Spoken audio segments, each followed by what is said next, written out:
African scientists and innovators.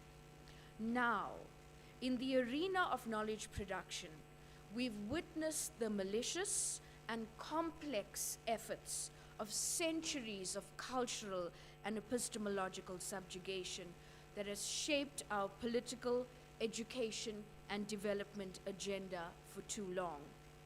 We have determined the sinister forces that contribute to the asymmetries in research production. And at UNISA, we grasp the call of former Tanzanian President Benjamin Mkapa, who said, "Our universities must produce men and women willing to fight an intellectual battle for self-confidence and self-assertion as equal players in the emerging globalized order." And so, as a university of appreciable size and national and continental strategic significance, at the very core of our social function lies the need for come, let us reason together. Critical reflection, dialogue, ideation, and intellectual inquiry which will lead to progress and development. Now, special guests, during the course of this week, we will meet with a community of scholar innovators here at UNISA and from around the world who live and thrive at the cutting edge of knowledge development. And in doing so, they help sustain the impetus behind human progress. Collectively, UNISA's researchers and innovators channel their research efforts to have transformative effect on their disciplines and their professions, people and places, and policies, processes, products, systems, and structures. UNISA's researchers position South Africa and the continent on the global stage and inform the critical socioeconomic, environmental, and political reforms needed for nation building and sustainable development action. Special guests, ladies and gentlemen, and fellow UNISANs. This week, we will explore the work of UNISA's researchers and innovators who are at the cutting edge of research production and scientific inquiry in this country. This week signals UNISA's commitment to quality and highly impactful research. Research that's not just an end in itself, but research that is a means to an end, the end being the betterment of life. And now, as we're about to kick off this week's Research and Innovation Week, it is my joy to introduce you to our Professor Thenjiwe Meyiwa, who is UNISA's Vice Principal, Research, Postgraduate Studies, Innovation and Commercialization. Professor Meyiwa is the host of this week's Research and Innovation Week, and Prof will provide for us the context for our special week. Over to you, Prof. Welcome. Let's give Prof a round of applause.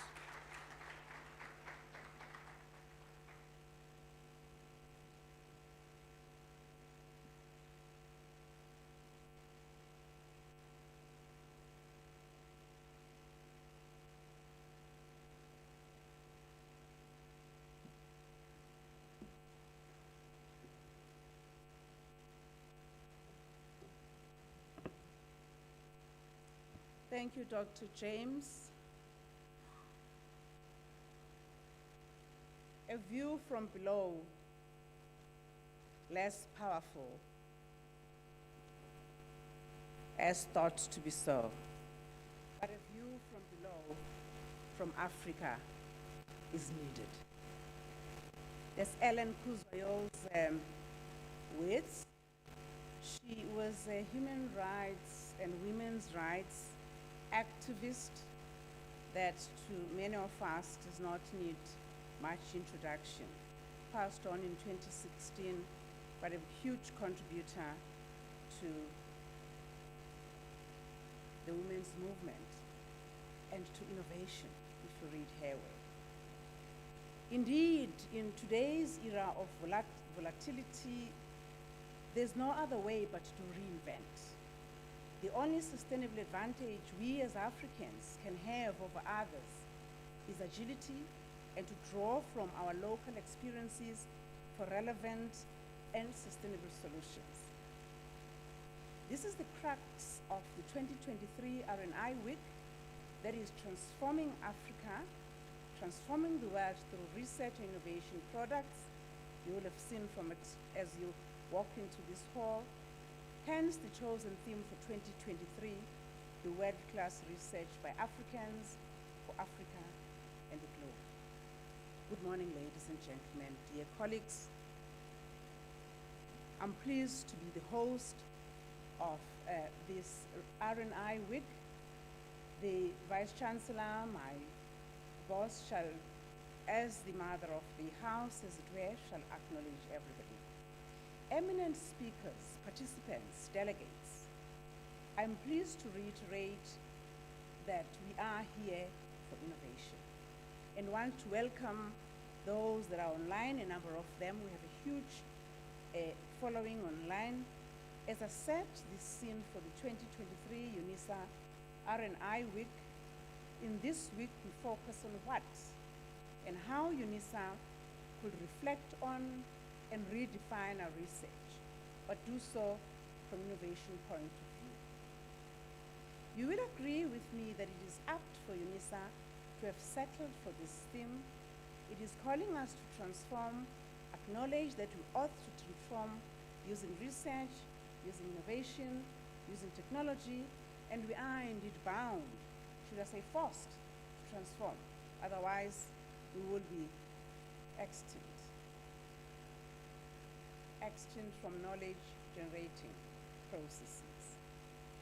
On the heels of a very successful and recognition of research excellence a few weeks ago, this week we take stock as we highlight the remarkable contribution that our university is making in many areas of the students, staff, as well as lives of the communities and collaborators that partner us within the African continent and beyond. And of course, today you will really be eating from, drinking from their vessels from this point of view. As expressed by several scholars and research studies conducted and commented on by Sibanda, our very own, recently in 2021, as well as Cameron, including King in 2004, and many others. The link between knowledge and intensity is well established in research innovation studies. At UNISA, we commit to play a significant contribution in ensuring that higher education, science, technology, and innovation have a dynamic link with economic growth and prosperity. Hence, if you look at the week's program, a glance through the list of presentations and exhibitions that we've planned for this week, in the next few days, it does reveal an amazing diversity of these areas, but more importantly, Prof. Mkansi, Vice-Chancellor, the application of our research, which is the essence of what we're seeing this week, this R&I Week, an expression of embracing the wave of knowledge industry, finding solutions by Africans, for Africa, and indeed trade that with the globe. It is our resolve that we continue to be indeed a leading organization in terms of open distance learning and indeed stamp our authority as eminent research excellence sites. Thus, we are determined to be at the forefront of scholarship in areas that the United Nations, the African Union, through a various set of imperatives, are calling us that we produce applicable research, relevant research, current and impactful research. And for us at UNISA, as the largest university in Africa and one of the significant open distance learning that's comprehensive institutions in the world, UNISA is positioned to lead advanced innovative research, to improve the quality and delivery of teaching and learning, and indeed, persuaded by our history and position, this year turning 150, we are wiser, we are mature. UNISA has incorporated all of what is ideal within the research and innovation strategy through our niche areas, our catalytic niche areas that we identified and are in the process of optimizing. For us, ladies and gentlemen, delegates and keynote speakers and delegates who will be leading a lot of the innovation that's applicable, as a comprehensive learning institution, we embody multi-dimensions of philosophy that's aimed to bridge gaps. Hence, the theme that we chose for 2023, the theme we're looking to is to limit the gaps, the distance between time and geography, and between the different economies and social distancing, and indeed between and amongst the various knowledges that exist within Africa and beyond. Evidently, this week shall be the week in which we test the applications and research pursuits that we have as we bridge these gaps. Educational, communicational distances that we've come to see, in particular, that's been a kind of like put a pause on during the time of the pandemic. We are of the view that the approach that we've taken for the three research and innovation week very much speaks to the 50 years of experience that we've had in arts,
when we think around the global discourses on research and development and the alleged contribution of Africa to the global arena.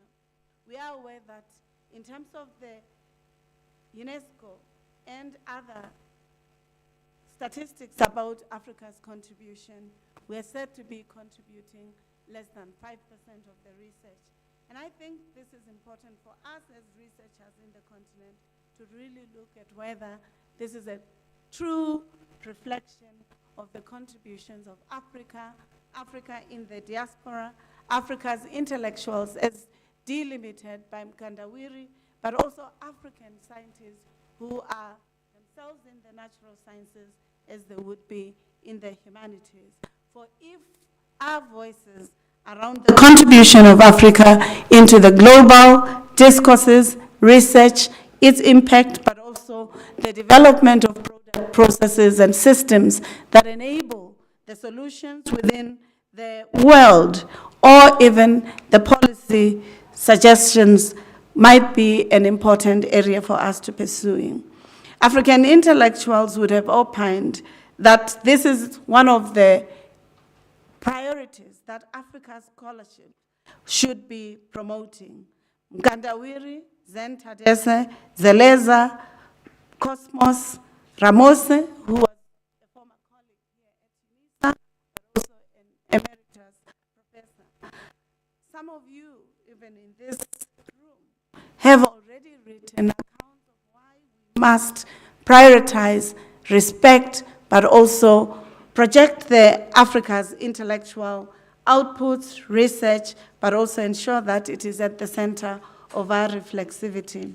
I think this is quite an important area that I wanted to emphasize as part of this theme that we've chosen for ourselves as the university. The second question that I wanted to pose is the question of whether higher education should be around research and teaching and learning, as well as engaged scholarship, or whether, in the words of Palmer and Zakovich, could be around the questions of life. What is life? What is research and teaching if they are not at the center of raising questions around life? And they ask the question, they say, what are the very purposes of higher education? Their answers is that every nation building, economic growth, global competition, status quo reproduction, social, economic, and political transformations, access to opportunities, social justice and peace, food sovereignty and food systems, ethical issues and citizenry, pro-social attitudes and responsibilities, the questions around the meaning of life, the issues around religion, wisdom, but also the decisions around well-being, happiness, and joy, the questions around infrastructures and development, and the questions around how do we share our being in the world and how do we co-construct the aspects of life would be the nexus of areas of research that are important. I want to concur with this aspect and outreach of understanding that research cannot always be for its own sake, even as we in universities want to ensure that we also do not lose that idea of wonder and research being for its own sake. But in contexts such as South Africa and the continent, research ought not to be limited for being for its own sake only, but it must also look into the utilitarian aspects to the solutions that we have already identified as some of the grand challenges that South Africa, the continent, and the global arena are contending with. Earlier on, Professor Meyiwa stated that as a university, even as Africans, as we look into strengthening our research, transforming and ensuring that our catalytic niche areas find expression because they are at the center of the nexus of research and innovation cycle, we must at the same time constantly reaffirm that a university cannot be a university if its research and innovation agenda are on the margins. It has always been the commitment of this management to ensure that research, the scientific agenda of the university, but also its impact in society and the general public becomes even more invested in.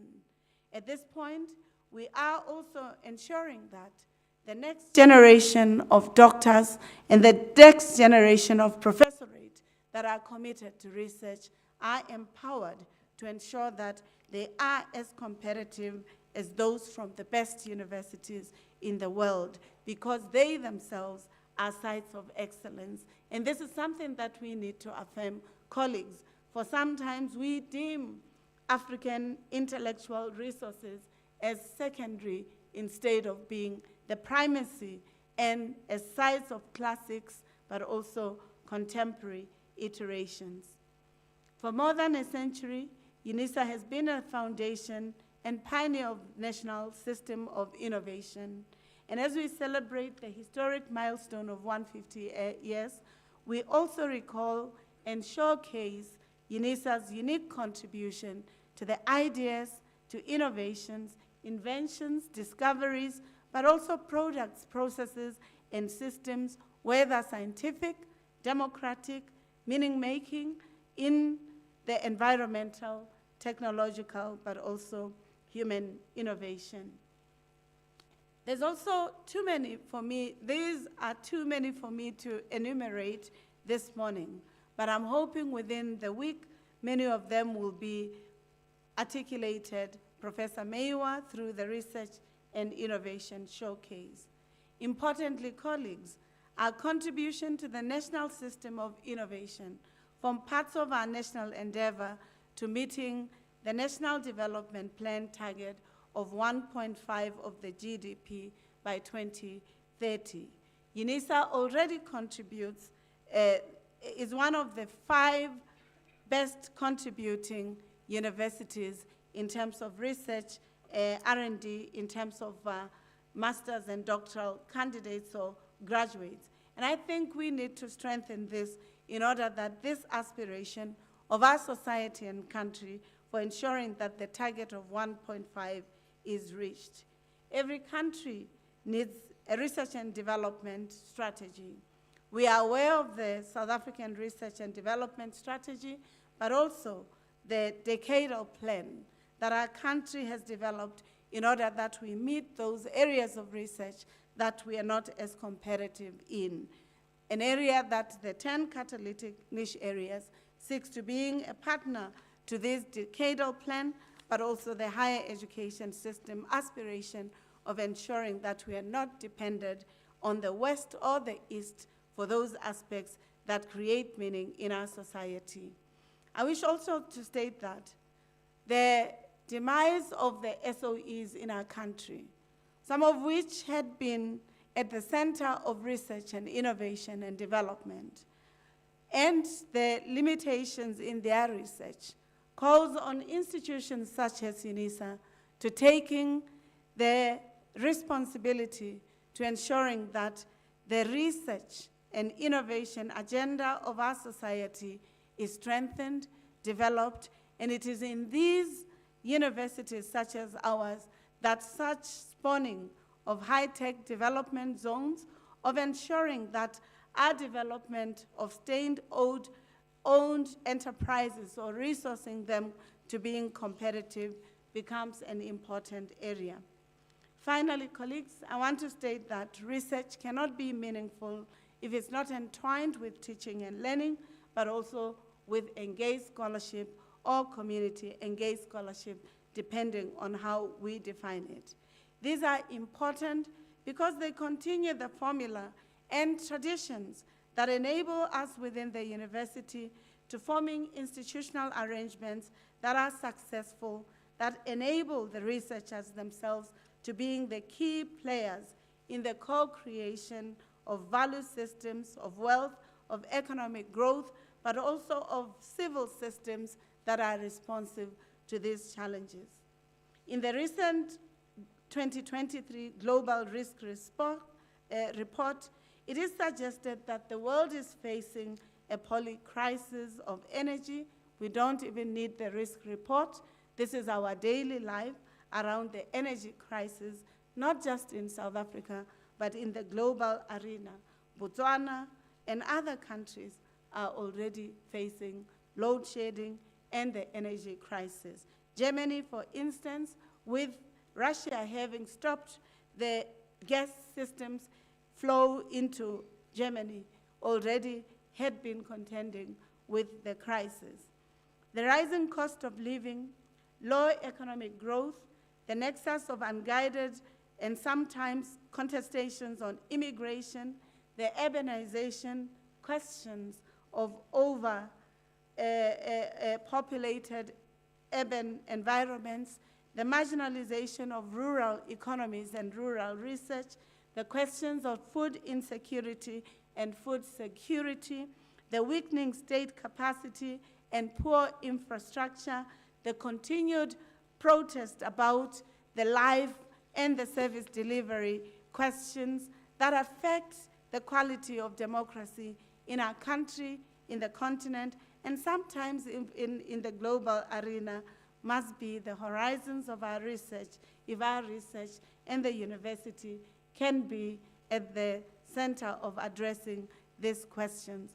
Finally, colleagues, at UNISA, we really would like to ensure that you, as the researchers, are at the center of shaping, but also proposing the developmental trajectories that our university should be taking after the 150 years that we will be celebrating in less than 50 days next month on the 26th of June 2023. I wish you well in your Research and Innovation Week. I will be participating in many of the events.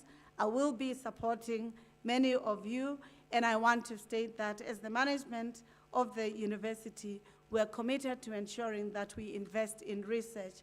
You are all aware that we have stated that we have ring-fenced resources for the catalytic niche areas so that we don't just speak about them, but we spawn them as important sites of the development of the university. I'm hoping, Professor Meiwa, we will also have an investment into research at undergraduate levels so that as students from undergraduate studies imagine and start being at the center of the research processes, but also the inquiry and discovery. I note that at the current context, you involve them in the high-level research and innovation competition that we share with the city and the French embassy. I hope you, the researchers, will also optimize the critical partnerships that we've developed with multiplicities of universities and countries through the bilaterals that our country have made possible, and therefore to ensure that the research office is your partner and ally as you engage in the internationalization agenda as well. Thank you very much. I wish you all the best. You're welcome to this week's Research and Innovation Week. Thank you, Program Director.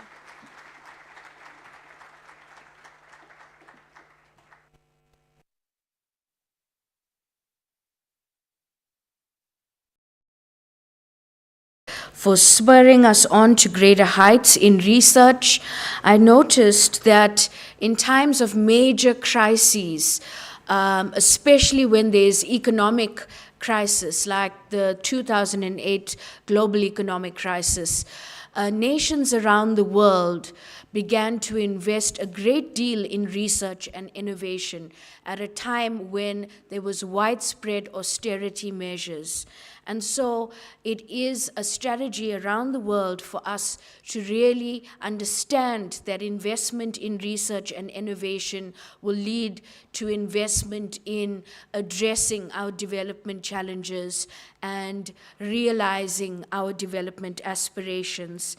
So we thank our Vice Chancellor, who is our impulse and who is our encouragement to really do more and to imagine our continent in alternate ways that are just, that are progressive, and that will deepen sustainable development across the land. So friends, now we are going to be entering into a very, very special time. I'm going to introduce you to our keynote speaker. And so strap up. We're going to be enjoying the keynote lecture next. Our speaker is Professor Godfrey Mugurusi. Prof is actually from the Department of Industrial Economics and Technology Management in Gjøvik, the Norwegian University of Science and Technology. So Prof is an associate professor in logistics and in supply chain management, and he is also heading the Bachelor of Logistics Management study program at Gjøvik at the Norwegian University of Science and Technology. Prof sits on several academic and industrial advisory boards, including the Center for Applied Research and Innovation in Supply Chain Africa, and this is happening at the Arizona State University, together with KNUST, which is in Kumasi, Ghana. And so Prof is also involved in the Smart Havens Africa program, which takes place in Kampala, Uganda, and the Internet of My Things project at Lillehammer in Norway. He has been an external examiner at Østfold University College, Mold University College, and UiT, the Arctic University of Norway. In South Africa, he's examined numerous doctoral theses for the Durban University of Technology and also for ourselves, UNISA. Prof has also contributed several international peer-reviewed journals, including the Journal of Purchasing and Supply Management, Systemic Practice and Action Research, the Operations Management Research, and the Journal of Global Operations and Strategic Sourcing. What a delight it is to have you with us, Prof. What a joy, and I want to give you a warm African welcome at this mega university, UNISA, at our main campus here in Pretoria. Let's give Prof a warm welcome. Thank you.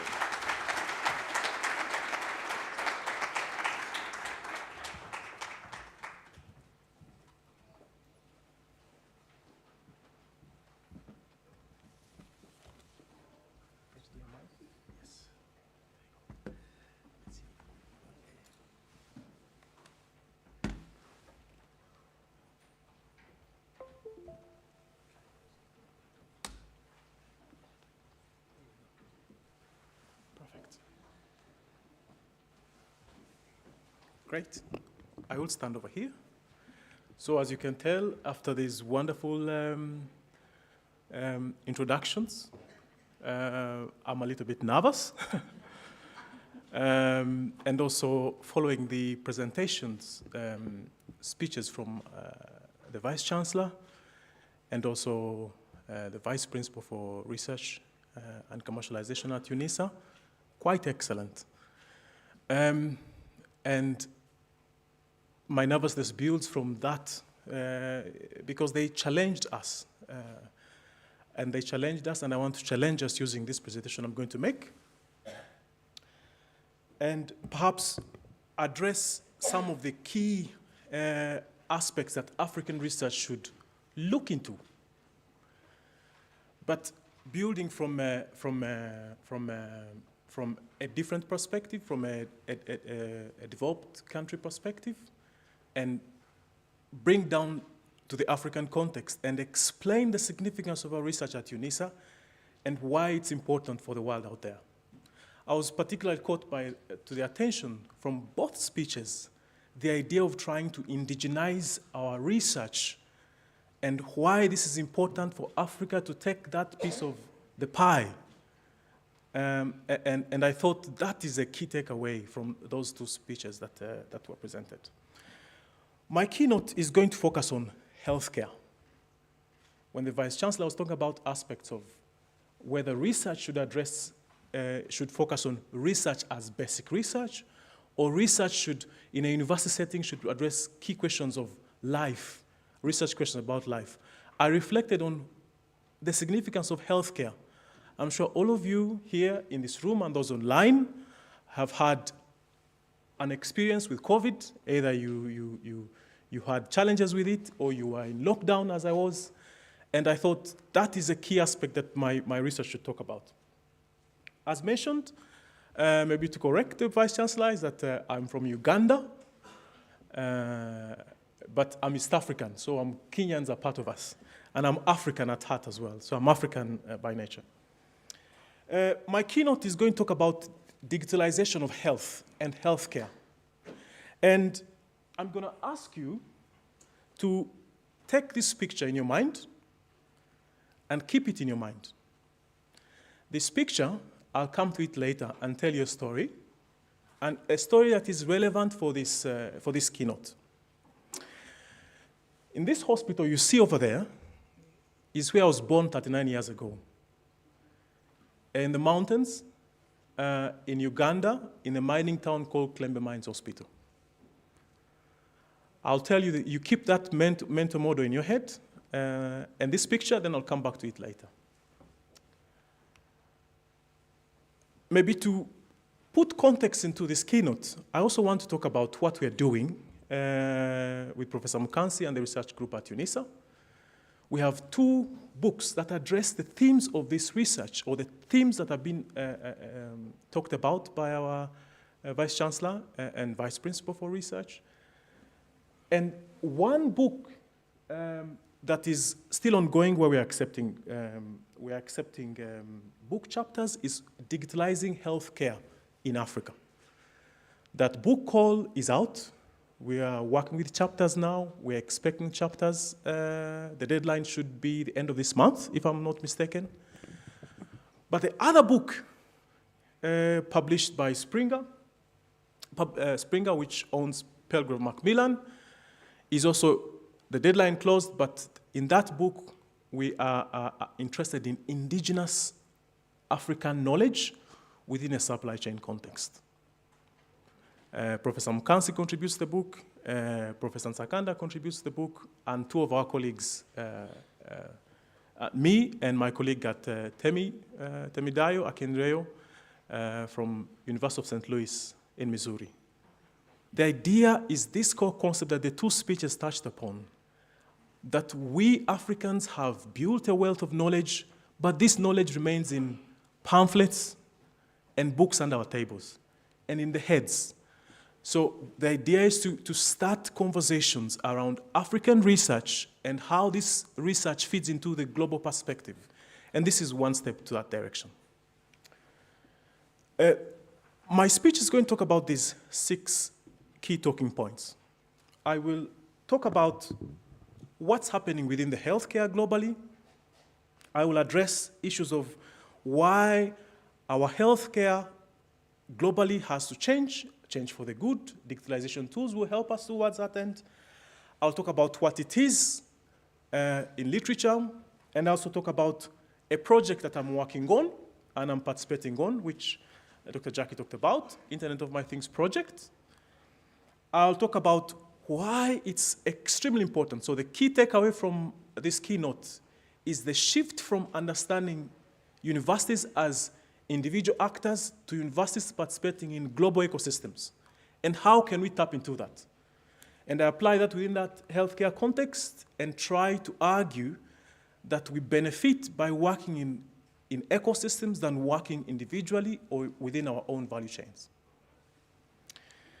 And then I'll make reflections and challenge researchers here, educators here, esteemed guests from industry, challenge us to reflect on how healthcare supply chains are going to change in the coming years. So the context I'm trying to build upon here, or the background, so to say,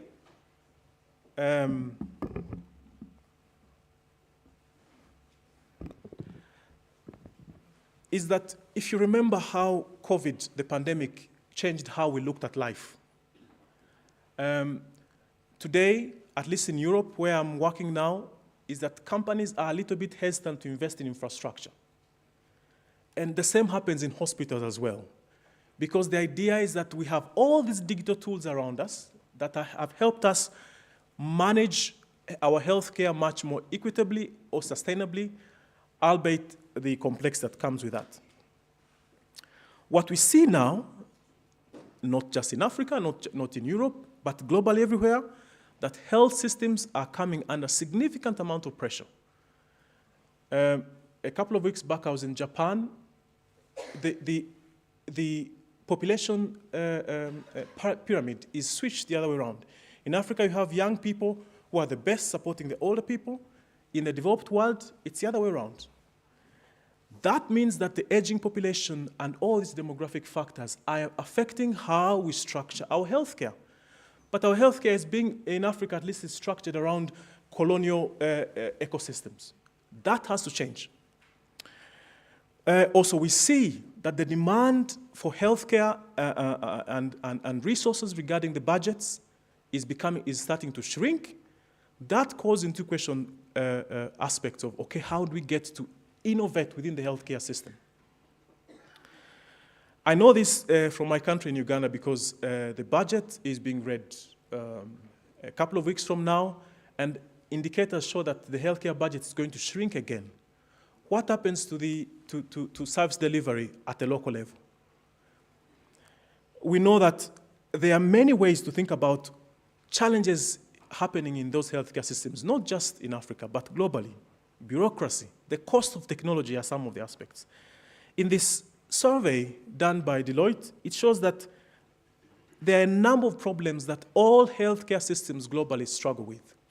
Three of those are cost of technology, finding the right technology, and bureaucracy in healthcare.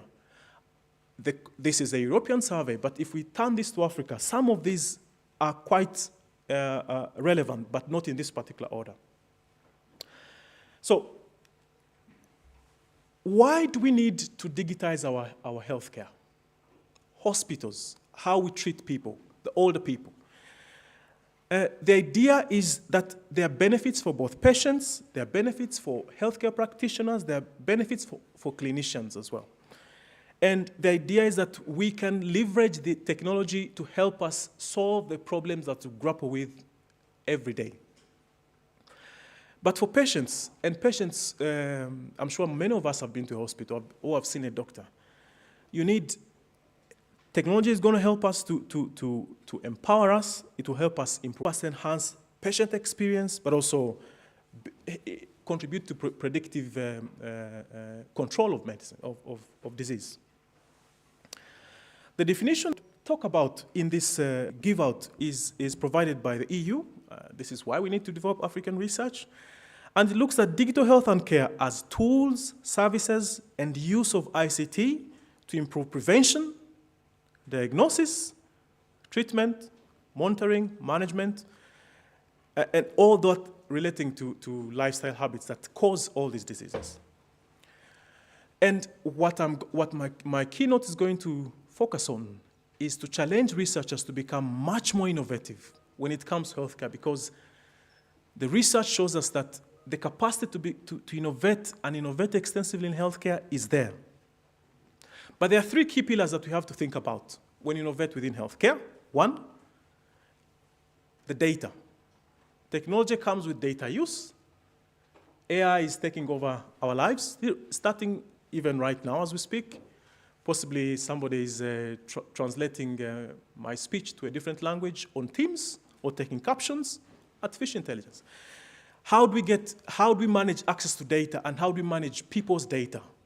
Do people have rights to their data? How do we share knowledge, but also research and data across different healthcare systems? Okay? If a patient is being treated for diabetes, can we get to learn their patient journey from where this came from, and how can we connect it to learn from different parts of the healthcare supply chain? We also have to think about how technology contributes to citizen empowerment and also individual care, personalized care, customized care. So, as earlier mentioned, I sit on the board of this project. This project is 6 million Norwegian crowns, about 11 million South African rand. The project is called Internet of My Things, okay? And the key actors are a municipality called Lillehammer, so it's just to the north of Oslo, and my university, where I participate and lead a work package, and then a health conglomerate called Health In, an IT company called Eidsiva that distributes broadband to homes, a local university college, Høgskolen Innlandet, and then another IT integrator called Ecom. In this project, where we publish some of the research you can see on the screen over there, the shifting home care by providing basics, starting from basic technology like a door lock solution. So as you can see, when you enter most homes, they usually open with a key. But what's happening in Europe is that keys are quite cumbersome. If you have a car, you have a home, you have a garage, you have office, you have 10 keys. Carrying a bunch of 10 keys is quite cumbersome. So many people are taking up switching to digital door lock solutions, as you can see on the screen over here. This is an example, and you can see you can look at our webpage for this project. Unfortunately, it's in Norwegian, so you can use Google Translate to read about it. But people, especially the older people in Norway, are saying managing keys because they're forgetful many times, at least the older ones who have certain conditions. They're switching to smart door lock solutions.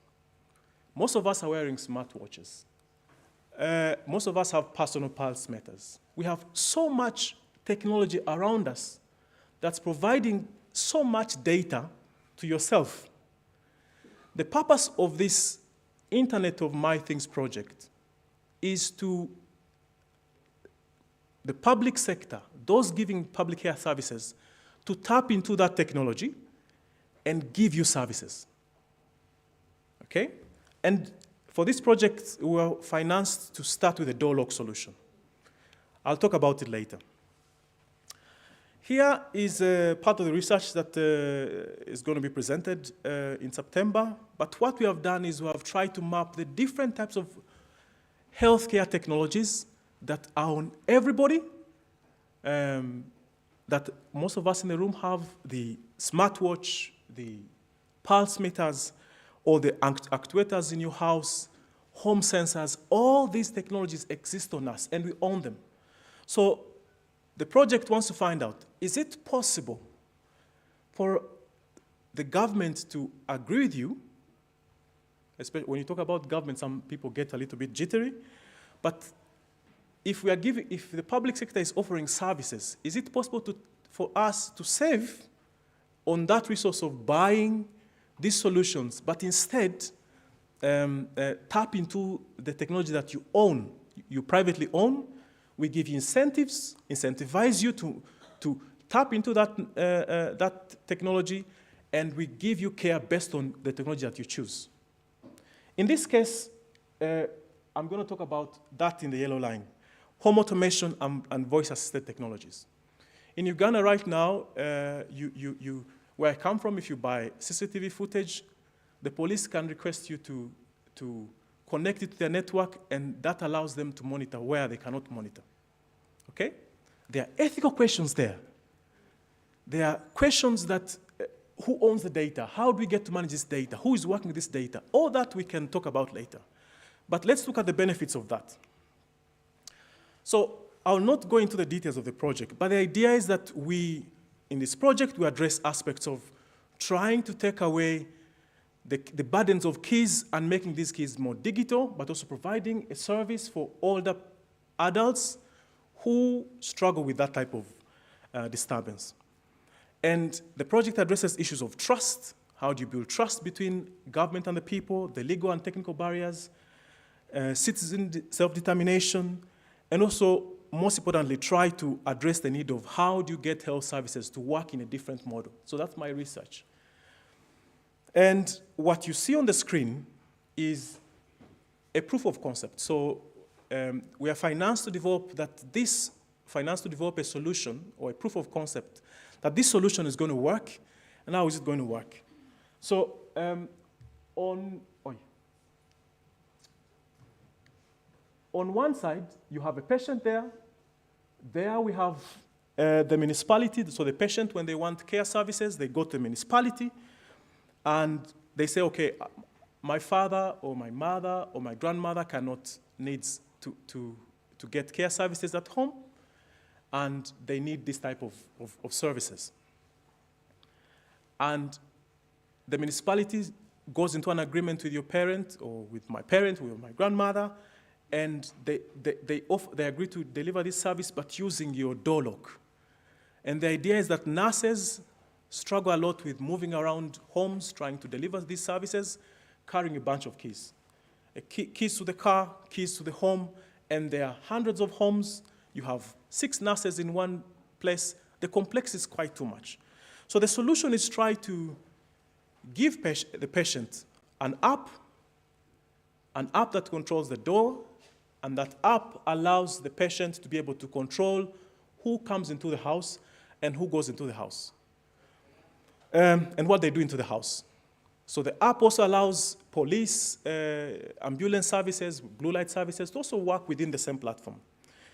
The project is buying services from a platform of a company called Safe4, which delivers all these home care technologies within the house. So we're able to tap into an existing ecosystem. So the key word for my presentation is this concept of ecosystem. And the government has said, we need you to demonstrate that that the people's information, healthcare information can be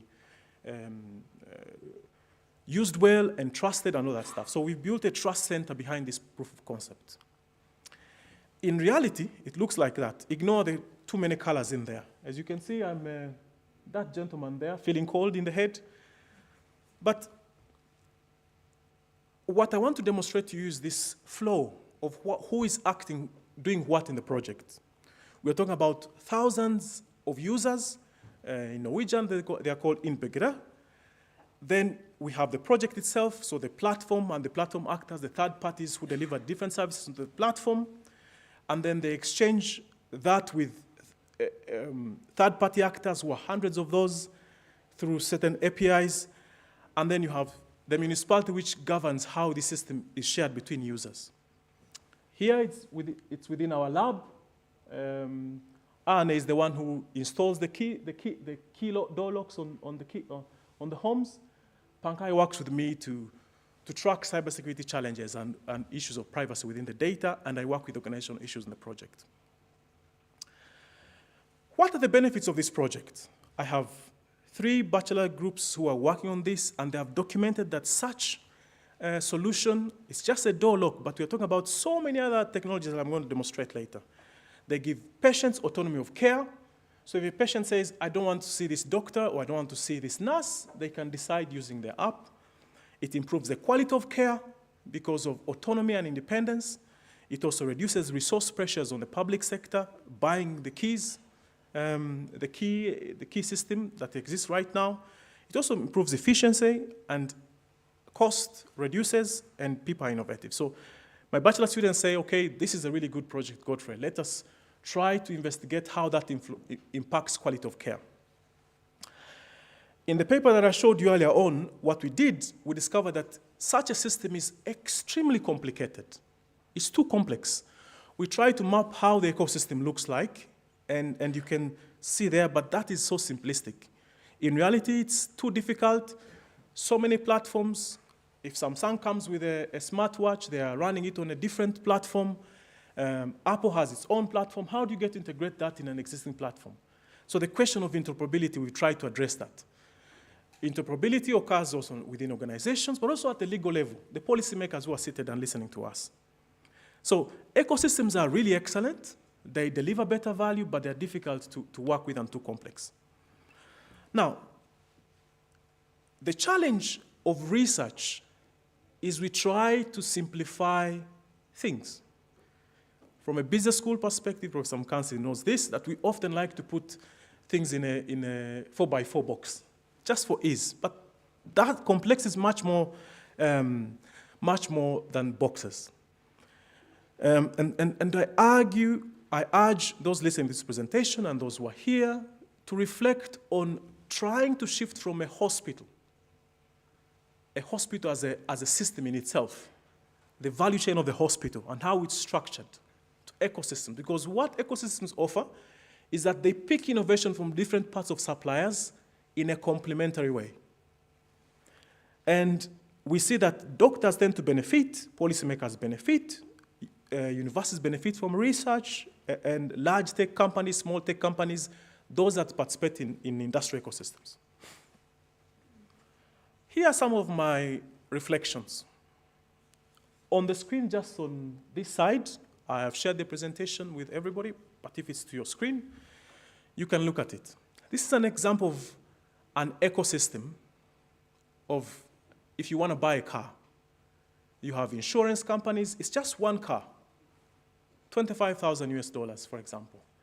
But there are insurance companies, there are banks, there's government that regulates that, there's retail marketplaces, there are information marketplaces. All these participate and contribute to this ecosystem of delivering that solution. And the idea is that they belong to their own ecosystem and generate significant value from their ecosystems themselves, but also contribute to the car ecosystem and the consumer benefits from that.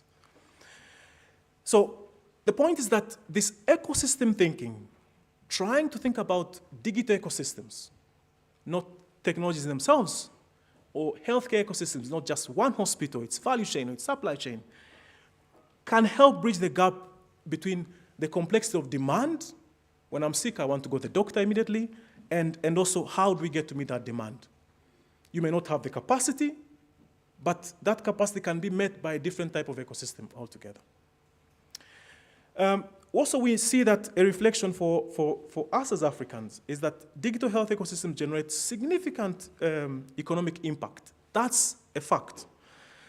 And the idea is that they integrate different patient journeys and different patient comorbidities. For example, if a patient, I have malaria, but in my body, I could also possibly have a long-term illness, and the capacity for me to capture that, the doctor to capture that journey and give me conclusive care is much better with technology than health basic records.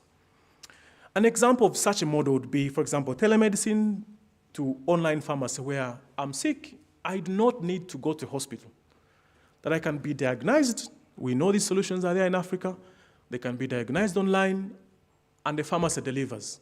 So we use our solution, Professor Mkansi, where rather than we crowdsource transport for me to deliver my pharmaceutical supplies, okay?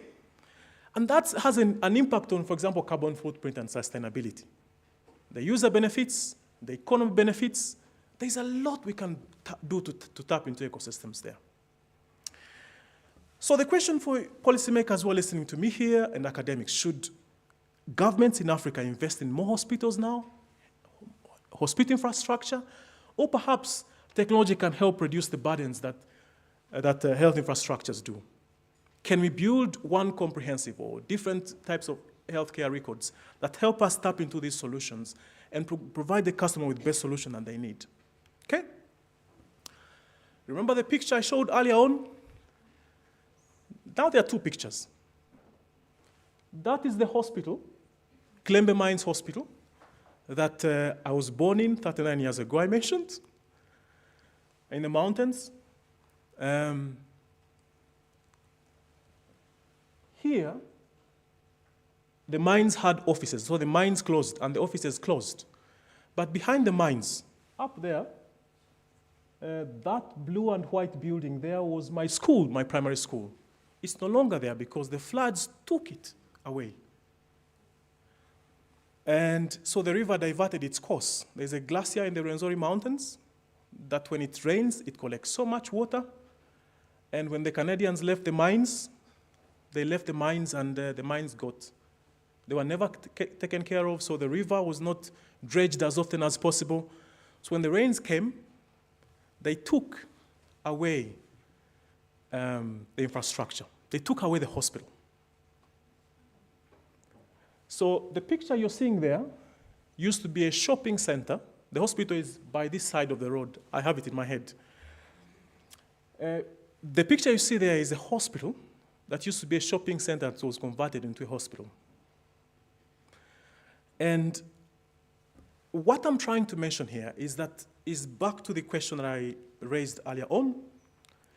Should governments invest in building more infrastructure, or they should try to build health infrastructure that's based on technology to reduce the burden, climate change burdens like we have in Clembe Mines here? Can people who live in the mountains, I come from the mountains, who live in the mountains, my mother still lives there somewhere, could they use digital technologies to try to provide solutions that are Africa-centric, that understand the environment that we live in, the challenges that lie ahead of us? Have we conducted research to that end? I'm trying to do something there, but at least there's a start. We know from this McKinsey study that digital tools will boost efficiency in African health systems. It's absolute. It's projected in South Africa, where at the moment is 71 billion projected for up to 2030 spend, will be spent within healthcare. But if those are supplemented with solutions that we're going to see outside here, digital technology will contribute up to 11% efficiency gains. So $11 billion efficiency gains by 2030. What are African researchers doing? So I want to challenge you. I want to challenge you, ladies and gentlemen, like this African MICAT, to do research, to look at the research that we conduct and see how impactful that research is to our communities, but also try to demonstrate, to sell it out to the outside world. What the African MICAT does, it goes into the savannas in the ground, looks for food, but picks up and puts up its head to see, okay, am I safe? I encourage members in this audience. African researchers are doing excellent research. They're innovating quite very well. But we need to illuminate our research in such fora.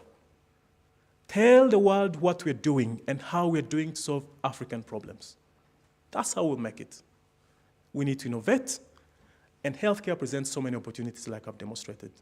I thank you.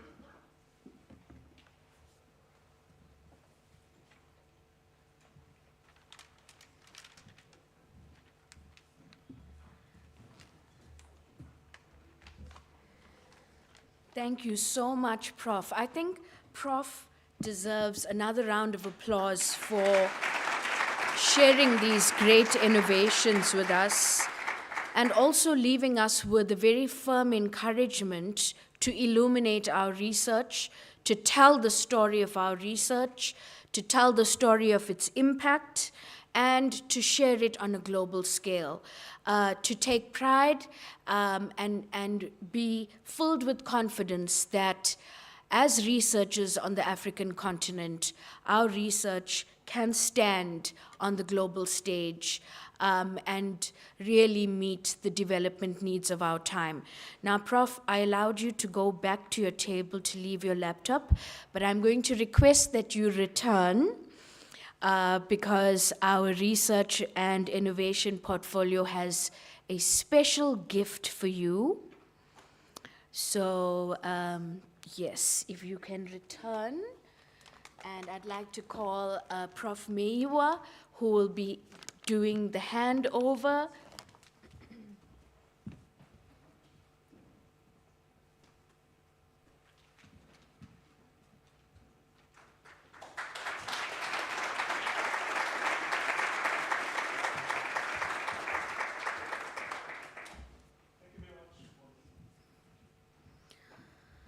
So, friends, we have come through these first critical hours of an entire week of fascinating research. I would strongly appeal to you, have a careful look at the program. There's such a beautiful range that you can get your teeth into of exciting sessions.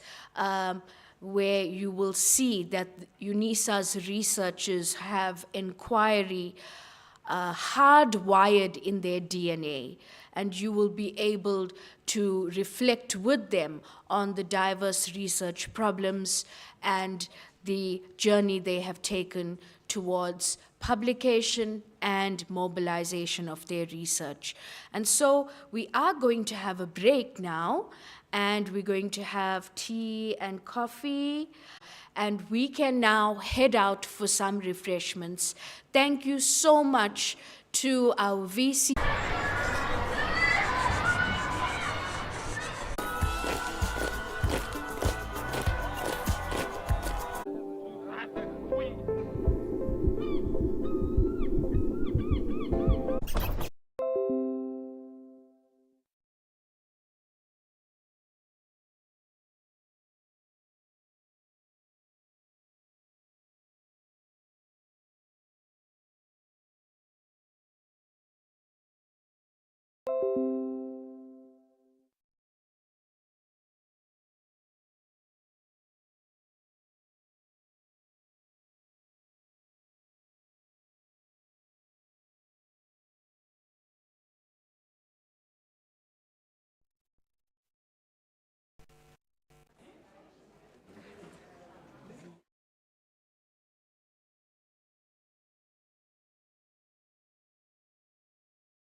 We'll be starting in the next 2 minutes. I would encourage those that are still outside to please assemble inside so that we can start. We're really pressed for time already and would appreciate if we begin soon. 2 minutes, we are starting.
Macheroni, Goyemore, good morning. You are also welcome to this exciting event, if I would call it that way, of the College of Economic and Management Sciences.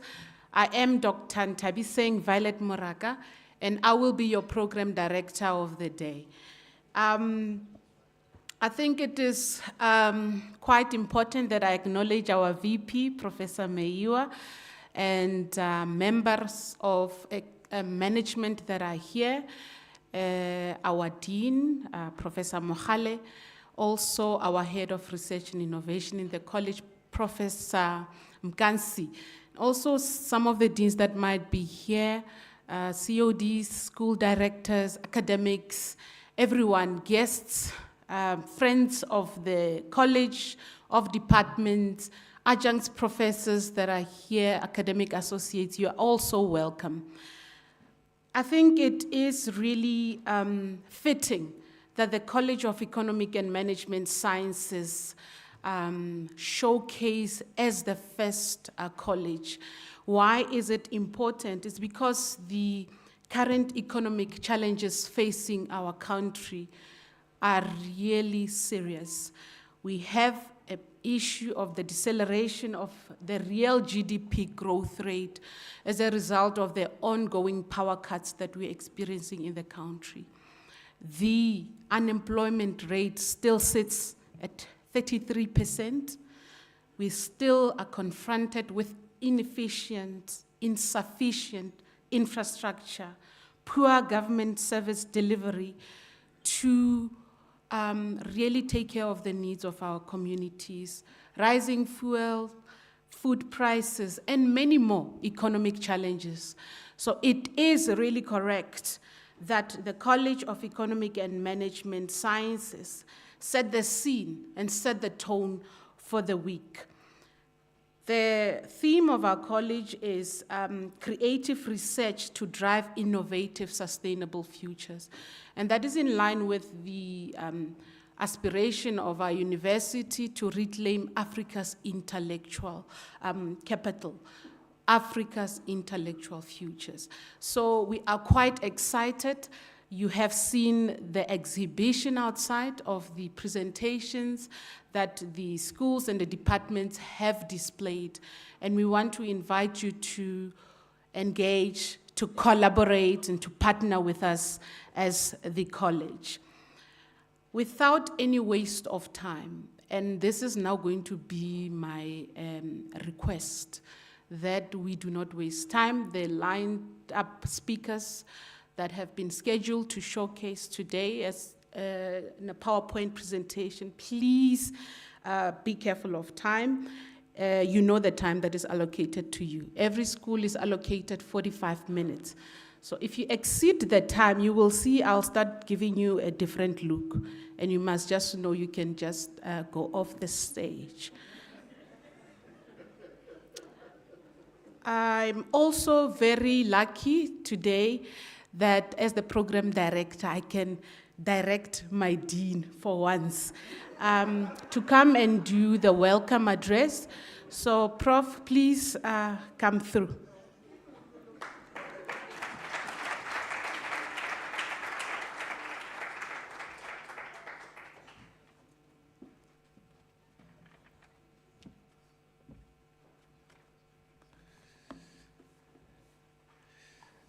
Yes, Dr. Maraka. Thank you, Program Director. The Vice Chancellor, Professor Lenkabula, in absentia, I know she's committed to other activities on campus, and she couldn't stay on until our program starts. But also, let me acknowledge our Vice Principal, Research and Innovation, Professor Meyiwa, here with us. We really appreciate your presence. Fellow executive deans who are here to support us, our special guests, guest of honor, welcome to this wonderful Research and Innovation Week program. And our special guests are Professor Aaron Nzakanda from Carleton University in Canada. Prof. Mkanzi advised me that it's not as simple as it reads. It's not just Carleton, it's Carleton, or you'll assist me along the way. So Professor Aaron Nzakanda, welcome. Also Professor Godfrey Muguruthi, he already have delivered your keynote address to us this morning. Thank you very much, from the Norwegian University of Science and Technology, as well as Dr. Zibanda from African Applied Chemicals with us. Welcome, we appreciate your presence. And directors of school in the College of Economic and Management Sciences, chairs of departments and heads of portfolios within the deanery, and also colleagues from other colleges here to support us. I welcome you heartily to the proceedings of this morning.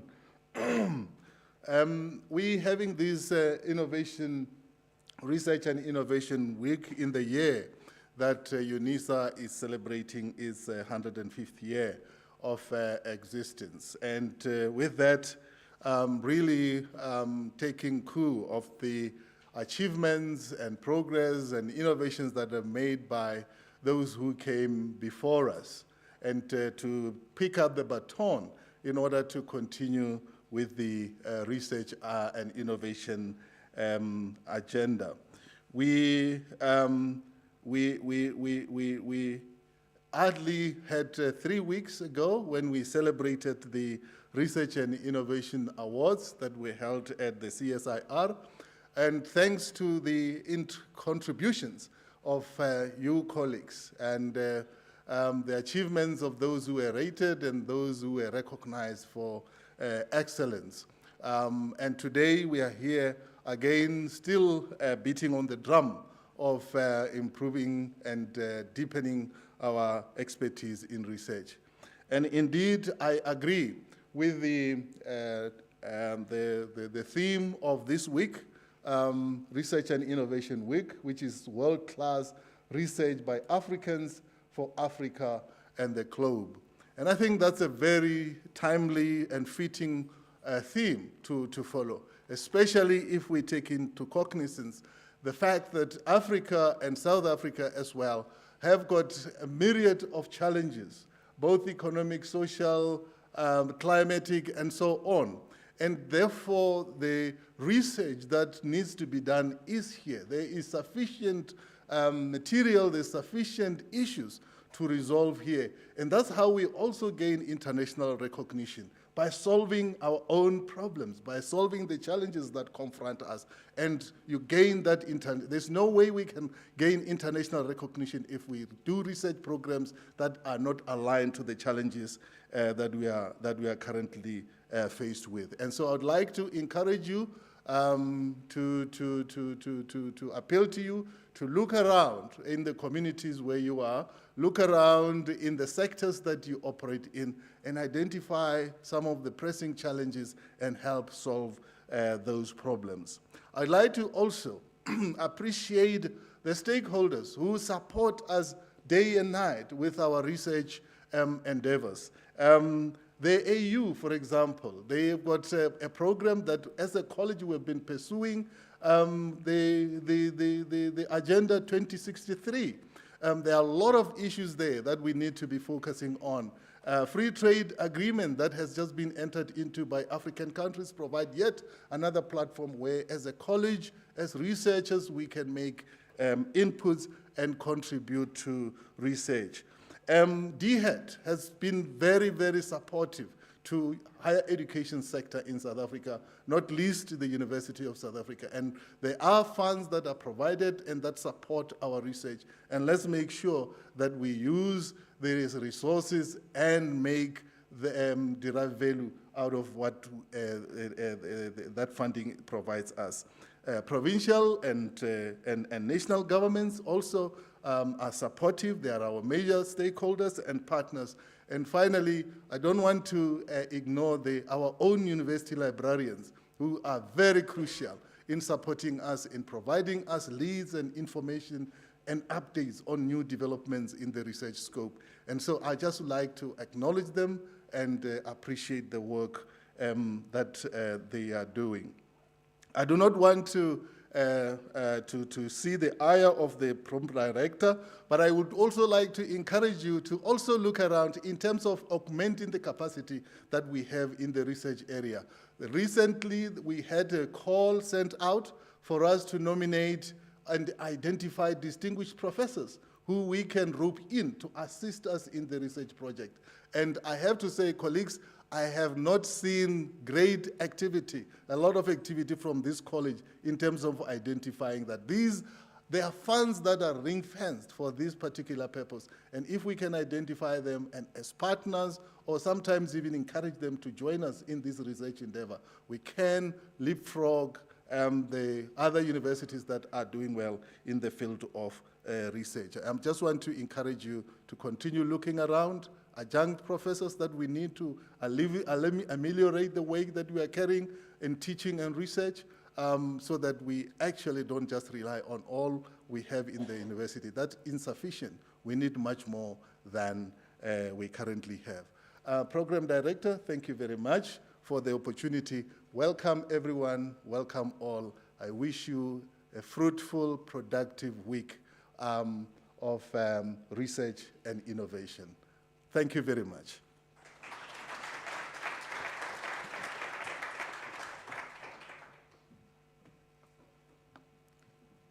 Thank you very much, Mr. Executive Dean. I think you deserve another round of applause as you sit down. The Executive Dean is calling again for us to propel research and innovation in our college.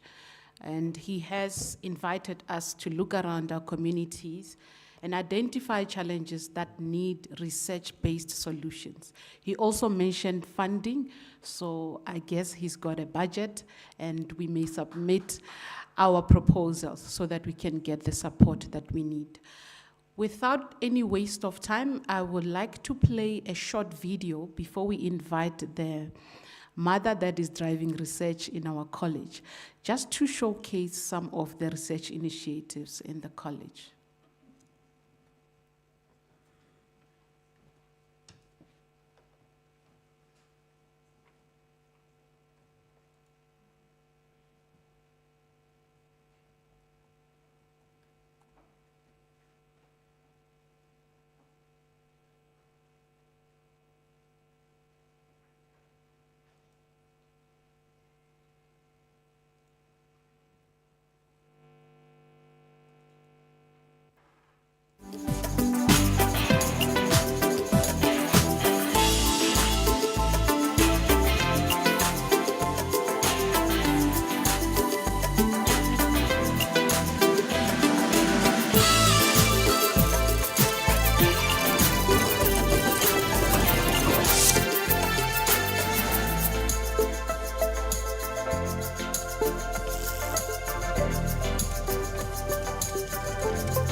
How can we have such a sluggish, weak economy when we have the College of Economic and Management Sciences that has departments of economics, decision sciences, finance, risk and banking, marketing, business management, human resources management, when we can advise and inform how should our economy look like?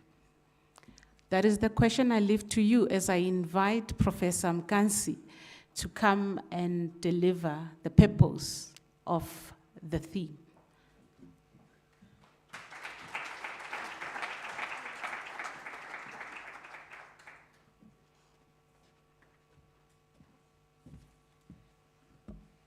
Thank you very much, Dr. Mraka.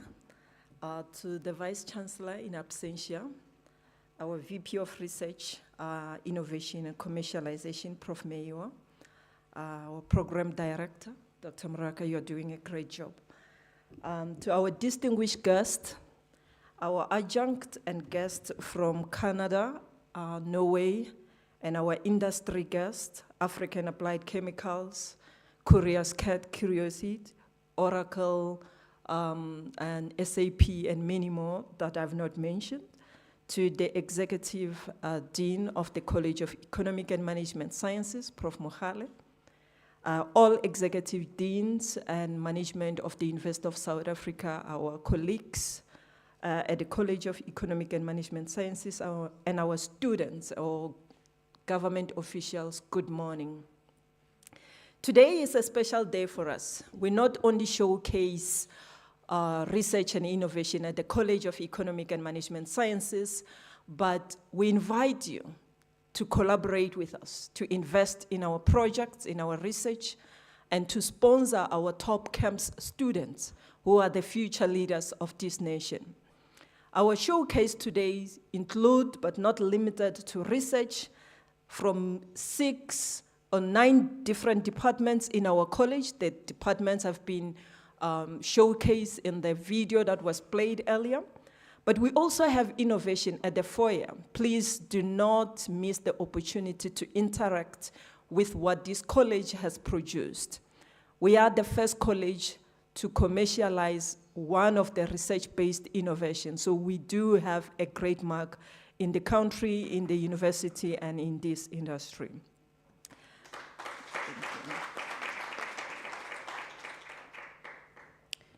So I want to take this opportunity and say to our national and global university network, come and collaborate with us in producing groundbreaking research as well as innovation. To our industry, Our college is in a unique position to help solve many challenges that you face today.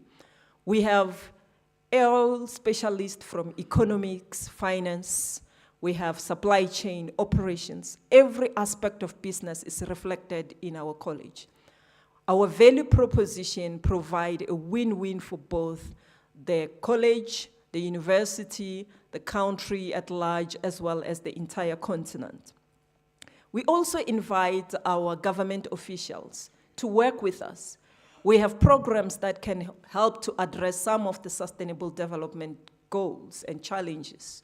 We have the Department of Entrepreneurship that can help to solve some of high unemployment in the country. We have the center that deals with climate change and climate solutions.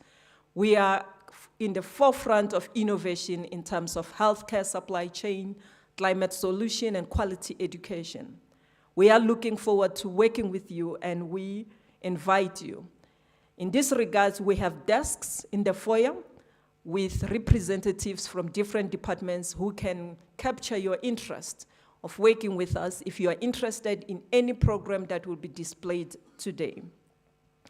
We believe that business and education succeed together, and we are ready and eager to drive transformation in Africa and also to drive policy design and implementation.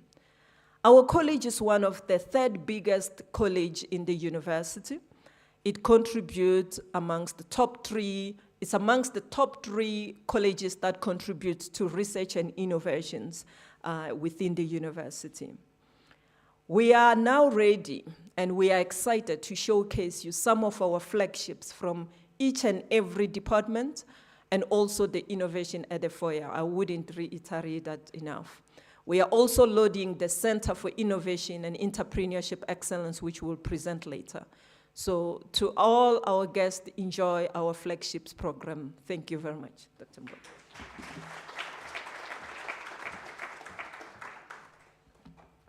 Thank you very much, Professor Gansi. She has invited all of us here to do 3 things mainly: to partner with the college, to invest, and to collaborate. So she also mentioned that we are one of the top 3 colleges contributing to research. That means we've got ample opportunities to make our research sustainable and to contribute to our economic growth. I will invite now the School of Management Sciences to come and showcase their research and their flagship initiatives. You have 45 minutes. We will start with business management. Dr. Stander will be presenting on the Masters in Global Challenges for Sustainability. You will be followed by Dr. Niels Bothma from Marketing, who will showcase partnerships with industry. Then Prof. Rudolf Oosthuizen, prepare yourself shortly after Dr. Bothma to present on the research and innovation initiatives, including the diploma in psychometry. Over to you, ma'am.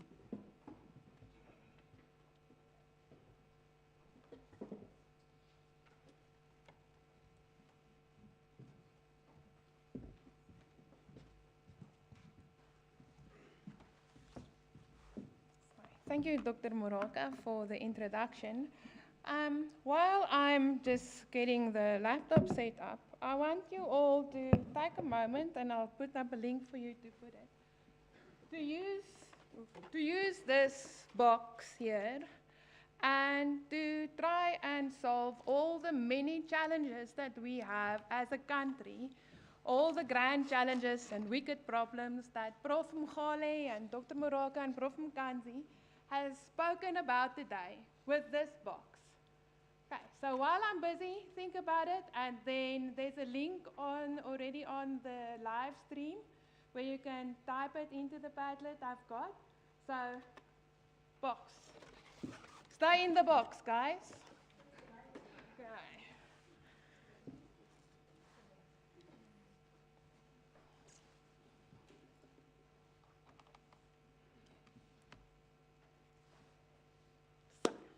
So there's the link. You can type it onto your smartphones, and you are all going to solve all the challenges with the box. So, Prof.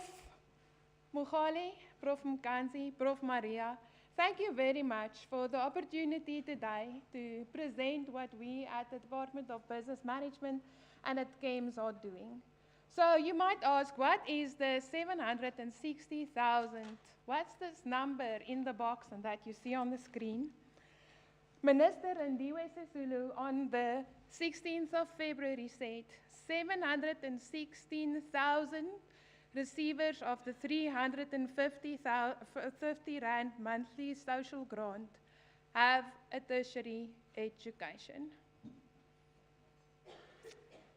Overall, the unemployment rate of South Africa has been compared to that of war-torn Afghanistan.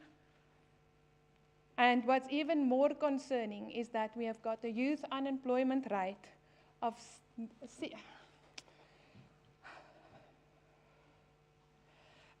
almost 60%.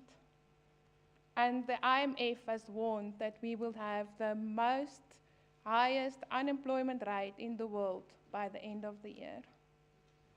What does this mean to the College of Economic and Management Science? What can we do with this box to solve these problems? How can we raise the standard of living if we stay within this box? So let's see if somebody has put up some solutions for us. No, not yet. Come on, guys. Use the box now. But perhaps it's easier to use the box if we tear the box up and we start thinking beyond the box and look at this as a resource, as paper, to build something from it, right? To stay out of the confinements of disciplinary research and move beyond what we know and what we feel comfortable in, to solve Africa's problems by Africans. Maybe it's time to just forget about the box. Okay, so let's go back to the presentation. You still have to all think about solving these challenges. So I'm Dr. Karen Stander from the Department of Business Management. And I want you to imagine business graduates who can lead organizations towards carbon neutrality, understand and address complex ecological risks, and create new business plans with co-opetition and stakeholders that respect human rights and planetary boundaries. If we are able to do that, we will be able to move beyond this box and take that number apart. This is a call that's echoed by the Academy of Management as well as by Prime. This is how we address the SDGs and Agenda 2063. We take a challenge approach to learning because we are all challenged here today. We were challenged by the VP. We were challenged by the keynote speakers, by Prof. Mukhali, by Dr. Muraka, to all look at these problems and make a difference. And to do this, we require to think outside of the box. We require you all to look at what we present today as transdisciplinary teaching and learning, as well as transdisciplinary research. We apply design thinking and the skills needed for the future world of work into a model where you will see business, human values, and technology come together to create innovative solutions. The degree that we are presenting today, or the degree suite that we are presenting today, mimics that of the new SADC degree that Sarua developed, where you would see the transdisciplinary nature of these degrees coming up. We see design thinking, contextual awareness, rapid iteration, empathy as modules in this degree. So perhaps once we think out this box, we would have innovative graduates that are able to not only do academic research, but to start businesses that can curb unemployment. Okay, so now, I hope you can see, I'm going to try and make it a bit bigger. Presentation mode. Okay. Got something to pin it. Okay. So, we are going to do things a bit differently. We are here to solve not only unemployment, but to create problem solvers that can create jobs with the future world of work in mind and not necessarily create the biggest academic minds, although we still keep it in mind, because this is a doctorate and this is a master's degree. We talk about a suite of degrees because we have to keep articulation, look at the articulation process. So we've developed a postgraduate diploma, a master's, and a doctor of global sustainability challenges. You would see on the drawing that Lita is doing, in order for us to do this transdisciplinary type of research, we would have to lobby for a new CHESM category with the Minister of Higher Education.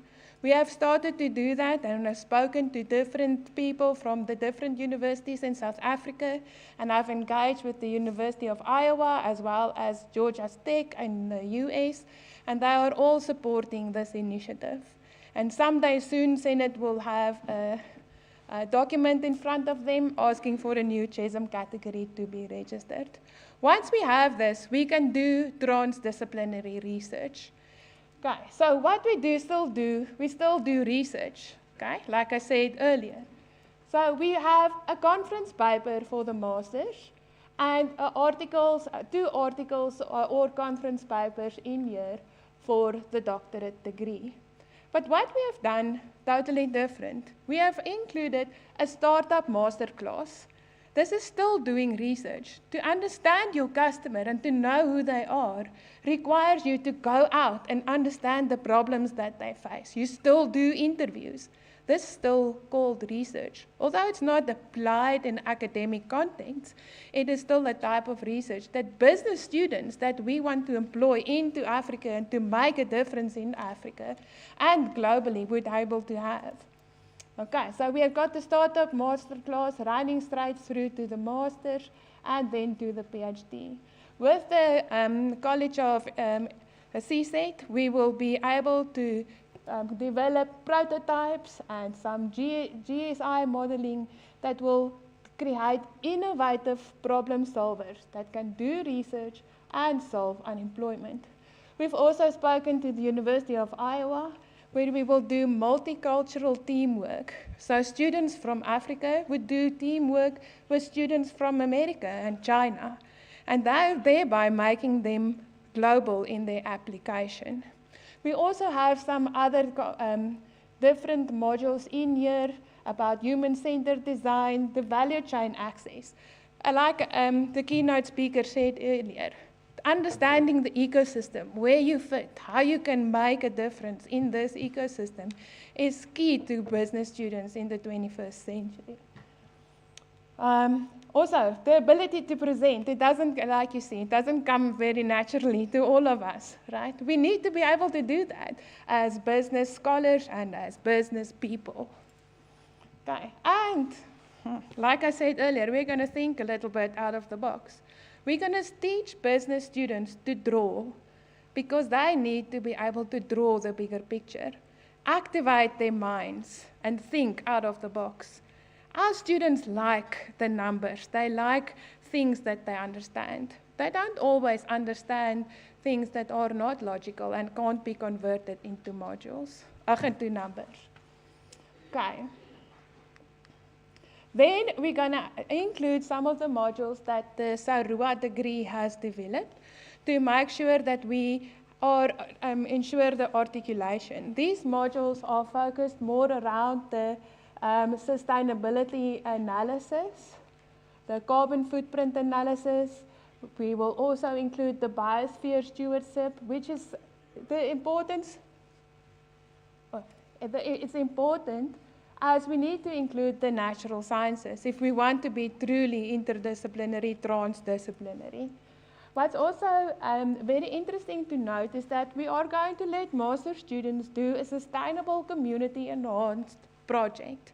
This project is aimed at partnering with small towns and more in the rural economy, finding out what their problems are, and matching the research interest of students and faculty to these communities. It could include things like painting murals, or developing transportation plans, or developing business plans for their startups. Okay. Then finally, we need to understand diversity. We need to teach people, our students, diversity impact. What is the impact of your decisions on women? What is your decisions impact on mothers or on older people, right? We always sometimes seem to forget to think a little bit further when we make our decisions and set up our processes.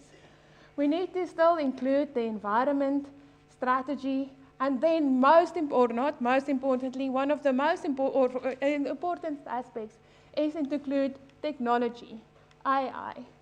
Right? We also need to make sure that students understand, I think it's in the earlier slides, the legal implications. We need to make sure that they understand how labor fits in here, how the future world of work, what type of jobs am I creating? Am I creating the right type of jobs? And for this, we will need the whole university support. And Prof. Mukhale, I think your job is cut out for you with this.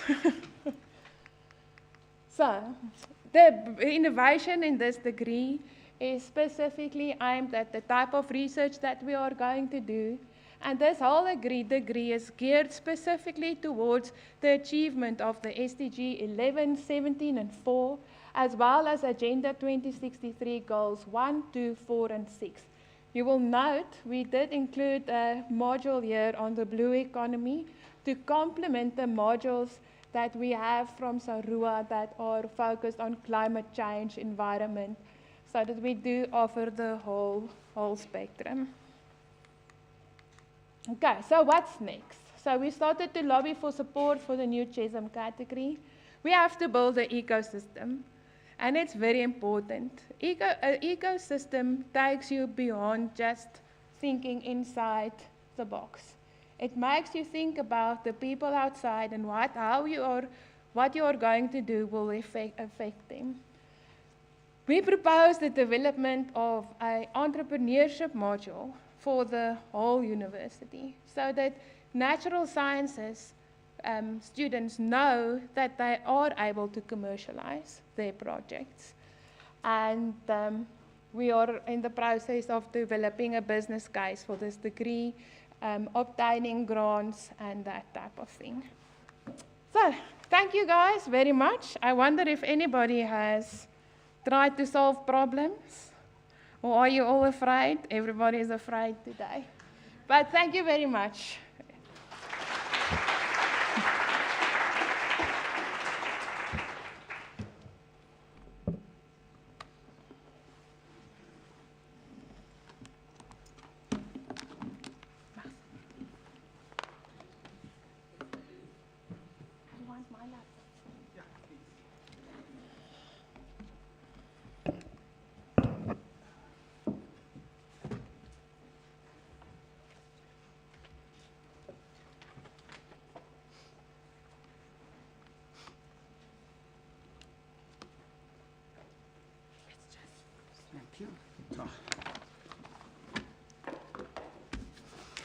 So, good morning, everybody. Thank you, Program Director, and all of our senior colleagues that have presented this morning. Also, a big welcome to our guests, both digitally and that are here present today. My name is Cornelius Botma, and I work in the Department of Marketing and Retail Management. And I am very excited to present 2 technology/innovation projects from our department. But before I continue, I would like to just say that I believe that all of the research in our department, and I would also dare to say in our college and in the university, is innovative in one way or the other. Every bit of new knowledge and insight that we add as researchers to the overall body of knowledge creates this base from which we can build further innovation. So we must keep that in mind. It's not just what is being presented here today. We are doing a lot of other exciting things in our college. The department is also very keen to try and inculcate practical research into our research endeavors within the department. And we are working with industry and with government to address challenges that we face in this country. And our master's cohort program that we have developed in 2022 fits into that. And we hope to draw on our M students as we go forward to draw them into the projects that we are going to outline to you today. That aside, let me introduce our 2 projects.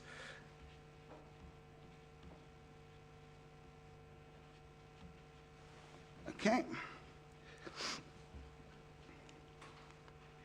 All right, the first project is developing an app to minimize the mouse jitter of students with focal hand dystonia, drawing on Fitts law and artificial intelligence. Now, mouse jitter is also known as mouse shake, mouse tremor, mouse jerk, or mouse stutter. The focus of this study is on mouse jitter caused by hand tremors, caused in turn by occupational factors such as stress, fatigue, nervousness, overuse, overwork, writer's cramp, and even too much coffee or caffeine or any other stimulants as well. Environmental factors such as heat, cold, noise, glare, poor lighting also play a factor in creating hand tremors and therefore mouse jitter. If you think about yourselves in the context of a stressful, nervous situation, perhaps presenting to an audience such as this, then I'm sure you have all experienced that mild handshake, that mild hand tremor that I'm talking about. This type of hand tremor is typically classified as a type of focal hand dystonia. And in the context of mouse movement, the result is it makes it very difficult to move in a straight line to an object on your screen, to focus in on that object on the screen, as you can see here. So this is a sample of attempts, and you can see the target is obviously here in the middle, but there have been some misses as well. And then also, obviously, to click on that particular object. I should mention that there are several clinical causes of hand tremors, but this study focuses on the occupational or contextual causes of hand tremors and not so much on the clinical. And I also need to point out that it is important when we use the word a mouse jitter or any of its derivatives, that we're not talking about the type of jitter that happens when you have a dirty mouse or you have a sticky mouse or a non-responsive mouse. This study is not about technical mouse jitter at all. Indeed, my interest in this research came about because of 2 close family members that both experienced constant hand tremors, and as I watched them work on the computer screens, I could see them becoming frustrated trying to move to a particular link or a object or whatever it might be on the screen, and then to try and focus in. I tried to grab some screen captures for that, but I decided not to show it because it would just take time. But what you see there is the typical sort of movement as one is trying to get focused on that particular target. Ideally, what you want is that. And they became very frustrated with that, and then obviously also to click on the object on the screen. And I wondered what we could do to solve this problem. And I did some research. And actually there are several solutions. But I found some of these solutions to be, these range from weights to software solutions to hardware solutions. But if I have a look at these, and if you have a look at the prices that I've indicated there, they tend to be quite expensive on the one hand, and I think in some cases quite cumbersome. So I realized that it could be possible to develop an app that could learn from the current practice of individuals that are experiencing hand tremors. This app would use AI combined with Fitts law in an attempt to solve the problem. This background and our college's focus, Prof. McKenzie, on R&I, but not only our college, but obviously the university as well, encouraged me with the support of my COD, Dr. Dilasochley, to tackle this problem and to try and do some research around this, this topic. It is still in its infancy, I should say. Fitts Law, let me just put on the next screen. I just want to take a sip, if you don't mind. Fitts Law is a relatively simple algorithm. When you look at it and when you understand it, it really is simple. A simple algorithm that measures the difficulty of a target selection task, where D is the distance to the target and W is the width of the target, also referred to as noise. However, as simple as it may seem, there are over 1,000 articles on Fitts Law and mouse movement on Google Scholar. So obviously it has a role to play. There are other methods that we might also still consider. So beyond Fitts Law, an initial search was made of various bibliographic sources, but limited research was found on the topic of hand tremors. And mouse, combined with mouse jitter or movement. When the phrase artificial intelligence is brought into it, I could find no results. And that, I think, provides some justification for this research. You, of course, may ask, what does this have to do with marketing? And the answer is absolutely nothing. But however, we see this research within the context of open distance e-learning and the student support niche identified by the university. We believe that the research could lead to a practical solution to the problem experienced by our students by helping them perform better in highly stressful exam situations where they are under time pressure, they are nervous, they are tired from having worked through the night, they've been drinking copious amounts of coffee to keep themselves alert. Imagine being in this situation, and every one of you probably has. With a slight shake, trying to click on an option on an MCQ exam, and you keep on clicking just miss. Imagine how frustrated you get. So that, we believe, or I believe, is one of the reasons for us to look at this. The project is in its infancy, and there is a long road that we have to travel to gather the data and insights that can serve as input to an AI solution. And here I want to use a fancy word I heard this morning on TV, ANI. So perhaps many of you have already heard it, but artificial narrow intelligence. So in other words, the focus isn't on AI generally speaking, but on a very specific task-orientated AI. And then to train them on the data that we get from actual users. Obviously, there's ethical issues that still have to go. Now on to project number two. And that is to develop a retail analytics app based on LiDAR input to assist store owners to improve shopper experiences and store productivity. The second project we are working on strives to use light detecting and ranging technology called LiDAR to track human movement, particularly in a retail context. Clearly, this is a project more directly related to marketing and which falls within the fourth industrial revolution niche area identified by UNISA. By tracking shopper movement through a store, now I don't expect you to read this, please. This is a bad slide. I just want to show you the many benefits of using LiDAR in a retail situation. So please don't go through all of that yourselves.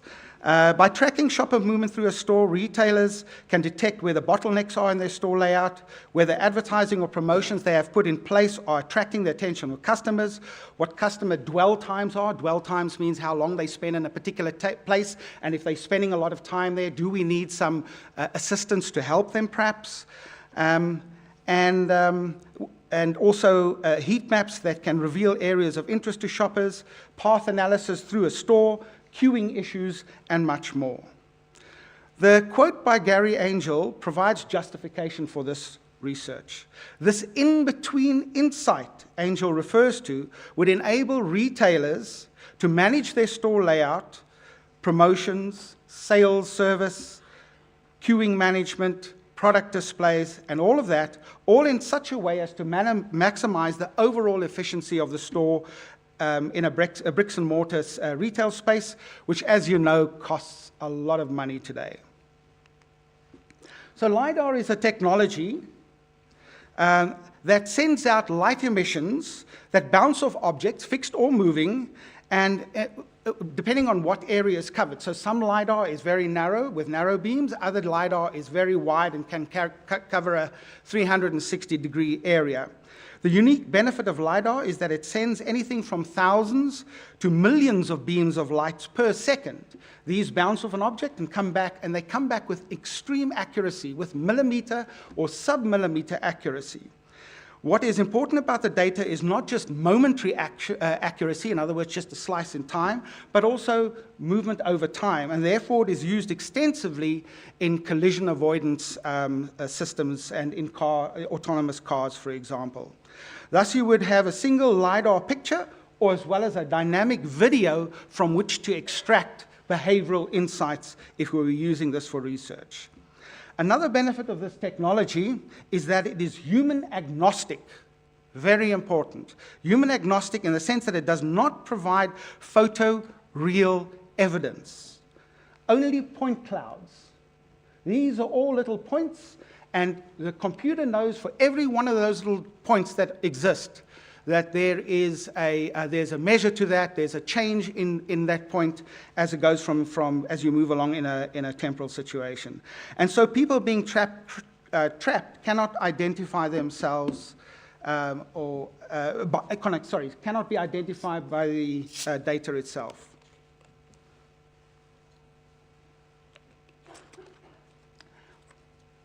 So that said, it is also still possible to combine photogrammetry with LiDAR data. So you can get very real pictures that look like a video but have LiDAR data attached to them. All of those with an iPhone 12 or later have LiDAR photogrammetry built into your phone. So go away and play with that, and don't play now, but go away and play with that, and I think you will find that very interesting. You can do all sorts of fancy measurements in your house and all sorts of exciting things like that. LiDAR is today used in autonomously driven vehicles, other moving machines such as robots in industrial machinery, as well as for drone photogrammetry, architectural scanning, archaeology, and much more. LiDAR is a burgeoning field, as you can see. We're talking about 1.9 million articles on Google Scholar. Even in the other academic bibliographies, you can still see large numbers of results. However, in the retail space, research on the use of LiDAR is quite extensive. You can see for yourself. I just thought I'd maybe clicked it on, sorry. Comes to okay, so collision avoidance. Let me just see where I am. All right. So the research that is happening in the retail space is mostly focused on collision avoidance in retail setups. So, for example, robots that are stacking shelves and so on, they are using LiDAR to avoid collision with customers. There's also trolley tracking that it's used for, store occupancy tracking, which was very important in the era of COVID, and even measuring body size to match body figures so that the clothing can be fitted to that particular person. Recall that it is human agnostic. It doesn't know who the person is that they're scanning or that the machine is scanning. When it comes to tracking customers, however, big data, analyzing this data, gathering the big data, analyzing this data, and making strategic retail decisions, the research is quite limited and still in its early stages. The relevant articles that exist will be used to shape the way forward. With this research, there is evidence also of practical solutions that have already been developed in the retail space by firms such as Hitachi and many other multinationals. But this is still this is still in its infancy and still a developing field. And as you can see, we are here for doing research by Africans for Africa. So therefore, I think that we need to look at our circumstances and try and develop solutions for ourselves. Our planned research is focused on the last mentioned scenario, the development of an app, an analytic solution using LiDAR data to help retailers make better strategic decisions, improve productivity through improved customer experience. As we need a LiDAR partner, We have been talking to Lightware, a highly innovative South African firm based in Pretoria, just down the road in Centurion. Lightware are focused on LiDAR collision avoidance devices used by drones, but we have been speaking to them about using their LiDAR technology for human movement tracking. They too are looking at the role of LiDAR in the context of the Internet of Things, and I encourage you to visit their website and to see the extent of their innovation. It really is an impressive company. And then they are a partner to Boeing's R&D division and are selling or partnering with them in developing collision avoidance systems for Boeing. I mention that our discussions, I must mention that our discussions with Lightware are still in the very early stages, and there's no agreement of any kind in place as yet. As with the first project, this project is also in its infancy.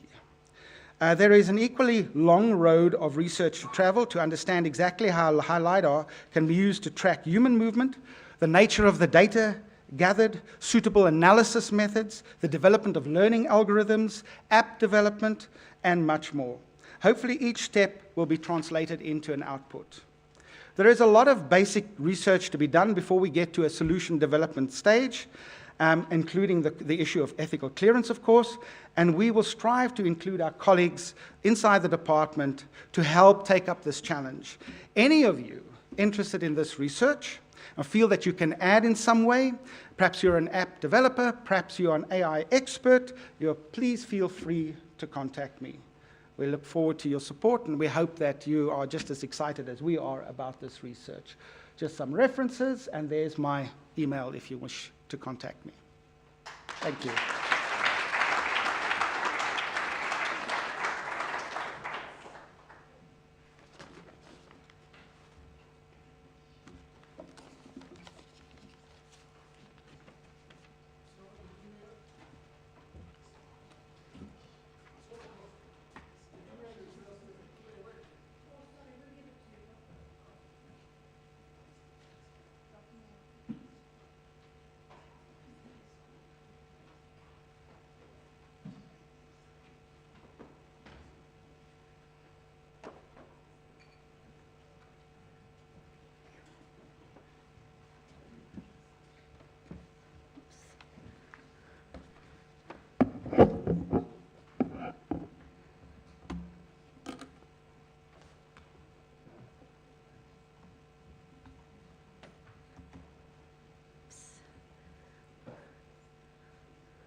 Yes, good.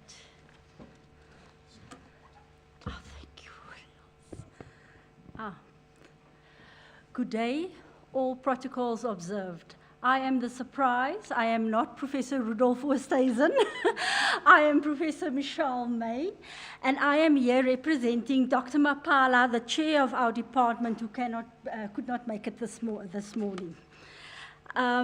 So what I'll do is I will firstly just speak to what she wanted to say and then move to other parts of the presentation. One of the things that why we are here today is really just to celebrate with you our research and innovation. So I think this is going to move too fast, so I'll catch up with my presentation. It's not supposed to do that. So I start. We welcome you to the special UNISA Research and Innovation Week event. As the Department of Industrial and Organization Psychology, we appreciate your attention at this event and wish you a good and fruitful experience.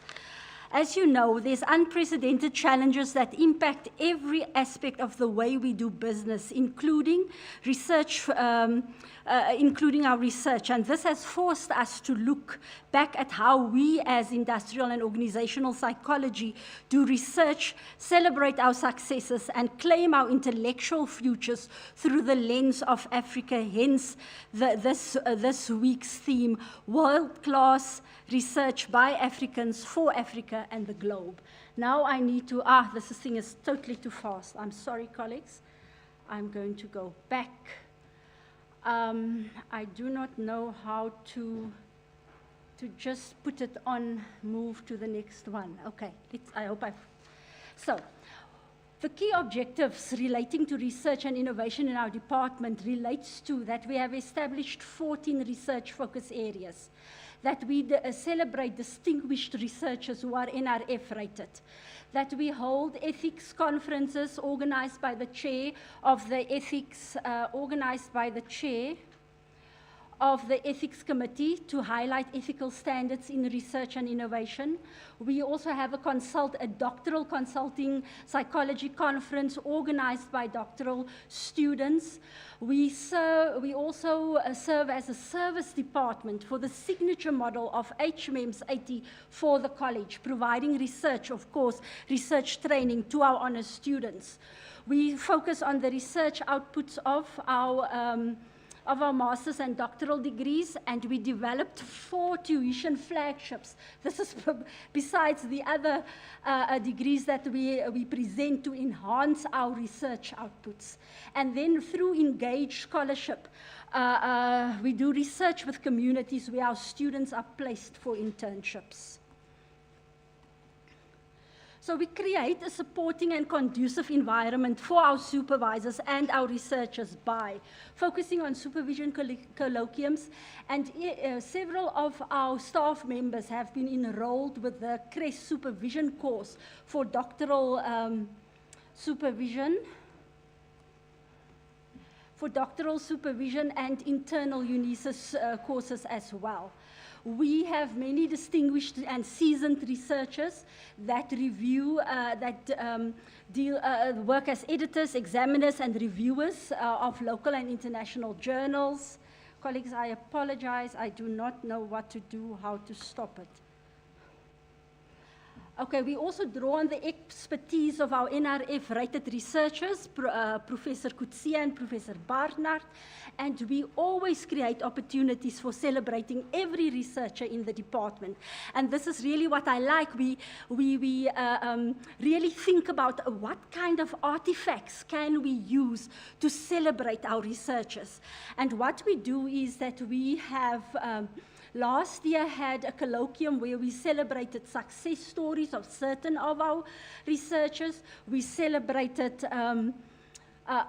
each researcher by looking at their first article, first book chapter, first book, and also conference papers and posters within the period Jan 21 to the middle of 2022.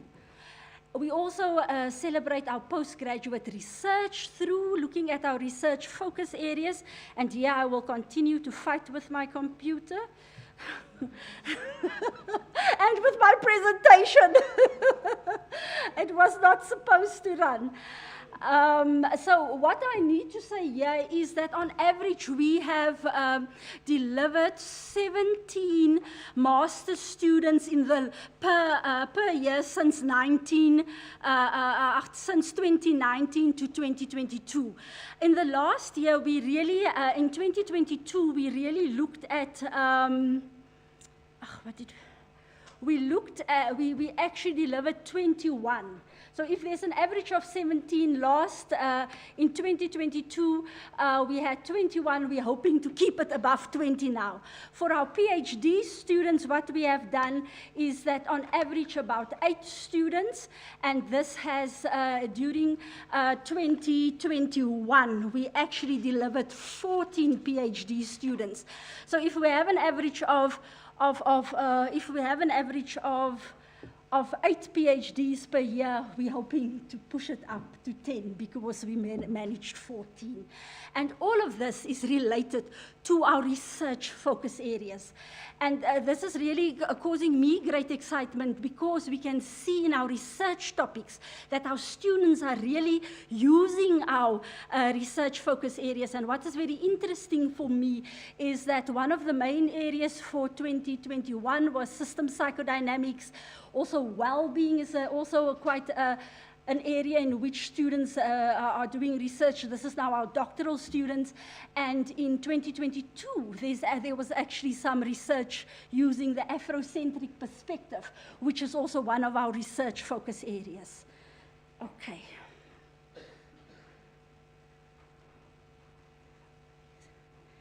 Okay. Now moving on to celebrating our tuition flagships. I've spoken about HMEMS, providing your honest training in research for our students. Then we have, I hope I'm going to stop it. Good. Then we have a master's in industrial and organizational psychology, where we train psychologists for the country, for other countries in Africa, and we also have students who have gone internationally, worked internationally. But of course, what is important is that we train these students also to do research within their different contexts.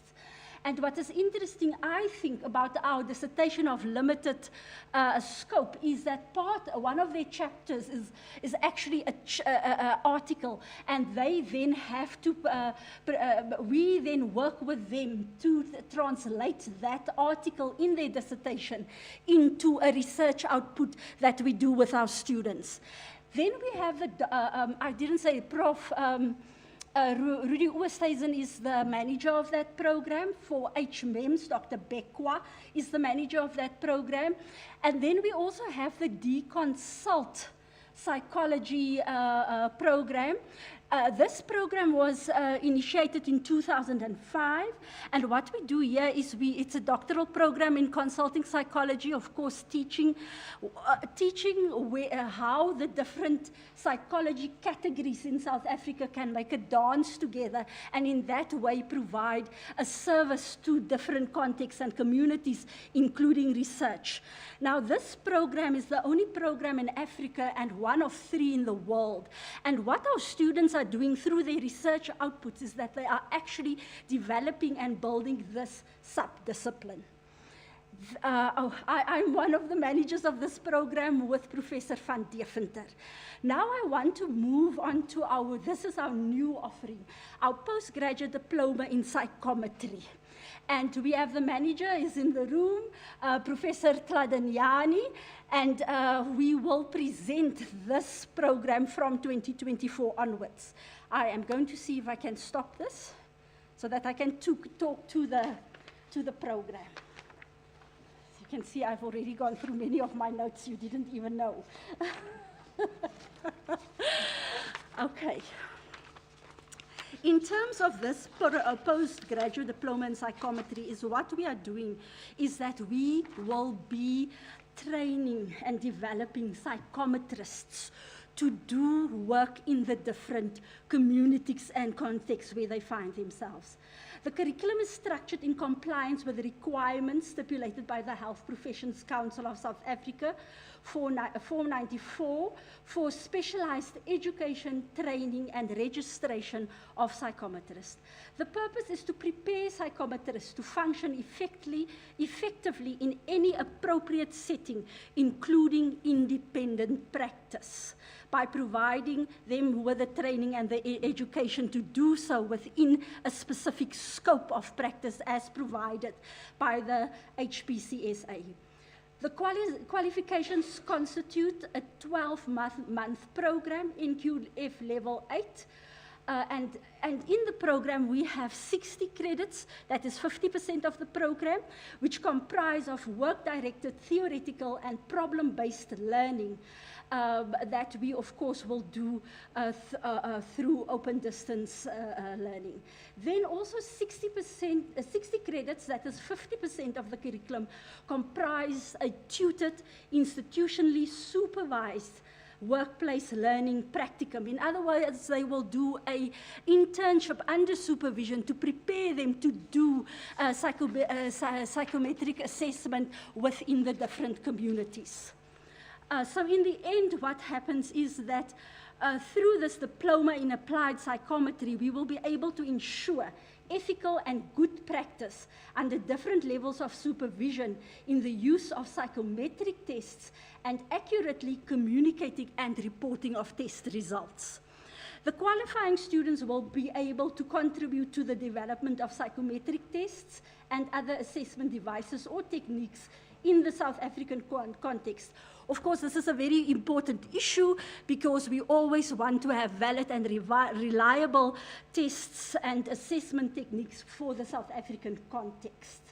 And then, of course, the qualification offers students further access to a course work master's degree in industrial and organizational psychology for those who, of course, adhere to the criteria.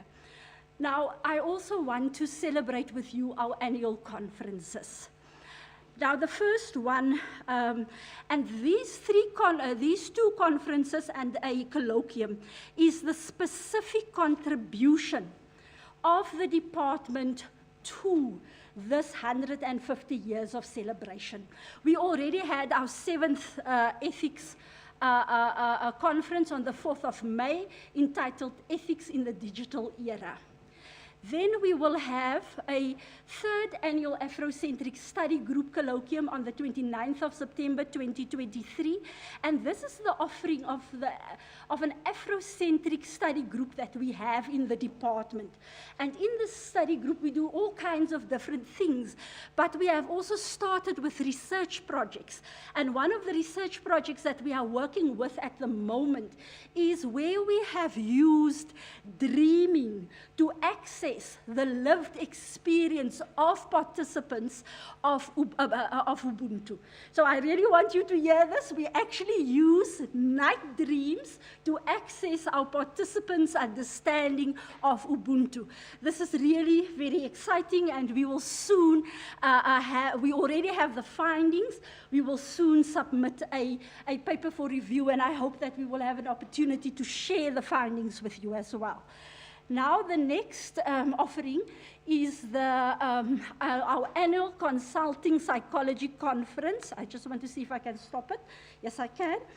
It is our annual Consulting Psychology Conference. We have had 13 of these, of which 4 has been online since 2020.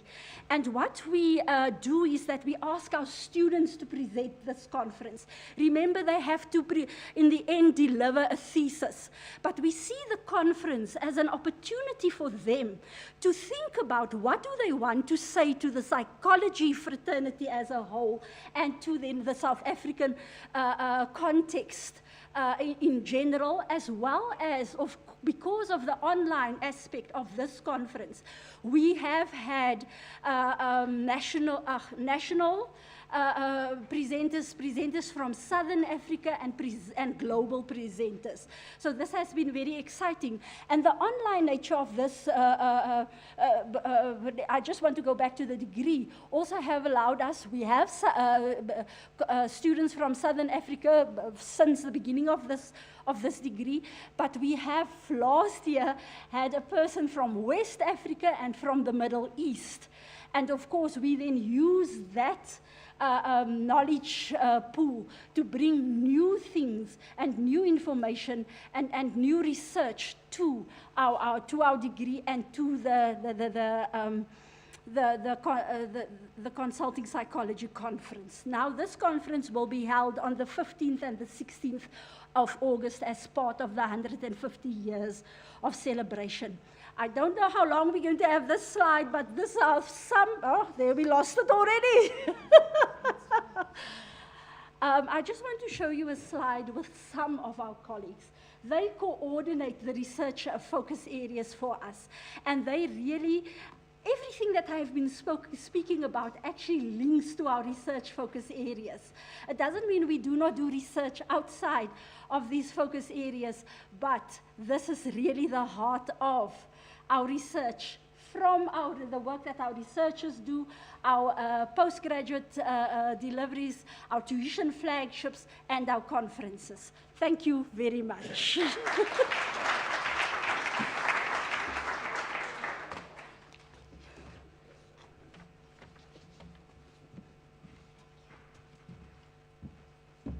Professor May really saved herself from a very confronting look.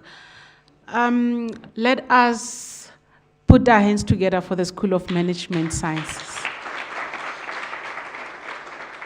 Thank you very much, Dr. Stander, Dr. Bothma, Professor May, also your CODs, Dr. Dilotsotle, Mema Duanekomape, and Dr. Mapala for directing these initiatives. Very well done, colleagues. We then move to the next school, that is the School of Public and Operations Management. So you wonder, why do we have issues of governance, maladministration, corruption, when we have the Department of Public Management? We are going to be enticed about their research and innovative initiatives and their flagships. The school has put together an exciting presentation, but first they have a keynote, and that will be provided by Dr. Tami Mazwai, who will be given exactly 20 minutes to do his keynote. A bit about Dr. Mazwai is the founder of Ndia Dynamics, an enterprise and supplier development company. It specializes in the design of small business development solutions. The activist and journalist expanded his craft of journalism to more than keeping society abreast of the happenings of the apartheid era, but further, his craft and molded it into becoming a formidable instrument in the empowerment of Black people to participate in the South African economy post-apartheid. He worked with intellectuals and still continue to do from Africa, including the former UNISA VC, Professor Pityana. He is also the first chairman of the South African chapter of the African Renaissance. He's currently involved in efforts to stimulate the economies of townships and rural areas to assist in the eradication of poverty, unemployment, and inequality. And his interests are in township economies, started when he was still with the Sowetan newspaper. Dr. Mazwai, the floor is yours. Shortly after your keynote, the school should be ready to present its initiatives. A round of applause, colleagues.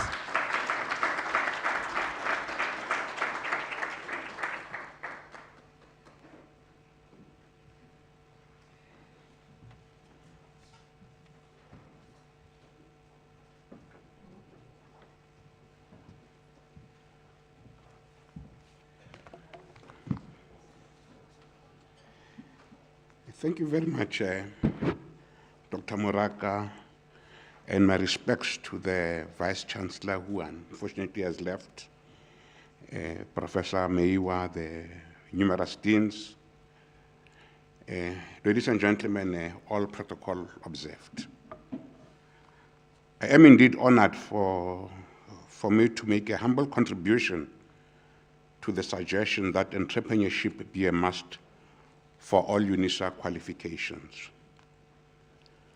I humbly request, encourage the university to consider this seriously as entrepreneurship, which presupposes innovation intertwined with the fourth industrial revolution and its technological advancements will assist the country meet its challenges of poverty, unemployment, and inequality head-on. Entrepreneurship is the most appropriate response to these challenges as it transforms the marginalized into makers of their own destiny, the very essence of social justice. Improving life for the less privileged, or what is known as the base of the pyramid, is now a global imperative and explains the implementation of the Sustainable Development Goals, the SDGs, by the numerous UN bodies and other multilaterals. We have seen countries adopt ESG frameworks to measure how multinationals, business, and other stakeholders, including universities, contribute to the implementation of these SDGs. The referred to base of pyramid are the 5 billion worldwide who live on less than $2 per day. And in South Africa, it is the marginalized in the townships, informal settlements, and villages. In 2020, the Minister of Higher Education in Malaysia made entrepreneurship and related subjects compulsory at all universities. The government was adamant that it has the responsibility of ensuring their graduates play their full and creative role in society. UNISA would be joining such august company, considering the strides Malaysia has made. In fact, our situation is dire, given the high employment, which at the end of last year included 3.5 million youths, where still 2.4 of the 11 million unemployed persons were graduates, while 7% had other tertiary qualifications as their highest level of education. Furthermore, Stats SA indicates that over 30 million South Africans live below the poverty line of 1,420 per month per person, while over 13 million people do not have enough food, as they live on less than 665 rand per person per month. Oxfam is specific that 2 million South Africans go to bed hungry every night. The focus on the township's informal settlements and villages is important, as this is not only our reality, but more importantly, the buying power and productive activity in these areas carries within it the seeds of growth from below, with job creation as a reality. This is what other nations have done instead of the trickle-down syndrome South Africa is guilty of. According to Chinese scholar Xi and others, China reduced extreme poverty by more than half through entrepreneurship. These scholars further warn that poverty reduction must not rely or be based on handouts, such as social grants, but it must be driven by the economically disadvantaged themselves in economically productive activity. Our students who come from these communities must, with local, spearhead poverty reduction and issues related to social justice. In this way, communities are their own liberators and retain their self-respect. From where does this BOP thinking come from? Michigan University's C.K. Prahalad initiated the debate on entrepreneurship in poor communities with his book, The Fortune at the Base of the Pyramid. Prahalad's writing resulted in business organizations packaging their wares in smaller quantities which the poor could afford. However, Kumar, Kumra, and Singh insisted that there should also be greater emphasis on producers and entrepreneurs at the base of the pyramid. They also added that these base of pyramid producers and suppliers must also sell to wealthier markets, as this integrates them into the mainstream of economies. Thus, the suggestion from the School of Public and Operations Management is timeless, as, with all respect, interventions by government have not delivered to expectations. Poverty, unemployment, and inequality are rampant in community, resulting in increases in prostitution, human trafficking, and violent crimes, to name a few. This presentation will be based in 4 parts, and this contextualizes the suggestion of entrepreneurship in terms of our journey since 1994. The first part is the background and deals with the concept of entrepreneurship and its relevant to everyday life. The second details the road traveled on small business. The third explains the ineffectiveness of government interventions, and the last deals with how entrepreneurship and the fourth industrial revolutions, what we've been listening to this morning, ensures progress in social justice as successful entrepreneurs emerge and deal with poverty, unemployment, and inequality. Now, a bit of the background. To respectfully motivate the suggestion on entrepreneurship, let us take a closer look at the terms entrepreneurship and small business. Thurick and Vanessas and Stevenson and Landstrin make the point that entrepreneurship refers to the identification of opportunities. On the other hand, small business development refers to the provision of support to small businesses. Stevenson and Landstrom substantiate that entrepreneurship policy focuses on the individual community, as Ash and Zeb agree, stressing that it is the recognition of opportunities accompanied by the cognitive decision to commercialize such opportunities. Entrepreneurship being part of human existence and involvement, humans have always needed to trade and barter, as no community or family were self-sufficient. Hence, classical economist Adam Smith vividly explained that human nature has a certain propensity to track barter and exchange one thing for another. Of importance is that this propensity to barter is not specific to Europe or the United States, but part of human nature. Nzamela reinforces this point when he states that around 900 BC, African people, for instance, the Lemlem in Ghana, were already participating in trade. He adds that various parts of East and West Africa were trading its gold with the Arab communities to the north of them. I am deliberately making this point to reject the narrative that Black economic empowerment stimulated entrepreneurship in Black communities, or that entrepreneurship is a consequence of 1994. Our villages had systems of barter based on supply and demand between families and clans, what one wanted and did not have, and vice versa. Thus, UNISA graduates armed with entrepreneurship will be helping their own communities relate to their economic realities. Not to belabor this point, we are all aware of the presence of Black entrepreneurs over the years, and that these had defied legislation that criminalized business activity by Blacks. The Richard Maponya, Soli Solangs, Connie Nchonas, and Esther Nyembezis come to mind in just looking at Soweto. Other parts of the country had their own stalwarts who defied great odds to indulge in an activity that is encouraged in the rest of the world, but South Africa turned them into criminals.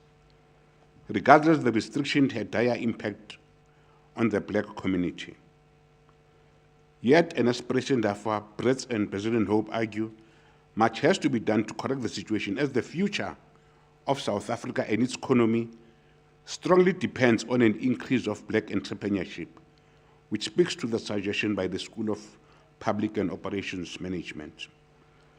Of note is that Black entrepreneurship is currently in problem waters because of the vicious suppression of Black entrepreneurship during the apartheid and before 1948, the Land Acts of 1930 and 1936.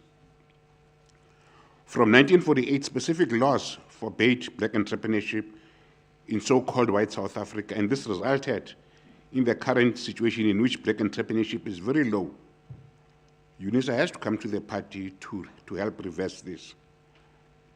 Looking at the involvement of small and entrepreneurship, we are all aware that the words small business and entrepreneurship are interchangeable. Thus, when South Africa speaks small business, entrepreneurship must be assumed. In 1995, the then Minister of Trade and Industry, Trevor Manuel, hosted South Africa's first ever conference on small business titled the President's Conference on Small Business. This was in Durban, and the late Nelson Mandela was President. Nelson Mandela was guest speaker. In 1995, the white paper for the development and promotion of small business was released, and the ruling ANC also released the Reconstruction and Development Program, and which had small business development as a significant component. The RDP was later reinforced by the National Development Plan, which prescribed that at least 12 million small businesses should have been created by 2030 to meet the challenges of poverty, unemployment, and inequality. This, unfortunately, is far from happening, as even highlighted by the 2022 report of the National Planning Commission. It will also be recalled that in 2014, the government created the Department of Small Business Development to try and remedy the situation as unemployment was worsening. Unfortunately, the new department was not given the teeth to restructure the sector, and hence the situation has not improved. Thus, the first diagnosis report by the National Planning Commission highlighted that poor or no implementation of policies, programs constrain the alleviation of poverty and unemployment. Also, silos in government with little coordination aggravated the situation. It also emphasized that the restructure of the economy was long overdue. Hence, despite 29 years of democracy, Stats SA reminds us that in 2019, 55% of our population lived in poverty. Unemployment was at 32.7% at the end of 2022. In the townships and villages, unemployment is upwards of 40%, sometimes reaching 70%. If we look at unemployment in terms of real people, we have approximately 15.7 million people who are employed and close to 12 million people within the broad term of unemployment walk the streets.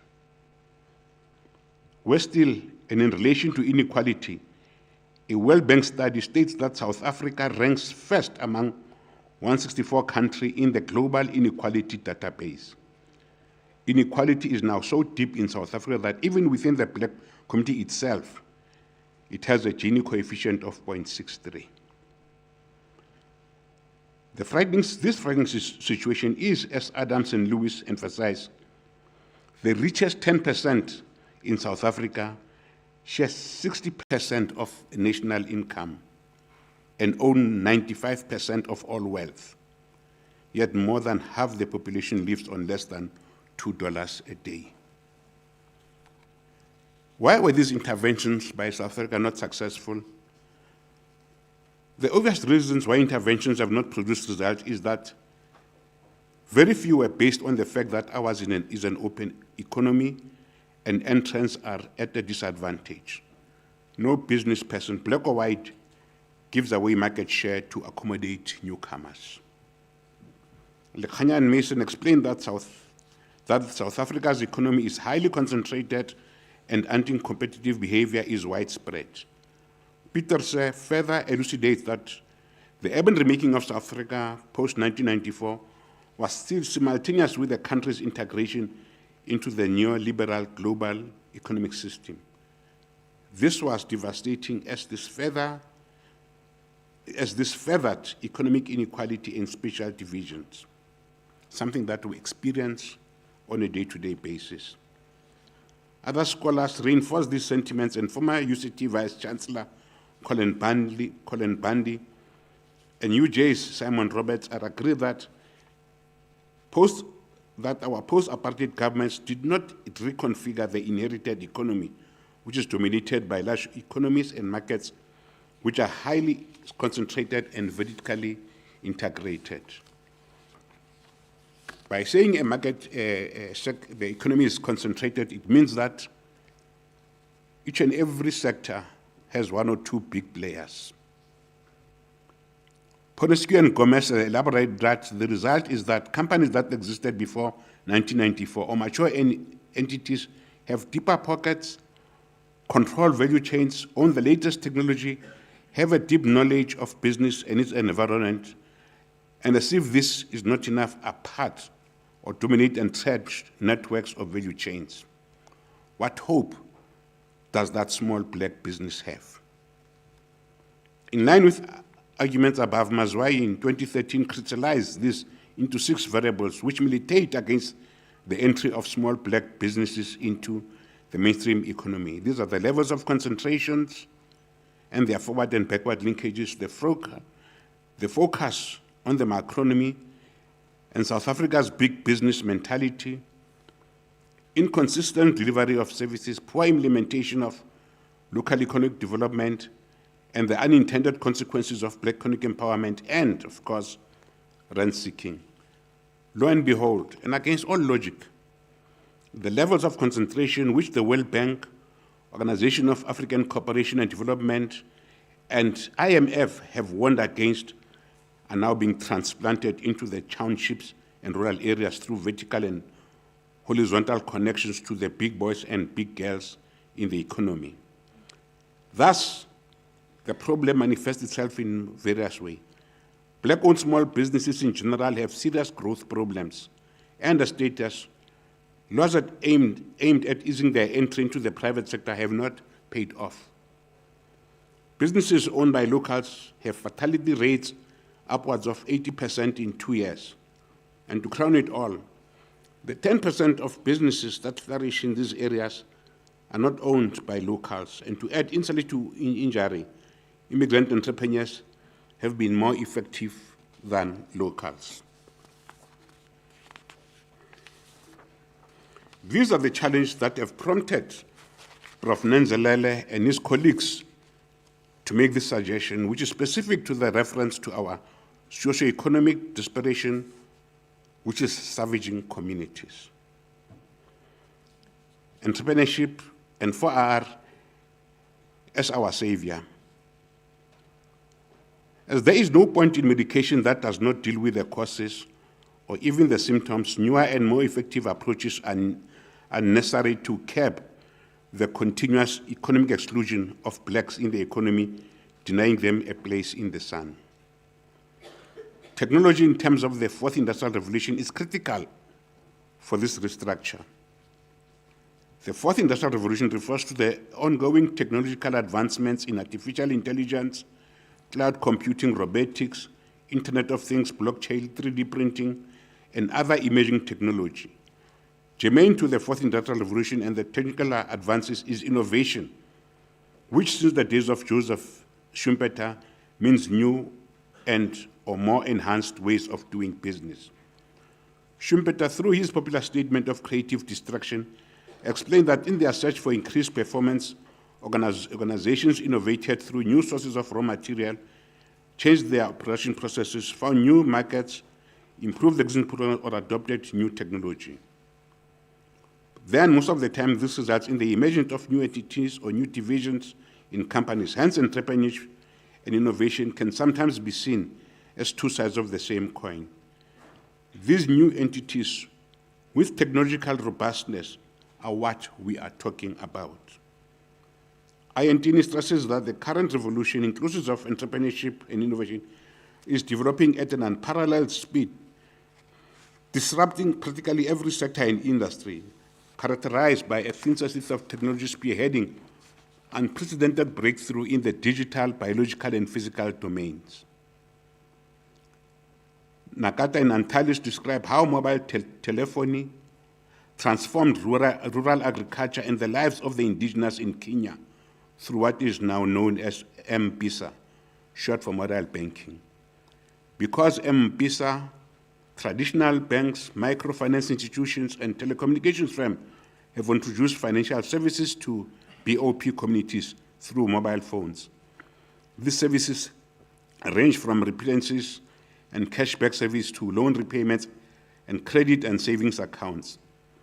South Africa itself is, in any case, also making headway, according to a study by the IMF, which affirms that digitalization and fintech are major advances. The study stresses that fintech startups are emerging across a wide range of services, with payment-related ones being the most popular. Services including real-time clearing, contactless cards, and an interoperable card payment system have been used widely. A major finding of the study is that the use of mobile phones has accelerated even in the communities in the lower levels of society. According to the study, 74% of South Africans own mobile phones. Obviously, we cannot in one day detail the possibilities of the fourth industrial revolution so that society, and not just a few, enjoy the benefits of technological advancement.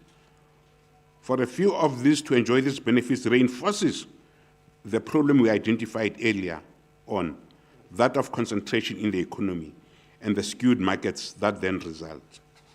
Hence, this suggestion on entrepreneurship for all qualification is critical as it ensures that entrepreneurship graduates will ensure more South Africans benefit from the technological advances being made rather than a few that can afford. This is what Malaysia was talking about. The reality is that as important as the private sector is, and its major role in our technological advancement and national, it does not carry the mandate for the eradication of poverty and unemployment. But our institutions, including UNISA, have a mandate for this mandate, have a mandate to reduce unemployment and inequality. It may be of interest to know that, and I suggest that there is a golden opportunity for UNISA to even making the suggestion from the School of Public Operations practical. Close to 716,000 youths are on grants, while 3.5 youths are not in employment, education, and training, the so-called NEET challenge. These 4 million plus are a golden opportunity for our investors to slay the hoja of youth unemployment. It is possible for UNISA and fellow institutions to design programs for these youth on the basis of the ESD leg of broad-based empowerment, black economic empowerment, which will then see the private sector fund these programs as these companies must earn BE points. This will be killing 2 birds with 1 stone, creating youth unemployment and reducing the threat the 4 million pose to social stability. I have no doubt that the BE Commission will gladly approve such a suggestion. Colleagues, entrepreneurship can make a big difference to the future of our country. And the more we encourage our young people to be entrepreneurial rather than look for grants, the better our country's economy will grow. Thank you very much.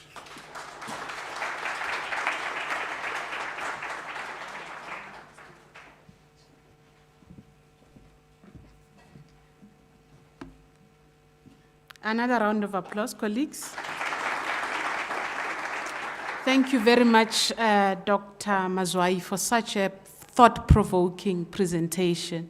Challenges us as academics to relook at curriculum transformation efforts, our epistemological ideas, that we need to reimagine how we can include entrepreneurship as a module in all the qualifications. You've also called out for the inclusion of black businesses in the mainstream economies as a way to contribute to our economic growth. Very special remarks.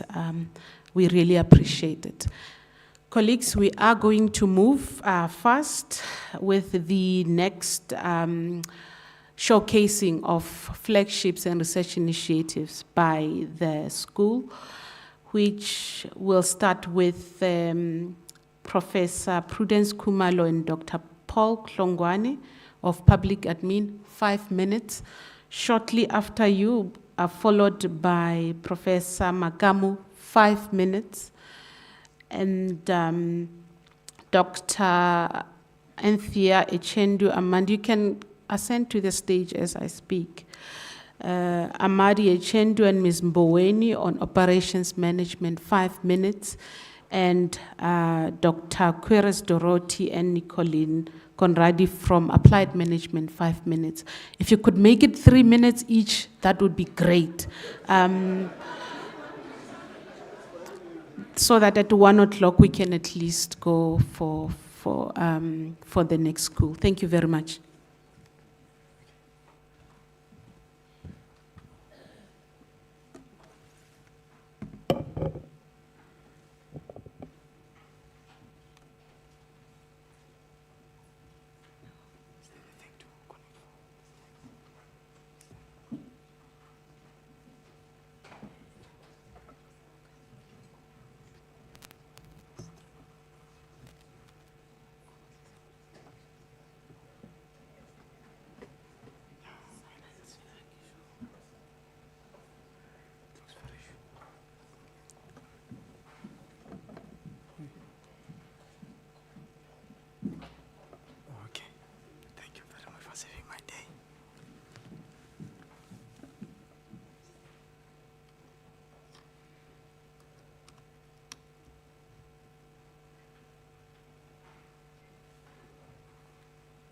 colleagues, good morning, and Madam Chair, thank you very much for granting me this grand opportunity to share what we are doing in the field insofar as community engagement is concerned, and also to share what we have previously done.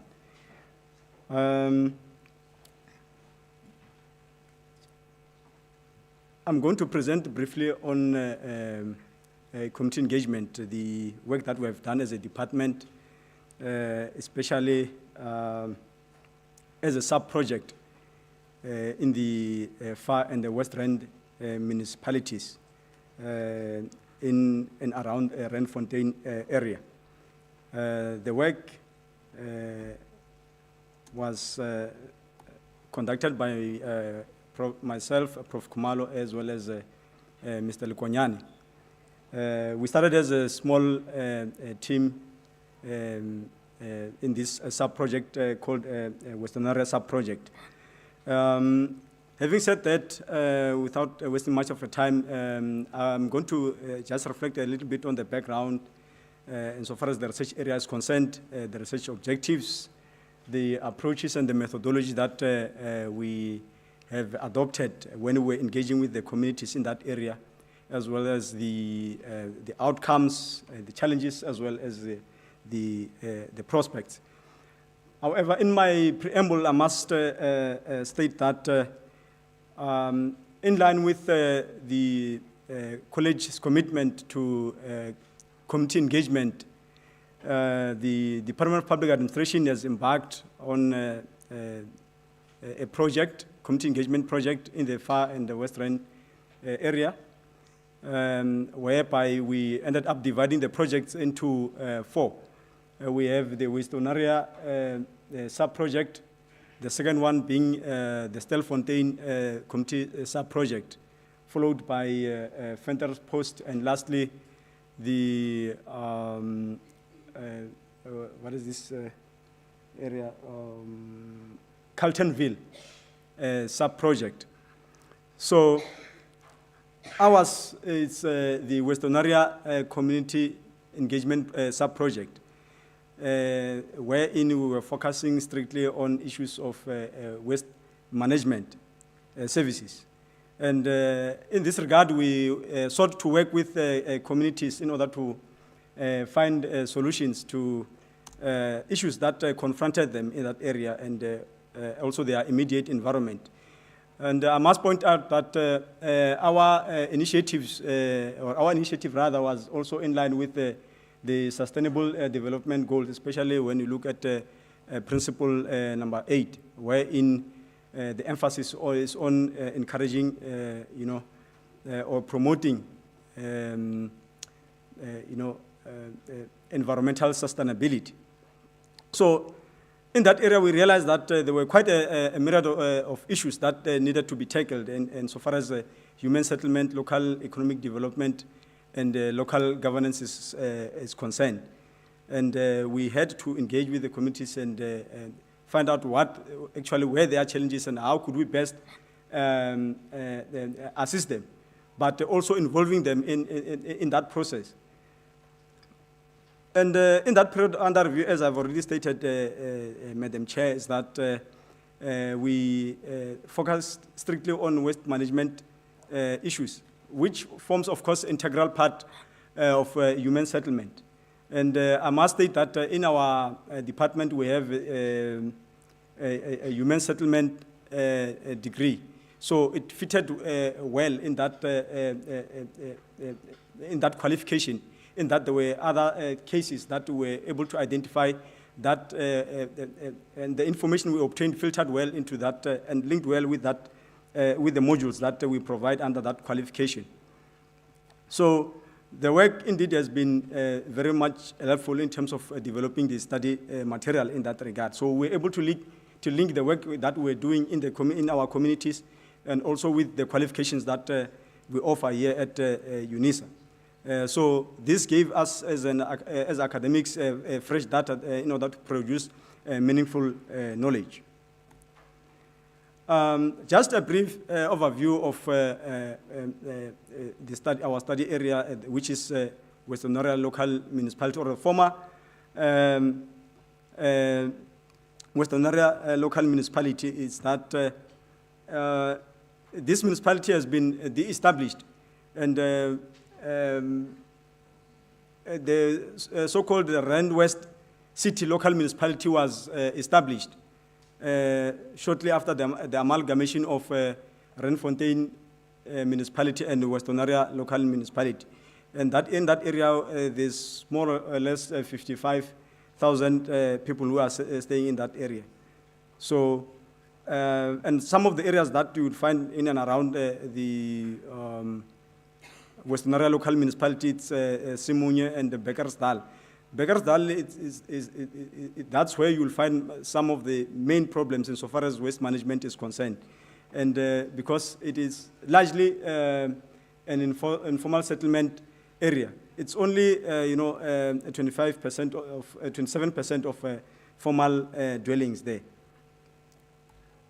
Just to move quickly, so like I said, our goal when we went there was to work with communities to deal with public administration issues. And in other words, our role was that of being a catalyst in helping communities find solutions to their own challenges. So we wanted to create, sustainable and innovative solutions to the challenges that we had identified in relation to human settlement, waste management, and local economic development. Our approach, of course, was that of participatory action research, wherein members of the communities are not just research subjects, but they become active in identifying solutions to the problems that they were facing. And we engaged with multiple stakeholders, of course, government officials, municipal officials, members of the communities, community leaders, in order to gauge actually what were the problems and how could we best assist them to resolve their problems in collaboration with them. And of course, we undertook some kind of desktop research in that process, and also engaged in focus group discussions with members of the communities. And we also got involved in, from time to time, in community forums or community forum meetings that are held from time to time in order to get some of the information that we could utilize in that process. And in terms of the outputs and the outcomes, we were able to, identify solutions in collaboration with the members of the communities insofar as waste management services is concerned, whereby there was some kind of a response from the municipality as well, as they started to provide new refuse bins to the communities, which when we started were non-existent, though they were not allocated at that point in time. And of course, one of the challenges that we encountered when we first entered the field or that area was that some government officials were reluctant to participate in the project, but some of them, they ultimately started buying into the idea when they saw that we were really not antagonistic in our approach, but we wanted to work with them to identify solutions to some of the challenges that were experienced by the communities in that area. And I must point out that out of the work that we have done, we managed to produce one book, a scholarly book chapter, and just at the beginning of this year. And we also managed to present a conference paper that was back in 2018 during the BRICS Think Tank Symposium in Bloemfontein. And these are just the visuals, colleagues, regarding how the state of affairs when we first entered that area. So I won't waste much time, but I'm just showing you what was happening in that area. It was just chaotic. This is just adjacent to a road, but you would find just a mound of waste, just dumped,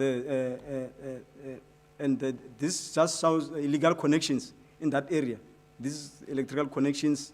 This is the seepage of wastewater from the sewage pipes, and now the waste is swept into the stream there. That leads to one of the nearby dams there, Donaldson Dam. So it's just so chaotic. However, the municipality has tried to take some measures to deal with some of these issues. Therefore, now, just to wrap up, in terms of the challenges, like I said, that there was that kind of a reluctance from municipalities. That, to an extent, is still continuing, but we managed, as I said, to get some of the municipal officials to participate in the project. And one of the challenges that we continue to experience is the fact that we are experiencing some strains insofar as other commitments are concerned. We have other work commitments that also compete with the project that we have embarked on. And we have limited resources, and I believe Dean is here will be able to throw additional resources so that we can continue with good work there. We have limited financial resources for us to go and conduct empirical study further in that area. So we believe, Dean, that we are here, you will really throw some resources. And now I'm closing, Madam Chair. Yeah, so we believe that once the resources have been availed, we will be able to go and continue with our research project and produce more research outputs. And really, we believe that you have listened to our campaign, Dean, and you will respond positively. And I thank you so much.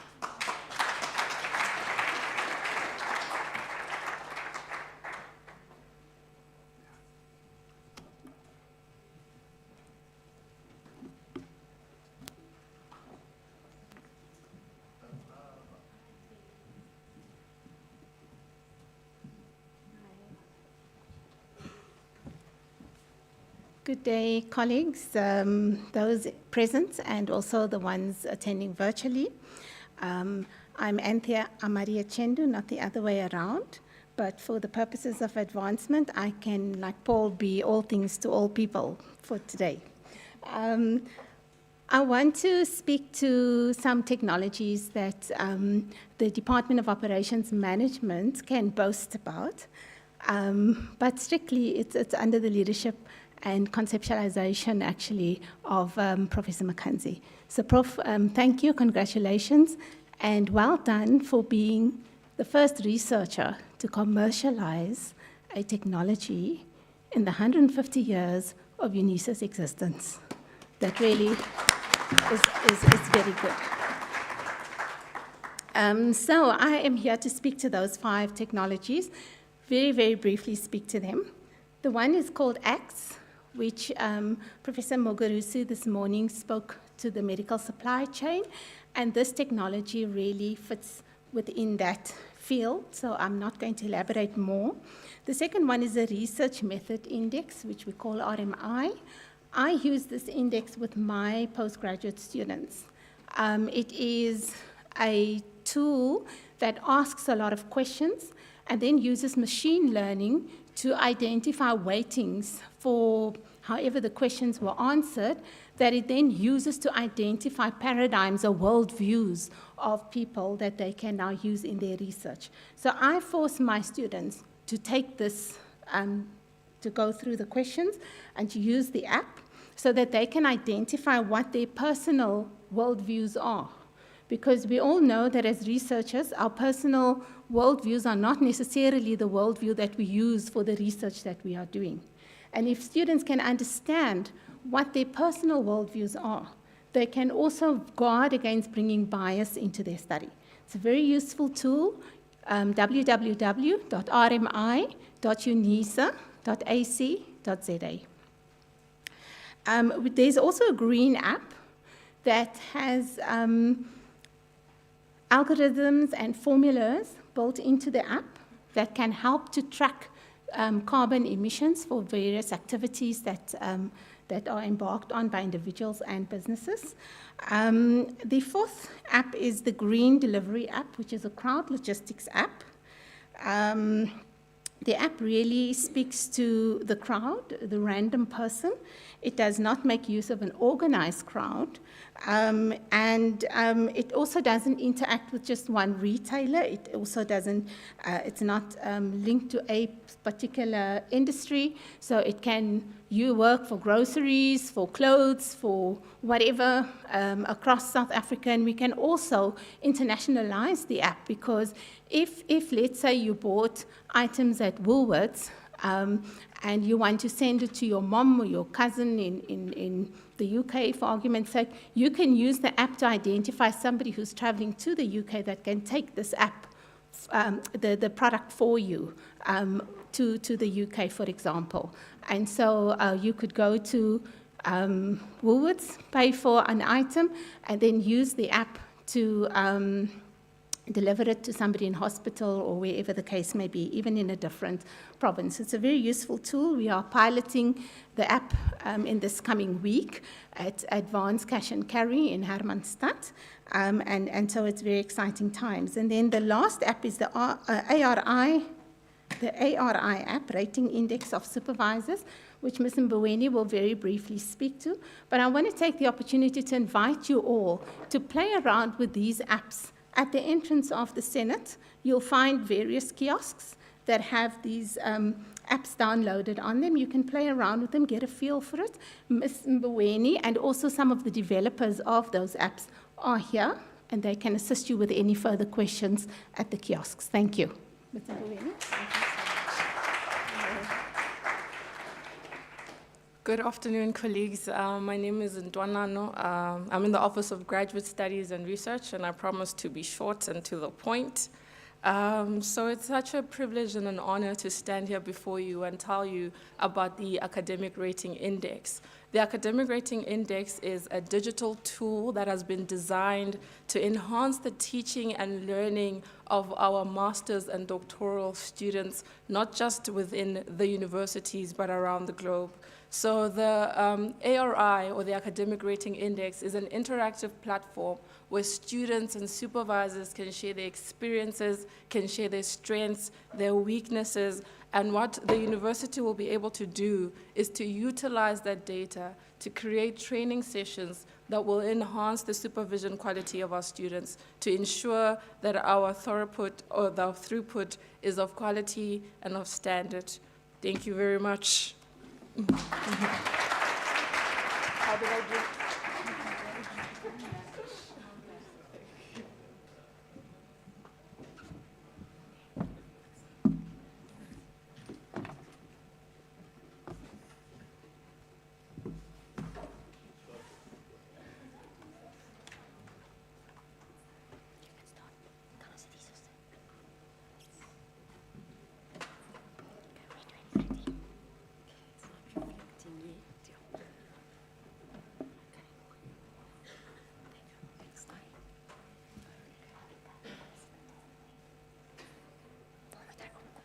This one. Try this one. Take that one out. Thank you. Oops, sorry. Okay, there we go. Good morning, colleagues. Thank you for this lovely opportunity to present to you one of our exciting research projects in the Department of Applied Management.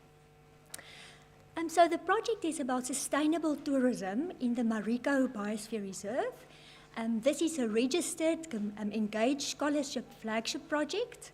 And the project team is Dr. Arika Botha, she's the project leader, Dr. Kiros, and Dr. Kondari. This project aligns with the research team's research focus area, which is sustainable tourism. It also falls within the niche area of economic and environmental sustainability. It further addressed the Agenda 2063, which is a prosperous Africa based on inclusive growth and sustainable development. It also addressed the Sustainable Development Goal of number 12 of responsible consumption and production. So the reason for collaboration with the Mariko Biosphere Reserve is for research, for consultation, and also training. The Mariko Biosphere Reserve was designated in 2018 by the UNESCO Man and Biosphere Programme, owing to its unique freshwater systems. So for the rivers that forms part of the broader Dolomitic aquifer system of the Northwest, and also it is one of the only biosphere reserves where 3 major rivers share a catchment area. So the Biosphere Reserve has 3 main functions, which is conservation, sustainable development, and logistical support, which includes education, training, and research. And this is where our project fits in.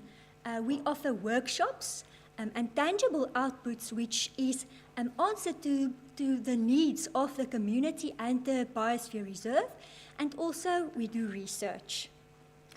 We found it important just to share with you the fundamentals of sustainable tourism. So it is tourism which is not only contributing to the natural environment and conservation of the natural environment, but also contributing to social and economic benefits. Dr. Kiros will now provide you with more information about the research and community outputs that emanate from this project. Thank you.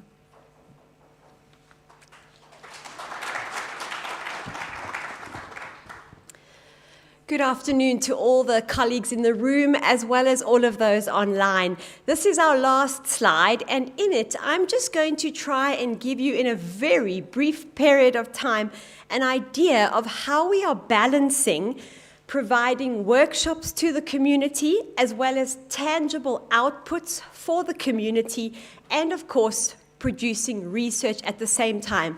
And to clarify, our community is the people who are involved in the Biosphere Reserve in the Mariko. And so we are working closely with them to identify what do they need and to be able to fulfill these needs in a practical way. So when Dr. Botha, our project leader sitting over there, when Dr. Botha started the project, one of the earliest phases was to do qualitative research on tourism entrepreneurs' perceptions on sustainable tourism, to see where were they at and how did they view sustainable tourism. This was qualitative research, which has led to an article, and the stage of that article is currently addressing the reviewer feedback. Some of the earlier research done was also a quantitative survey on the tourists' preferences. So this was to look at tourists who were visiting the Biosphere Reserve. What did they do there and what did they want? What are they looking for?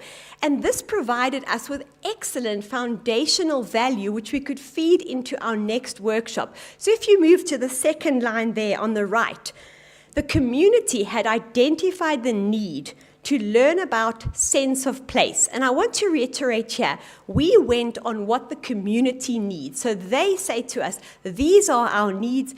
We then go in, and every time we go, we say, is it changing? Is there anything new? Is this still your need, your priorities? So we went back and we gave them a workshop on what is sense of place, which is all about meaning. We don't have time now to get into it, but about the special meaning of a place. We gave them a workshop on this, and at the same time, we gathered qualitative data using a qualitative technique called nominal grouping technique. And this is actually where we got the participants themselves to generate the themes of, to them, what makes this area special for you? Why is the Mariko Biosphere Reserve something that people should come and visit? And we then went back, and we are currently in the draft phase of using their data to produce a sense of place toolkit for them, which is a practical tool which entrepreneurs can use to say, what makes the Mariko special? And second of all, how can I get involved in the Biosphere Reserve if I want to? And that's in the draft phase. At the same time, an article has been written on this methodology, and that's also in its draft phase. If we move to the third line, we returned in 2022 and fulfilled their next need, which was education on sustainable tourism. They said, we've got these entrepreneurs, but they want to know, how do we do sustainable tourism? What does it mean in a restaurant, in an accommodation establishment? And so we gave a workshop very finely tuned to their needs. And At the same time, again, we plugged into research and we gathered quantitative and qualitative data on that visit to see how their perceptions had changed before and after the workshop/intervention. For that article, our progress at the moment is that we are at the data analysis stage. And then lastly, for 2023, this year's plan is to return and give a workshop on interpretation. And that is all about how do you make this biosphere reserve exciting, meaningful, and understandable to the tourists. And so we will go back, give a workshop on this, and hopefully at the same time, that's the question mark, produce some research out of that. So that is us, our project from the three of us in a 5-minute nutshell. And in closing, as a team, Dr. Botha, Dr. Conradi, and myself, we are very excited about this project. And we are looking forward to seeing how it's going to develop in the future to meet the needs of the community through education and training, through practical tools that they can use to make the Biosphere Reserve work better in terms of sustainable tourism. And then, of course, producing research. Thank you very much.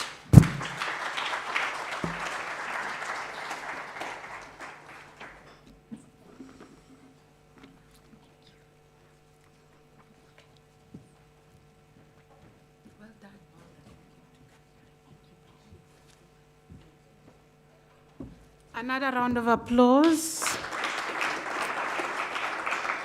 Well done. Thank you very much to the school, and congrats to the school director, Professor Nenjelele, CODs, Professor Malefani, Dr.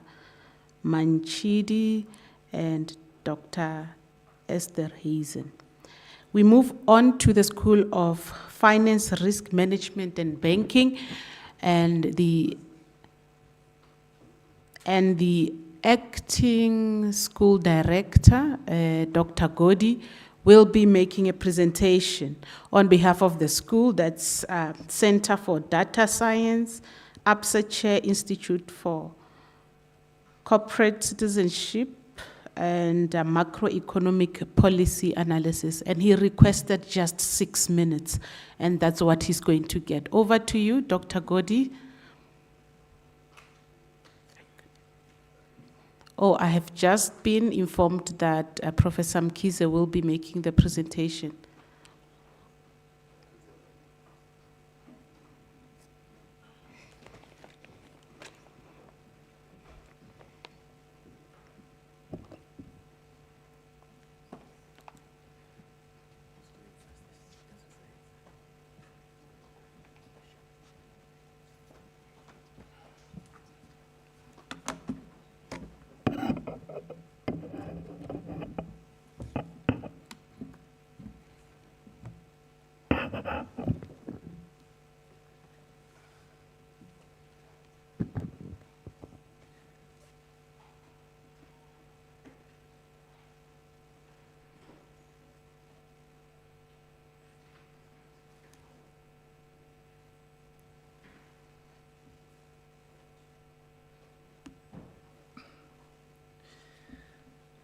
Good afternoon, colleagues. I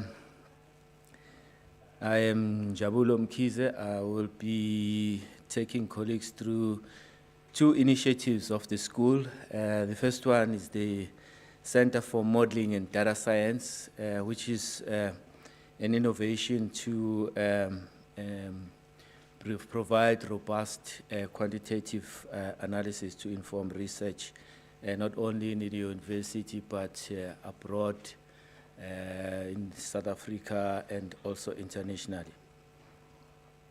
This is in terms of the outline. I've mentioned that I'll be speaking in terms of the Center for Modeling and Data Science, as well as the work that has been done by the Macroeconomic Policy Analysis Research Program within the school. Now, we all understand that departments, businesses, and institutions had to take a number of big decisions. And so the aspect of modeling big data and big data analytics, it becomes very much important in these days. which is why we feel it's quite important that as a school we take a strong step in this regard, and we have already have a few engagements with key personnel within the public sector who found it very interesting to engage with us on these two areas, on modeling and data science. Data science or science-based policy needs good science, good data, analytical tools, and skilled people. I will show you that we have already started in 2019 with the school, the summer schools, which is basically on modeling. We have participants across the globe that participate in these summer schools. And as a way of moving to the next step, after we've upskilled individuals, we want to look at actually hosting the Center for Modeling and Data Science. Ours is mainly to provide a much more extended scientific model to look at mathematical models as a representation of a real system. So that's what the modeling is about in terms of what we want to do in the center. These are types of models that we want to create. System dynamics, computable general equilibrium modeling, we already have as part of the courses that we offer in our summer schools since 2019, as I've mentioned. Dynamic stochastic general equilibrium models, micro-simulation models, optimization models. As I've mentioned, there is already interest specifically on simulation. We've made a proposal to the Parliament Budget Office to provide simulation on the basic income grant to simulate its impact on eradication of poverty. So these are some of the models that we'll be building. In terms of areas of application, we have labor market, the energy, environment and climate change, regional impact assessments, the whole list that we will hopefully provide application of our models. We are of the view that there is no one size fits all, so each model has its own specific role in terms of meeting what it's supposed to meet, rather than having one model to apply it across. All right, just gonna move. So this is how we started. We had quite a few enrollments when we started the summer school. This is in Cape Town at our regional campus. But last year, as you can see, we've sort of tripled the numbers in terms of participation. We have cooperation with ECOMOD, which is an international research institute. So we work side by side with them in providing these summer schools on modeling in South Africa. I'm moving now to macroeconomic policy analysis unit, mainly to take you through to what some of the achievements and what has been happening in that space. The macroeconomic policy analysis, or MPA, was developed by Prof. Odiambo in 2011. It's an offshoot of one of CAP's flagship program entitled Growth, Poverty and Macroeconomic Policy Analysis. In 2018, the program received funding through USPRC through the University Strategic Project Fund. In terms of achievements, the program has produced more than 213 research outputs in accredited journals, and published in high impact and reputable international journals. In addition, the program has successfully trained 21 M&D students during the past 10 years, And we have a cohort of 14 current students that are being supervised through this program. Colleagues, these are some of the students and candidates of the MPA, which over a period of time has been able to achieve. There is currently, the MPA currently houses top researchers, not only in Africa, but internationally. Two of the program's most prolific researchers, Prof. Simplice Osongo and Prof. Nicholas Odiambo, are currently listed among the top 3 economic authors in Africa by the REPEC IDLs. The same researchers have also appeared repeatedly on the list of the University of Stanford top 2% most impactful scientists in the world. In 2022, I thought colleagues would be clapping by now. So quiet. Thank you, colleagues. In 2021-2022, Prof. Odiambo, the head of the program, he became the first CAMS economist to be admitted to the prestigious African Academy of Sciences, the AAS, following the rigorous peer review, vetting, and voting process. Thank you, colleagues. And lastly, some of the other achievements by the program are some of the trained successful academics within the Department of Economics that are now established researchers by their own right. We're talking here of Prof. Ho, Prof. Malefane, Dr. Vaku, and Dr. Maluleke. And colleagues, I can just also indicate that we're taking this forward in the sense that we want this program to be re-established as an institute within the school. And the process has started. It's still unfolding within the MENCOM processes.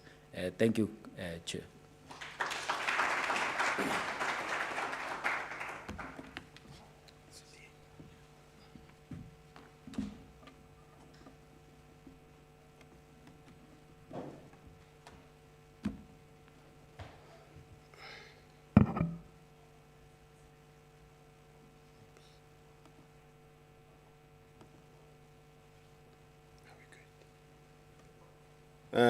Good afternoon, colleagues.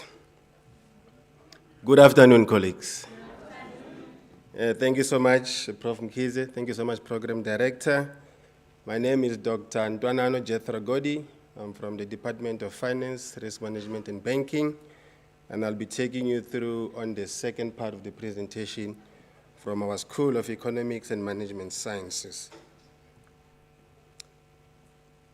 We had 2 projects starting from 2019, and the first project I'm going to present is titled the Student Support Strategies and Practices for Postgraduate Students Pursuing Honors Degrees in an Open and Distance Learning University. This project was carried from 2021, it ended in 2022, and there is a project that has carried over from that. And the aim of this project was to understand the postgraduate support strategies and practices utilized by lecturers who teach students pursuing honors degrees at UNISA. The objectives of the projects were to determine the relationship between the teaching, social, and cognitive presence on online student participation in an ODEL environment. The second objective was to explore student support strategies utilized to support postgraduate students pursuing an honors degree in higher education. The third was to establish support service practices within UNISA, in our college, as well as CSET.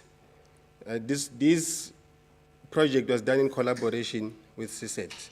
And finally was to recommend strategies to help improve support for honor students. Colleagues, I'm glad to report to you that this project has been quite a success. And from that, we derived 6 ODL articles that have been published in an accredited journal from this project. And we currently have a PhD study which is based on this project, which is due for submission this year. I'll move along to the second project. I think this one is very close to a lot of colleagues in our college. And the project title is Creating Guidelines for the Implementation of Continuous Assessment Practices within the College of Economic and Management Sciences. It is a buzzword in the college, and if you're not or in the process of implementing continuous assessment, I think this should talk to your project. The aim of the project is to create guidelines that can be used within the college for implementation of continuous assessment.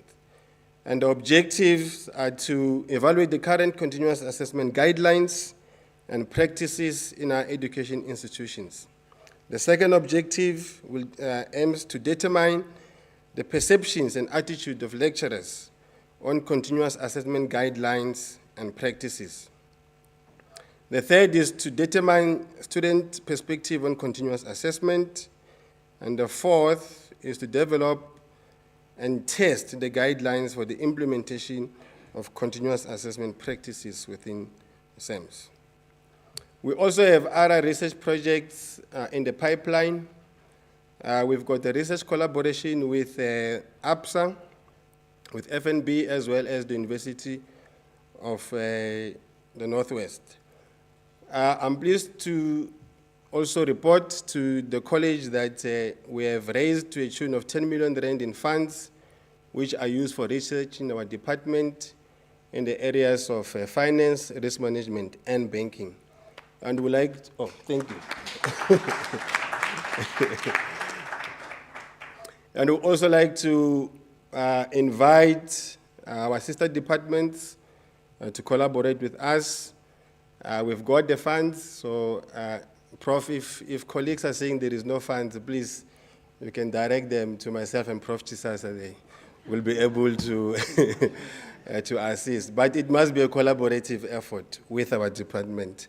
We also have MOUs in the pipeline with a couple of local universities and international ones, but I'm not going to mention them now until we have finalized the due processes, the due diligence, and have submitted them for endorsement in the college. Colleagues, thank you so much.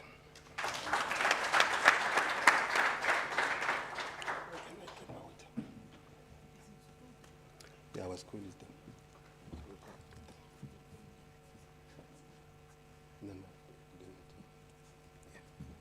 Another round of applause for this school. They kept to the time. And they're telling me now they're dealing with money and serious matters. So I guess, yeah, business is money. Thank you so much to the School of Economic and Financial Sciences. We then are moving to the last presentation that will be done by the Center for Innovation and Entrepreneurship Excellence, and that will be done by the mother of the research in the college, Professor Mkansi. 5 minutes. Thank you very much.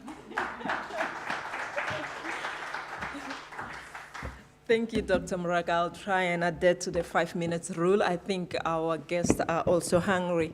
IT, can you please display my slides? And I would like to invite our guests, Dr. Sbanda from African Applied Chemical. He's our industry partner working with us on innovation. I also would like to invite Professor Aaron Sakanda, who is representative of our international collaborators, Mr. Tapole Mkole, who is also an industry partner, to come and join me in this chairs, please. Colleagues, you have heard in great detail the kind of work, the kind of research and innovations that has been articulated by my colleagues, and I want you to give them a round of applause for their great work. It's evident that our college is playing a very significant role in the transformation of Africa and South Africa. You have heard of projects with Mariko Biosphere, Westoria, industry players working with Dr. Bothman. You have heard of the Center for Data Science and Modeling, Macroeconomic Policy Analysis Program, and the kind of achievements that has been achieved today. So such programs requires a forward approach and support that is very critical, and that is the Center for Innovation and Entrepreneurship Excellence, which our IT is going to display using the slides that I've loaded to them earlier. So our center, the aim of our center is to promote research-based innovation. We understand that if we are to solve the challenges that face Africa, we have to look at our research differently. Our research represents technology readiness level 1 and level 2. So what is required is for us to move beyond publication to innovation, taking that research to the communities, having a higher impact within Africa and the entire global space. So how are we going to do it? How are we going to promote research-based innovation is through maturation of projects that emanates from research from our scholars, from our students, and the community at large. So in support of this Center for Innovation and Entrepreneurship Excellence is a number of stakeholders. We have industry. Representing one of our industry today is Dr. Subanda. He's based at the CSIR. He's a scholar who specializes in nanotechnologies, and he has developed a number of products that deals with malaria. We have developed a supply chain innovation that helps to manage the entire supply chain. And he will speak for 5 minutes and articulate how our project is assisting him strategically and operationally. To support that kind of industry alliance is Prof. Sakanda, who represents a number of universities that work with us from Norway, Canada, USA, and all over Africa, including a scholar who's based at Cambridge University. They are here today because we are working with advanced warehousing with Mr. Kala, and we want to appreciate our businesses in South Africa and our industry for allowing us to test and pilot the impact of our research. We also have Mr. Tapelo Mukela, who's also a PhD student and the software engineer behind one of the innovation displayed at the foyer, who has come together with other software engineers to create Code Shandi that will serve as a digital lab for all our innovation and projects that emanate from research. Mr. IT, are we close? I think the program director will chase me soon. So in the meantime, I think I would like to ask Dr.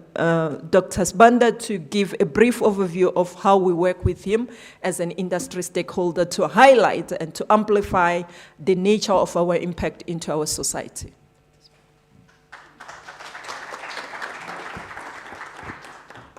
Thank you very much, Professor Mkansi. My name is Dr. Mthokozi Sibanda. I run a company called African Applied Chemical. Come from an academic background. Around about 2019, I started my own company to commercialize a technology that we developed at the University of Pretoria. And this technology is a very specialized, high-tech type of textile fiber. We infuse liquids into those fibers, and those fibers slowly release those liquids over a very long period of time. So if you put an insect repellent, a natural insect repellent into the fiber, the textile that you make is insect repellent. No matter how many times you wash it, it still remains insect repellent. We've got products in the market that go, is for the niche tourist market. People go into Kruger National Park where the risk of being infected with malaria is very high if you're bitten by mosquitoes. Now we're also moving on to a much bigger product. We can now infuse insecticides, very safe insecticides, into the fibers to make what we call next generation mosquito nets. These mosquito nets are going to be used to deal with insecticide resistant mosquitoes. This is a very big issue in Africa right now with regards to malaria. The biggest risk is mosquitoes are no longer dying from the insecticides that are being used. And we're in the process of registering a product that actually works against those mosquitoes. It's a much bigger market. And we collaborated with UNISA, Prof. Kanzi's group, at a very early stage when we were making the insect repellent textiles. And if you can imagine, in a factory setup, you need to put your pulse on everything that happens in the factory. That's from management of the raw materials, management of work in progress, knowing what's the waste that is there, and also how much product is being produced. And before we collaborated with them, we used to do this manually. So we had to record and weigh and so forth. And at the end of the week, I'll have a pile of papers to analyze to see how much waste are we generating or how much production we've made. But through our collaboration, we have managed to implement a digital-based operations management system. Just through using a mobile phone, the operators can scan the raw materials as they receive them, and that's updated on a cloud system. When they take the raw materials into production, they just scan it, and it also updates into the system. When at various stages of production, when they produce, they just scan and register the amounts of work in progress that has been produced until the final product. And the system automatically calculates the wastage that has been generated. If the machine stops for whatever reason, they can put a note why the machine stopped, what interventions they had to do for that machine to run again. So all that data is stored in the cloud-based system. So sitting here, I can look at what is happening in my plant right now online. So I've got my pulse on exactly what is happening, and if there are very big problems, it's easy to quickly make decisions to attend to them. So thank you very much, Prof. Kanzi, because this makes it easier to run operations, and I don't have to spend time dealing with plant issues. It removes me from the plant, and I can spend more time thinking of strategic issues. And I know we've been discussing, we're in the early stages of planning to expand our operation, and already we have a system that is in place that can be scaled up.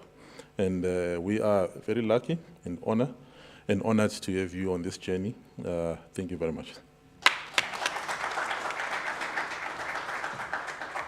Thank you very much, Dr. Sibanda. I would like to call upon Professor Kanda to speak to the kind of collaboration we do and why he's here in South Africa this week. Thank you.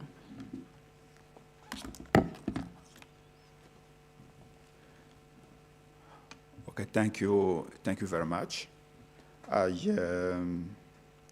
What I will be speaking about, actually, I will refer to Prof. Mogale, who did speak about the importance of international collaboration. And I will also quote my colleague, Professor Muguruzi, who said about the importance of working as a member of an ecosystem than working individually. So what I'll be talking about is really an example of this. So I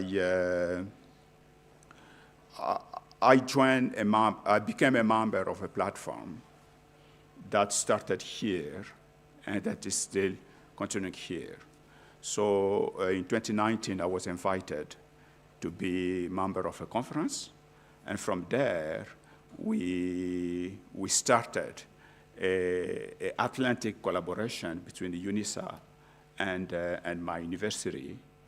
And a few months after, that platform has been expanded and cemented with a research agreement that include not only UNISA, but that include Norway, a number of countries, 7 countries. I will not go over them. So this is what we had. And some of the colleagues are here just to pilot one of the innovation that was developed here in one of a local company. Dr. Hamadi Prof. Hamadi did speak about that.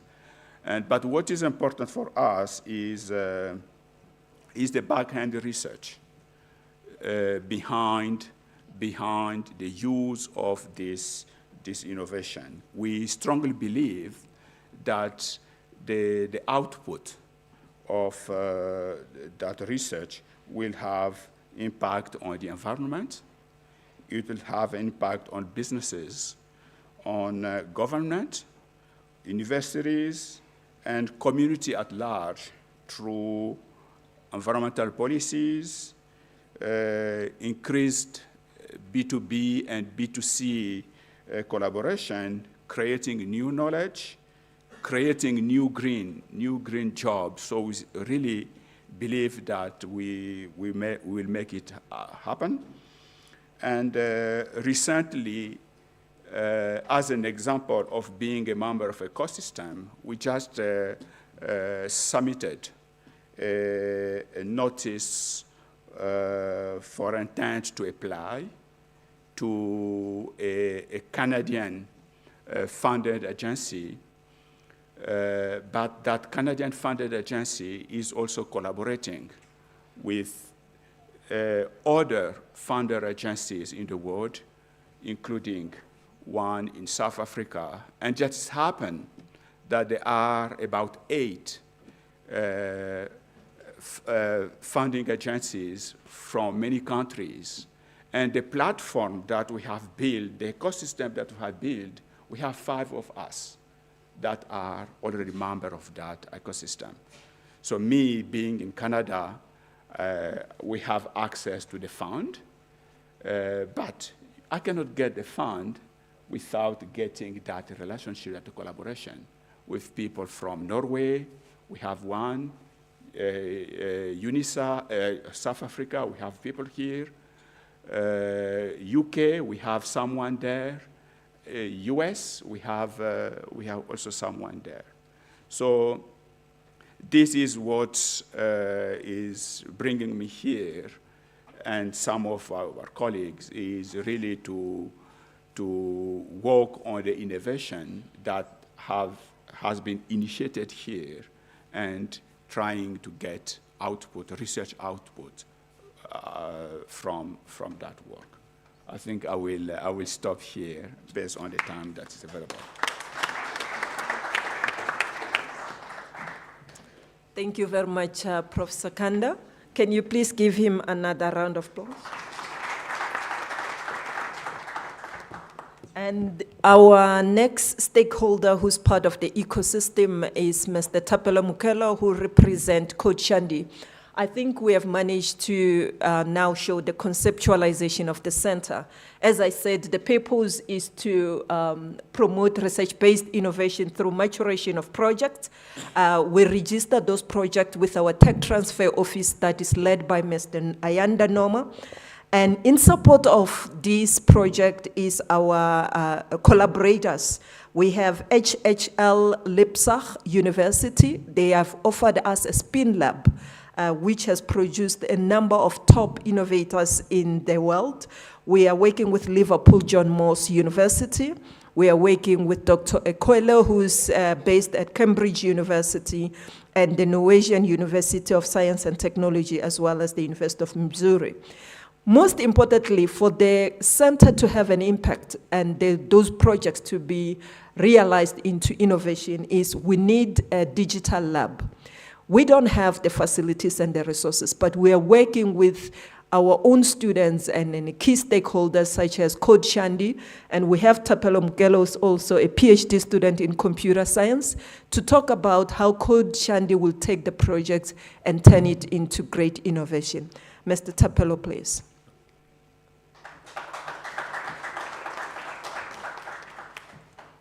Thank you very much, Prof, and thank you very much, Chair.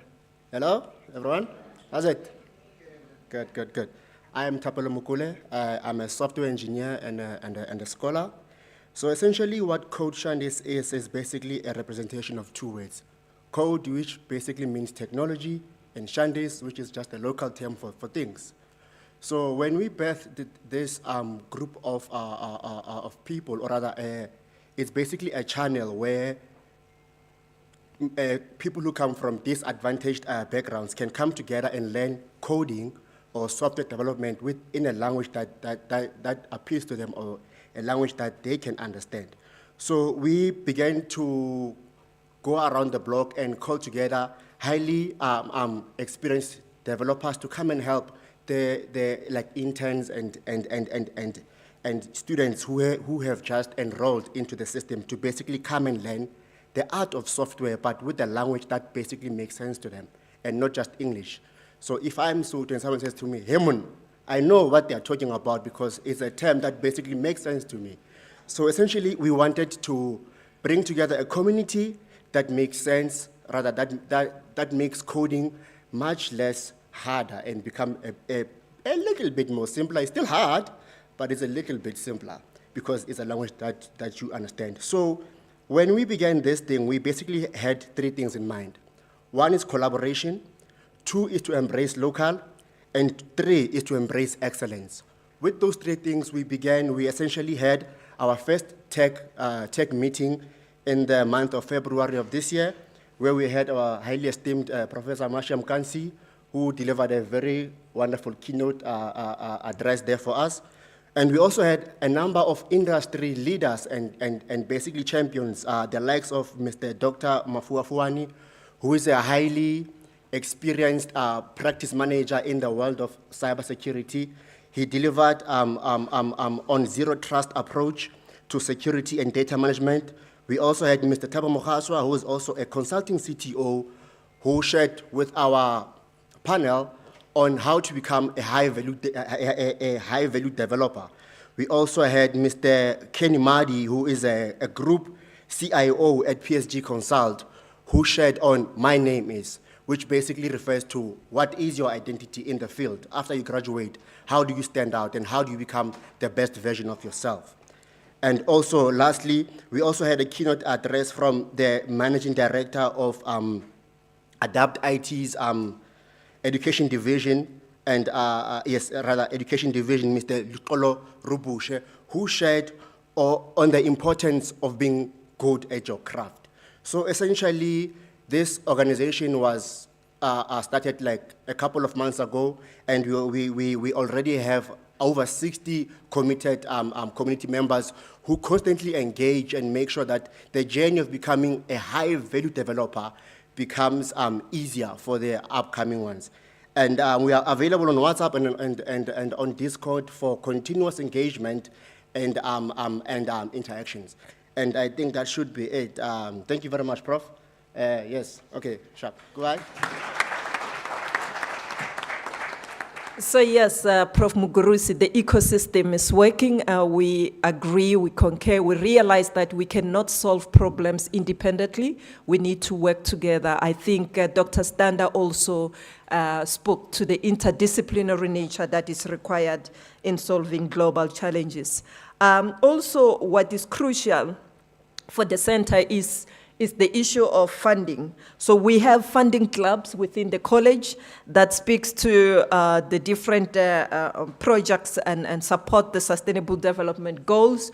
We also have a value chain committee and a support team that looks at investment and how we can attract new investors to invest in our projects and our innovation, as well as our research. We are supported by different companies, including in terms of in addition to Code Shandi, we have Oracle Academy, we have Subskills Africa, we have the University and Industry Alliance membership within SAP. We also work with Curious Cat Innovative, and we are accessing Microsoft partnership for value chain opportunities. So colleagues, it's loading, expect it. We invite you to collaborate, to start your investment now. Otherwise, it will be too expensive to buy some shares in our center if you wait for till it. So early entry is very important. So partner with us. We are ready to solve the challenges. And thank you very much, Dr. Mraka.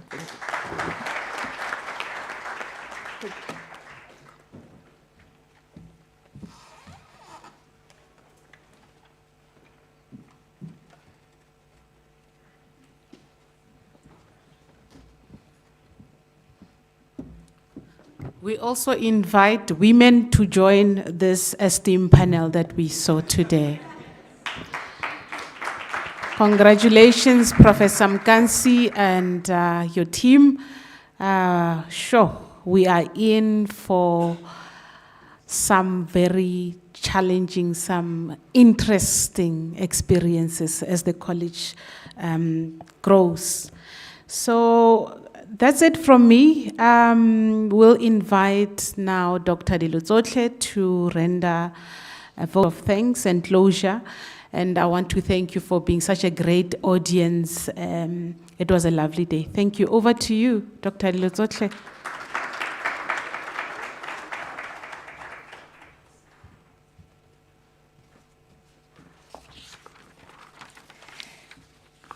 Good afternoon.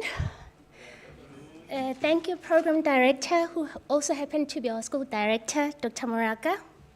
Greetings to Prof. Meiwa, Prof. Mohale, Prof. Mkansi, college senior management, school directors, chairs of department, academics, administration staff, and our special guests. I'm Nombulelo Dilotsotle, Chair of Department of Marketing and Retail Management at UNISA. It is an honor and privilege to propose a vote of thanks on behalf of the College of Economic and Management Sciences.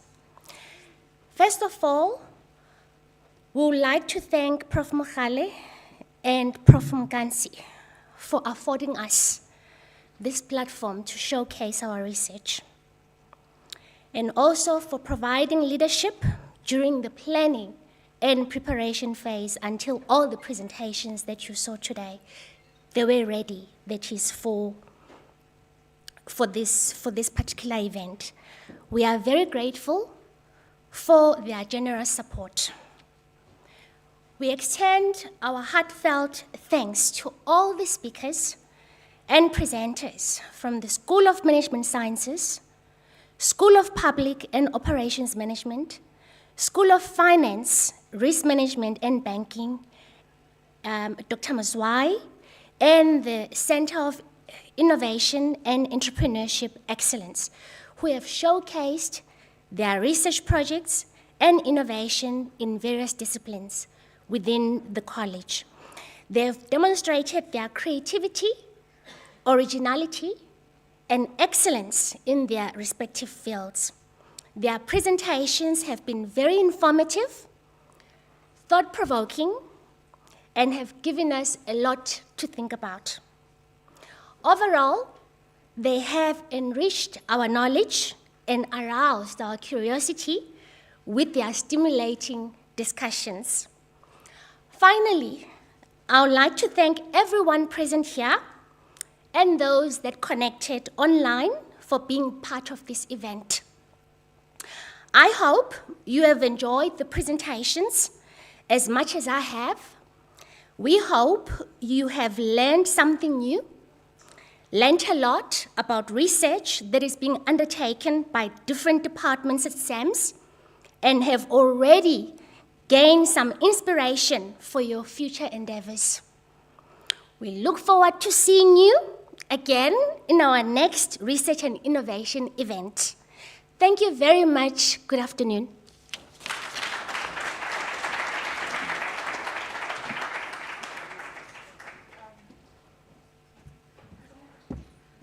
Thank you very much, Dr. Dilotsotle. We can now move to have some lunch, and the College of Graduate Studies can remain if there's members of that college here, because the next session starts right away. Thank you.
Good afternoon, everyone, and warm welcome to the CGS Research and Innovation Week event, which is through the hybrid mode.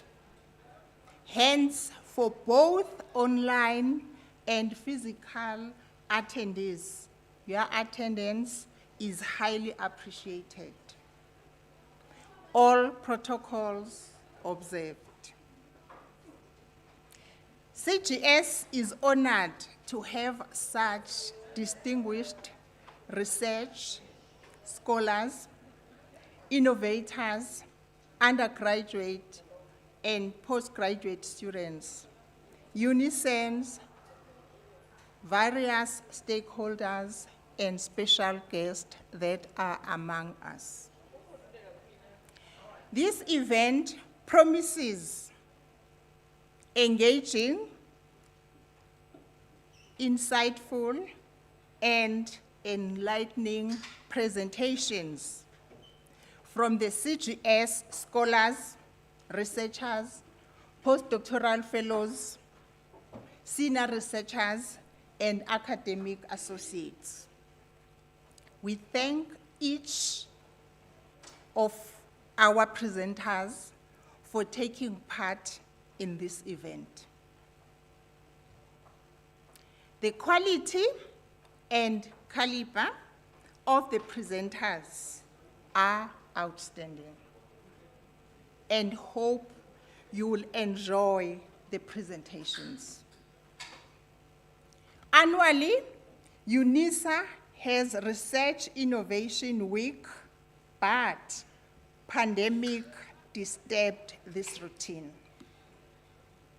such that this event is the first one after the pandemic COVID-19. And the theme for this 2023 Research and Innovation Week is World-Class Research by Africans, for Africans, and the globe. Because in most cases, you will be able to notice the problems that are closer to you than observing the problems that are further away from you. Then after that, you can be able to conceptualize an objective, to have questions, and then answer those questions so that you will be able to have a project. The Research and Innovation Week may offer technological ideas, programs, or research focusing on innovative problem-solving research and engaging with external stakeholders, while communities will be the end users. We have to serve our communities at large. The CGS outstanding scholars and researchers are engaged in world-class research and are internationally recognized. This is in support of the theme of 2023 Research and Innovation Week. I will repeat it. World-class research by Africans, for Africa, and the globe. Colleagues and everyone, please, you are aware that we were supposed to start at 13 hours, and now we are starting at after 14 hours. Please stick to the time that have been allocated to each and every one of you.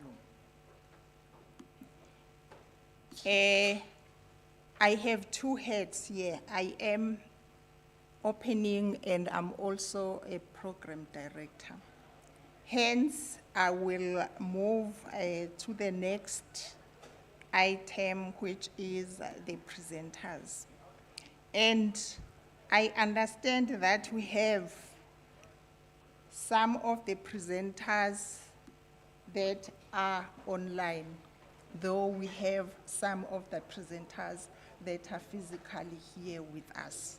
We acknowledge all of you and we appreciate all of you.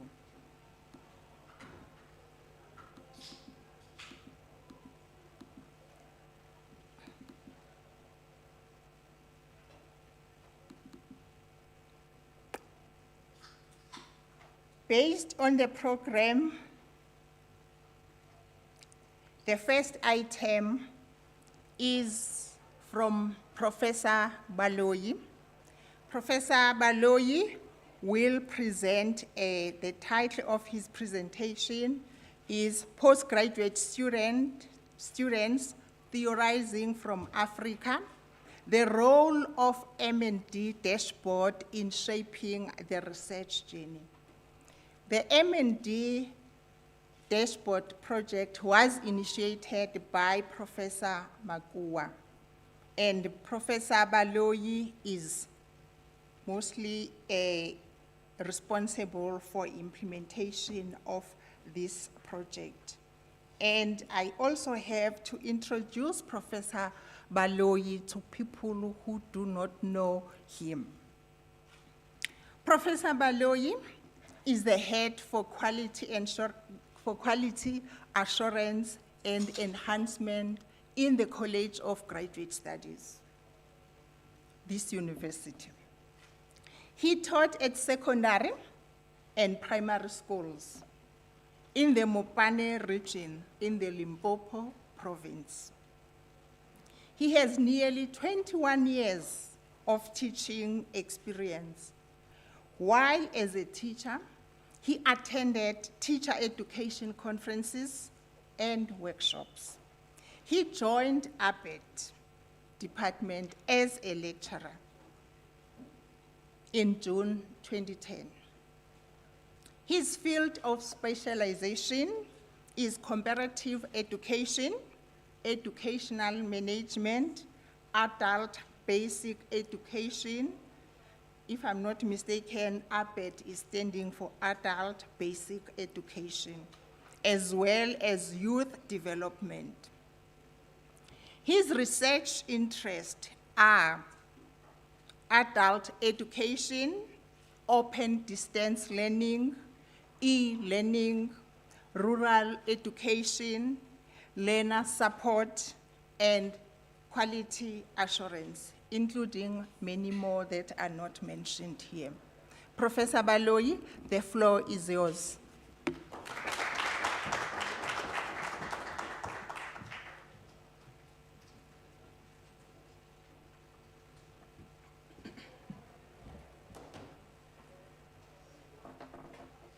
Thank you very much, Chair, for the good introduction.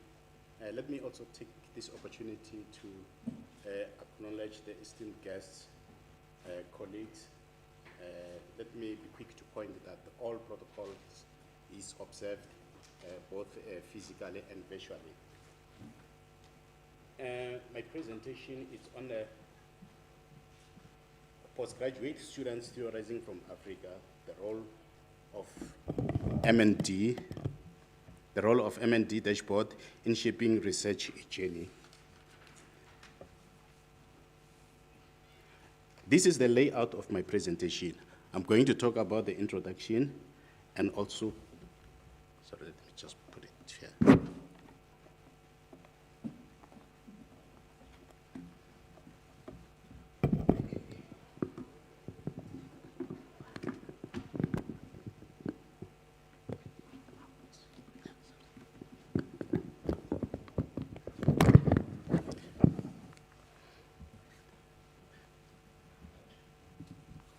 Thank you very much. Sorry, my apology for that. So this is the layout of my presentation. I'm going to talk about the introduction and also UNISA as in CODEL. CODEL is just an acronym which stands for Comprehensive Open Distance and E-Learning Plus. I will also talk about the M&D Student Dashboard. I will also share with you my experiences of UNISA UNESCO conferences which I've attended last year. It was hosted by UNISA. Then lastly, I will do conclusion. UNISA, it's a dedicated, comprehensive, open distance and e-learning institution in South Africa. So throughout these years, we have seen UNISA evolving through different stages. So UNISA registered diverse student body, irrespective of race, color, or creed. So these are the students who cannot leave their full-time jobs. So these students, they bring a particular experience into our postgraduate programs. That is, they are also motivated to learn. So currently, UNISA register cohort of young students. These are the type of students who need to be supported at all times. Sometimes these students do not understand the operation of distance education. So it is in this context that they want to be supported at all times. When we talk about CODEL, which is a comprehensive open distance and e-learning, this is a business model. So we have seen UNISA evolving through different stages as a correspondence institutions, distance education, open distance learning, and now have adopted comprehensive open distance and e-learning. So let me quickly unpack this comprehensive open distance and e-learning. So C stands for comprehensive. So in comprehensive, we deal with teaching, we deal with learning, and student support taxonomies. So in terms of open, higher education and training has developed open science. So when we talk about D stands for distance, how do we reduce a transactional distance between the students and the institutions? So much has been said about the fourth industrial revolution, as we are in an era of fourth industrial revolution. E-learning, how do we use new technologies to enhance our student support, teaching, learning? So UNISA has just embarked in an e-learning journey in 2011. When UNISA embarked on an e-learning journey, it wanted to reach a diverse student body. Therefore, we have to integrate innovation in our teaching and learning. So currently, South African government has increased the calls for postgraduate programs to contribute to knowledge-based economies to respond to both global and local challenges. So efforts are being made by the government to grow the number of postgraduate programs in South Africa and the rest of the world. So the concept of student supervision in postgraduate programs is topical in higher education, and there's no doubt about that. So the student supervision itself, it's a concept which is not clearly understood by the academics or supervisors. So the supervision style is also causing a major problem among academics in student supervision. So I come from Academic Quality Assurance and Enhancement portfolio, which is in the deanery in the College of Graduate Studies. So this portfolio, we provide leadership in academic quality assurance and enhancement in the College of Graduate Studies. So we focus on program reviews, and we also manage all activities that is related to processes, procedures that is related to quality assurance and enhancement. So we also assist in institutional reviews within academic colleges and schools and departments. So we also focus on quality assurance and enhancement of academic research and also postgraduate studies. So we promote the culture of academic quality assurance and excellence. So the Council of Higher Education is the custodian of quality assurance of the qualifications in the higher education sector. So Higher Education Act number 101, 1997 has set the tone for promotion and accreditation and audit of quality assurance. So the quality of qualification is of critical importance. So it is important for us to offer something which is of credible and value. In research, we should respond to various demands of globalization, localization, transformation in the context of rapidly changing knowledge economy. So the lockdown restrictions, Chair and colleagues, has created significant challenges in the sector. So the concept of multi, inter, and disciplinary research is at the core of our activities at the College of Graduate Studies. So we work with other colleges in series of partnership, and we have also a range of national and international networks through our academic staff. And we also answer to the national imperatives to increase a number of doctoral graduates. When we talk about this number of doctoral graduates, we can quickly talk about National Development Plan of Agenda of 2030. We assist the colleges where our students have registered. So School of Interdisciplinary Research Graduate Studies has developed a suite of training programs through workshops, colloquia, video conferences, and virtual research environment. Actually, we are the central hub for master's and doctoral support within UNISA. So we encourage the consolidation of research activities in the niche area. So we encourage collaborations with partnerships between institutions locally and also abroad. Now, global research on distance education has made a significant stride since 1980s. So distance education, as you all know, was lacking theoretical frameworks and robust research methodologies. And so much was said about the distance education. So even though efforts were made to close the gap, some gaps have remained. So we need to start to do research and contribute towards the meso and micro levels. So our research should be perceived as relevant to the international community. So I attended Open Distance and E-Learning Research in 2020. The topic there, actually the theme there was all things research in Odell. So the theme invited us to open our minds, learn as much as we can. And in quality assurance, we have to make it a point that we should develop models and conceptual framework schemas that talk to internal and external quality assurance practices, processes, and procedures. So through research, colleagues, we can transform our lecture rooms and also laboratories, our teaching and learning. So we'll be able to enhance our student success and access. So we should be concerned with major continued challenges that will face our education systems as we focus on enhancing student success and in the involvement of students in quality assurance. Let me quickly talk about M&D, which is a learning management system. The M&D dashboard was eventually launched on the 25th of March, 2021. So it's a learning management system. It supports both master's and doctoral students. Now, it is designed to ensure that all student and supervisors' activities are captured, tracked them, etc., etc. So the platform enables M&D students to upload their research and also research schedules, even the contract and research activities. So students can receive feedback on their research activities. Actually, learning management system offers flexible teaching and learning as it is online. So it also assists the students to complete their postgraduate studies timely and with required levels of equality. So this dashboard, main objective is to improve master's and doctoral research support provided by the supervisors. Actually, we have also trained almost half of supervisors, UNISA supervisors, in dashboard since July last year, as we have embarked in a roadshow. So student support, as this dashboard is for, it's a foundation for student academic success. So the separation between the teacher is not only geographical, but pedagogical. So many scholars have emphasized the importance of student support. When students are supported, they will complete their studies.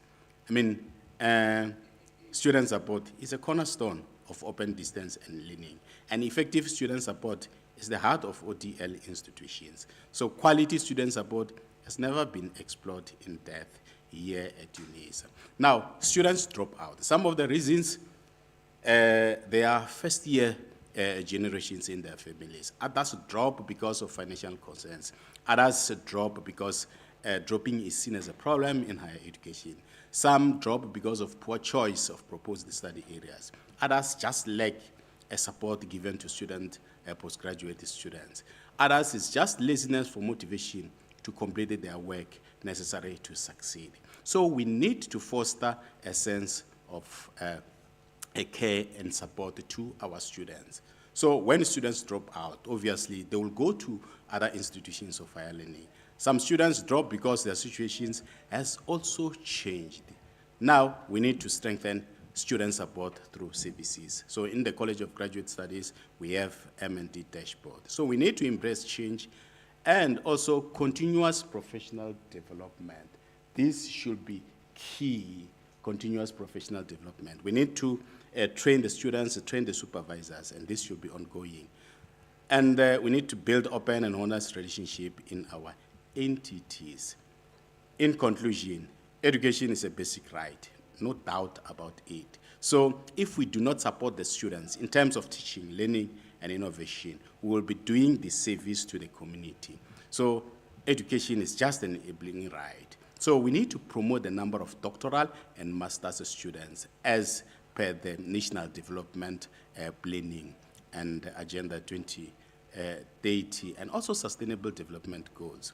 Now, I attended UNESCO, UNISA conferences, which was hosted by UNISA. It was virtual. Now, the theme there was reimagining the futures of sustainable higher education towards 2050. I mean, how do we want to see our students, postgraduate students, in 2050? How do we want to see our postgraduate students in 2030? So participants raise the issues of new technologies, which means technologies is going to dominate. But of particular importance in terms of this new technology, let me also talk about artificial intelligence, which is an element in the room. When we talk about artificial intelligence, what is the artificial intelligence and its implications in terms of research in higher education? Therefore, teaching and learning policies should be responsive and solve the challenges of the future of higher education. We also need to bridge the skills. And in conclusion, we need to identify the gaps in terms of supporting students.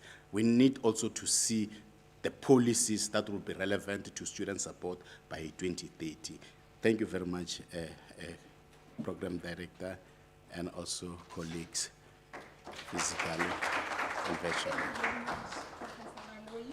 Colleagues, may we please give a round of applause for Professor Baloyi.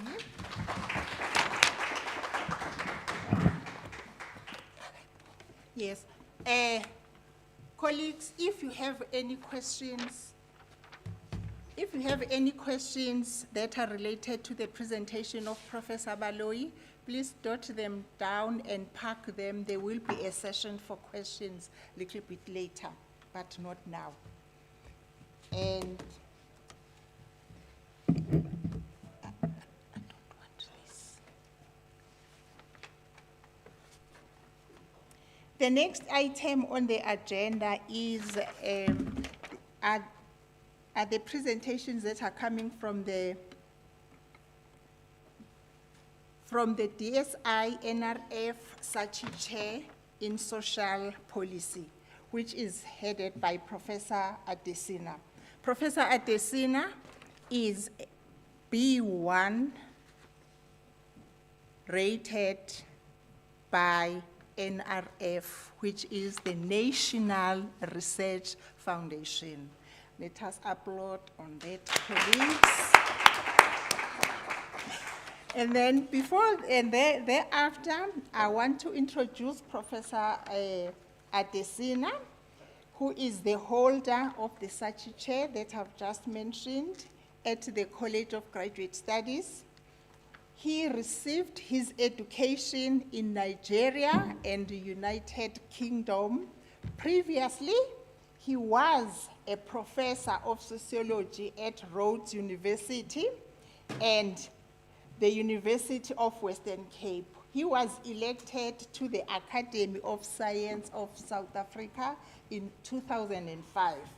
Professor Adesina and four other, two will be the postdoctoral fellows and one is a research fellow. I will introduce them as the way they are sitting. The first one next to me is Dr. Wanga Zembe Mkabile. She is the research fellow at the SACHI Chair in Social Policy and senior specialist scientist in the South African Medical Research Council. She is also a director and senior research fellow at the Southern African Social Policy Research Institute. There is so much, but I won't finish you. She received her education from the University of Cape Town and University of Oxford in the UK. The next one, let us please applaud to this young lady who has achieved so much. The next one sitting next to her is Dr. Clement Chipenda. Dr. Clement Chipenda is a postdoctoral fellow at the College of Graduate Studies at the Sachi Chair in Social Policy. All these colleagues, they are mentored by Professor Adesina. He received his education, Dr. Chipenda, received his education from the University of Zimbabwe and the University of South Africa. There is little that have been said by, for you, Dr. Chipenda. I'm reading what is there, and I know there is a lot more than what is written here. Let us applaud for Dr. Chipenda. And the next one sitting next to him, who is between Dr. Chipenda and Professor Adesina, is Dr. Newman Tegwa, who is also a postdoctoral fellow at the Sachi Chair in Social Policy. He received his education from the same university as Dr. Chipende. I don't know who invited who, but both of them, they have education from University of Zimbabwe as well as UNISA. And I want to indicate that even for him, I know he has more achievement than what is written here, of which I don't remember, but I am aware of that. And then colleagues, these are the people that will present today. And then before, I think to make life easy, I will just give the titles of their presentations before they present, because they are four. Professor Adesina, who will start? Is it you or? Oh, okay. And then I think the best is for you to give the title of your presentation. Otherwise, by the time you present, people will have forgotten what was your title. Okay then, thank you. The floor is yours.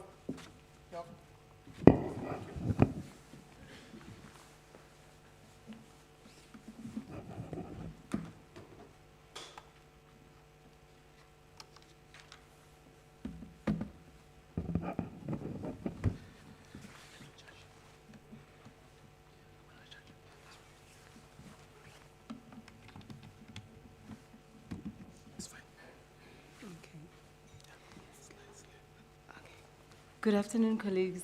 It is my honor and pleasure to be invited to share some of the work, at least one research project that I've conducted as a research fellow under the Sachi in social policy.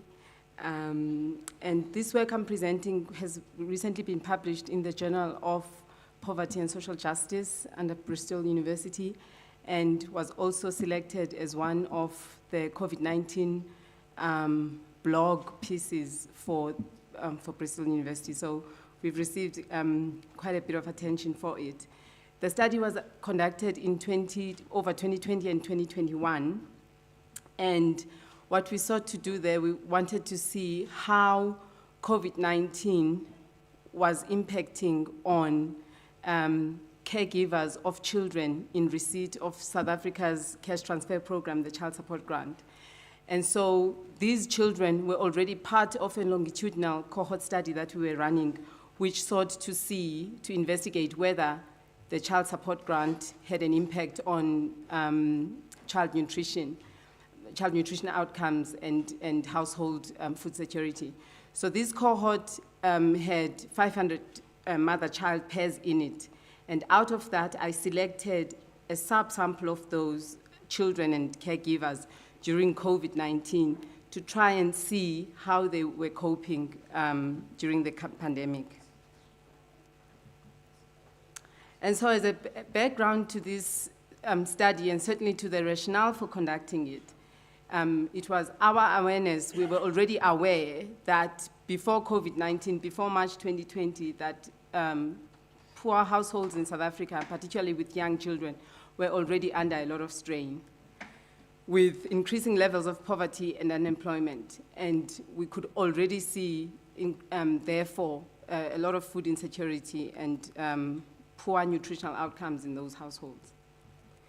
And this is on the backdrop of child poverty and child hunger and food security levels that had actually been dropping between 2000 and 2011. And the decline in child hunger, in child poverty, in food insecurity was attributed, a lot of it was attributed to our social welfare system, which has these grants, was attributed to the social grants in particular, and then very specifically to the child support grant. And so suddenly from 2015, we started to see an increase in all those indicators. And so when COVID-19 happened, we already knew that these households with young children were suffering. And I was particularly interested in seeing how much worse would the situation become with COVID-19. I continued the cohort last year in terms of the quantitative part of the cohort, and those results will still be out. But I'm now presenting the qualitative component of that study. And basically, I'm going to run through this. We had, as I said, we went back to those households, a subset of those households, and we particularly wanted to see how children who were receiving the cash transfer program and those who were eligible for it but not receiving it, how were they doing, how were they coping with their caregivers due to the pandemic? And specifically whether social grants, and in particular whether the child support grant was able to cushion those households and those children during the pandemic. And so we conducted this in Langa Township. This is the same township, as I said, where we've conducted this longitudinal study for 6 years. And then specifically, I did some repeated telephonic interviews. It's actually a total of 26, not 20. And so throughout the different levels of the pandemic, I would go back to those same households. And when the country opened up in 2021, I went physically in person to some of those households as well. And then the findings that emerged from that study, in particular, were around income loss, the impact on diets and feeding in those households, and the coping strategies of the caregivers. As regards income loss, basically COVID, I mean, all of those households were already like living right on the edge of precarity, barely making ends meet before COVID. And all of them had some other ways. So the sort of prevailing narrative about cash transfers is that the mothers, particularly young mothers, they get the grant so that they can do their hair and spend it on alcohol and all sorts of other things, and that they don't want to work. But in this sample, the entire 500 sample, many of those mothers, in addition to the child support grant, pre-pandemic, engaged in some type of casual work to stretch and supplement the grant. And so what COVID did was it stopped those side hustles, as they call it, where people were trying to expand. And so now they were left with this tiny amount of money as the only source of income. It decimated their social networks where they used to be able to ask for food or borrow and barter items and money. They were not able to do that. Those who had had some formal employment, of which there were very few, were able to access the UIF, and we could see that the UIF mediated the ultimate impact of the pandemic. But as we might remember, it came very late. A lot of people, the hard lockdown months, which was April to June, they were not able to access anything. And then in terms of access to food and diets, households already which had barely were able to provide food for their children, things went much worse, especially because of the school closures. And if you might remember, when schools closed initially because of COVID, the school nutrition program, which is very central to the feeding of children from low-income households in this country, because the school nutrition program provides 1 to 2 meals a day to school learners.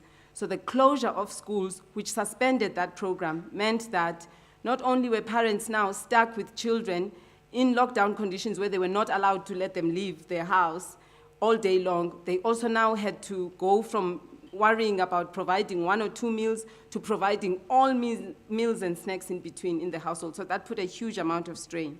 And primary caregivers were talking about how children were wanting food all the time.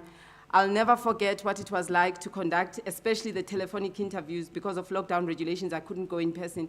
And I would hear the children crying in the background, and the mothers would say, they are clutching my skirts. They're clutching my skirts, they want food. And it was extremely difficult for me to do that work in that time as a mother myself, and knowing that, and they would tell me, we haven't eaten yesterday, we have no food today as we speak.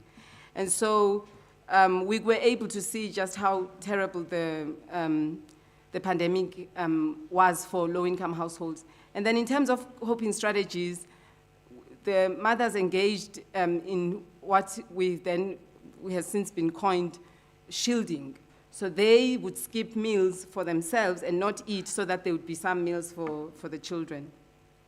They would make older children go with less food so that younger children ate. So you had these coping strategies that they had to try and stretch the food. In terms of the social relief package, which included an increase or introduction of new grants, as well as food parcels, for my study participants, they were not able to access those food parcels from SASSA. And then most importantly, I think as a last finding, what really came through with this study was just how much women were bearing the brunt of the pandemic. So we know during COVID, a lot in the literature, particularly around middle-class workers, the women's burden of the pandemic related to work, how now they were having to balance work and child raising, as I had to. But in these households, you could see that the women were bearing a different kind of brunt, because they were having to shoulder the full responsibility of trying to feed their children in the context of absolutely no food and decimated social networks where they couldn't go to the neighbor because the neighbor was in the same situation. And so they talked about how those who had partners, they talked about how male partners went into deep depression, and they then had the additional burden of soothing them and calming and reassuring them that everything is going to be all right, in addition to being the only ones to worry about how to put food on the table. So in terms of the struggle of women, I think our data really brought that to the fore.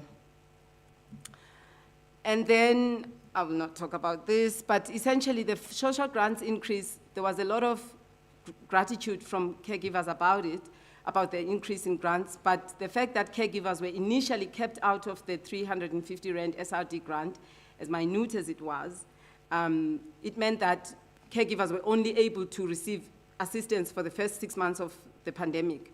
And then, whilst everyone else who was unemployed and who didn't have children continued to access the SRD grant, they were without. And it was our findings, partly in this study and another study that I was a part of with Black Sash, that provoked the government to extend the SRD grant to caregivers, to women, to mothers, in July of 2021. And just to end now with saying that something that's really stayed with me, and I use this as the title of the paper that has been published, as I talked about. Mothers talked about how they were feeling stuck. So remember, pre-pandemic, they would engage in, income generation activities like doing someone's washing, selling something, doing something to try and supplement the grant. And now they were not able to. Some were working as domestic workers. And they felt that they were being forced to make the choice to go back to those activities, even though it was not yet safe, because the pandemic, the virus was still raging.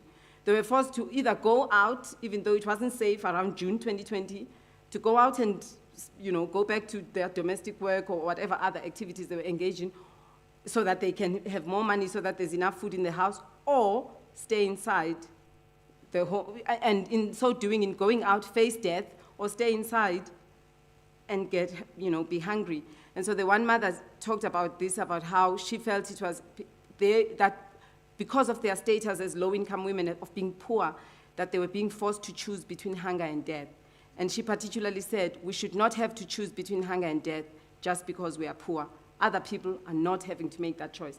And that, for me, brought out the inequality in this country and how it was visible even to these women. They knew that there was something unjust about them being the only ones, whereas those of us who were able to work from home, to make other arrangements as middle-class populations, they didn't have that choice.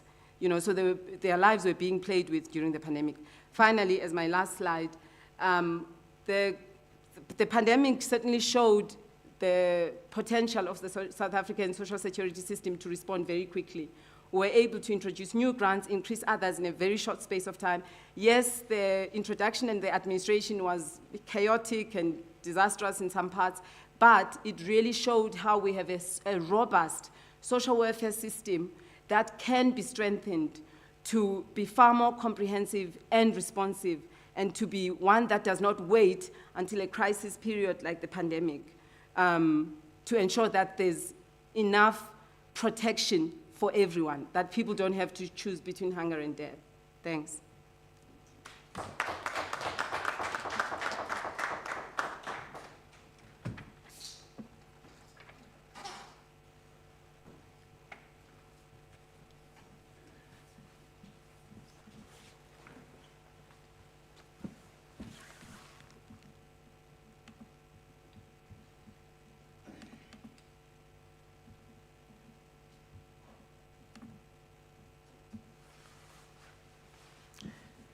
Good afternoon, colleagues, and it's a pleasure to be able to make a presentation here. My paper is entitled The Social Policy Responses to the COVID-19 Pandemic and Reflections on South Africa and Zimbabwe. And maybe as a background, I'd like to say that this paper was initially crafted as a country report in a project that was funded by the University of Bremen, in which they were looking at social policy responses to COVID-19 in the global south. So it has spiraled now to also, as I looked at Zimbabwe and South Africa, and it has also generated a number of publications in the Journal in Africa Focus and also the Journal of Africa and Asian Studies. So for this paper, I'm focusing on the social policy responses of the COVID-19 pandemic with reflections from these two countries. Maybe as an introduction, when we look at the COVID-19 pandemic, I think we are fortunate enough to have actually lived through these experiences, and almost 7 million deaths were experienced and almost 765 million confirmed cases. And I think for Africa, we were actually fortunate enough that the number of deaths was actually lower than what had been anticipated. So when we look at the situation as it is today, you find that our focus is now on a post-pandemic world in which we are reflecting on the impact and also the legacy of the pandemic. And also I think it has afforded us an opportunity to really reflect and chart the future of the continent in a context where COVID-19 is actually has been declared as having ended. So for this slide here, I think it's something that most of us are aware of, how COVID-19 actually ravaged the world by entrenching and perpetuating inequalities. For instance, issues of xenophobia and also racism, I think they became very much visible due to the pandemic. And also, whilst it was first viewed as being of health concern, you find that it also impacted on livelihoods and also political stability and social cohesion. And I think this impact of the pandemic has actually given rise to the scholarly interest in which we are now looking at the pandemic and its implications from a social science perspective. And I think this touches on this slide here, in which my argument is that for social scientists, we have got several questions that are related to the issue of the pandemic in relation to the issue of resilience and also in relation to policy prescripts and also national policies on how to deal with shocks and crises that became more visible during the pandemic. And for this paper, the major question that it sought to address was what were the social policy responses to the COVID-19 by both the South African and Zimbabwean governments, and also what lessons can we actually learn from it? And as we look at this question, we do not look at it in a vacuum, but we have the concept of transformative social policy, which I actually use to try to better understand the social policy responses to the pandemic and how actually the social policy paradigm, which we find being dominant in the Global South, how it actually responded to the pandemic. And when we look at this concept, it actually argues that when we look at social policy as we find it in the Global South, and in this context in relation to Zimbabwe and South Africa, you find that there is the argument that it is premised on neoliberalism, and there's the argument that the market is used as a basis for assessing and responding to vulnerability. And when we look at the idea of transformative social policy, it actually argues that we need to really relook at the idea of social policy in the Global South. And we need our social policy to be responsive to issues of production and redistribution and also social protection. And these are the underlying tasks of social policy, which in our scholarly argument, we've been saying that they've been an overlooked vector of social policy as it is presented in the Global South. So when we look at scholarship now, you find that there's the argument that there's the need for social policy to be decolonized, and also the adoption of social policies that is responsive to local needs, unlike the social policy that we have at the moment, which, as I've indicated, is based on neoliberal ideas. And I think for us at the SAGI chair, I think the idea of transformative social policy in the context of COVID-19, I think it really came in a context where it actually allowed us to justify the argument that we've been presenting for years, that when we look at social policy in the African context, it has not been responsive to the local needs, and it has also failed to respond to securing citizens' welfare and well-being. And I think for us, the pandemic, in as much as it was negative to a lot of extent, I think it has actually come out to really prove that the arguments that we have been presenting have actually got a basis. So when we look at the social policy responses, you find that for South Africa, it was underpinned by the social grant system under the Department of Social Development. And across the border in Zimbabwe, you find that Zimbabwe also had a social policy architecture in which it responded to the needs of the vulnerable and the transitionary poor.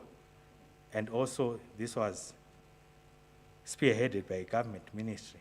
So when the COVID-19 came, you find that the responses that came to the pandemic were structured along this architecture that was in place.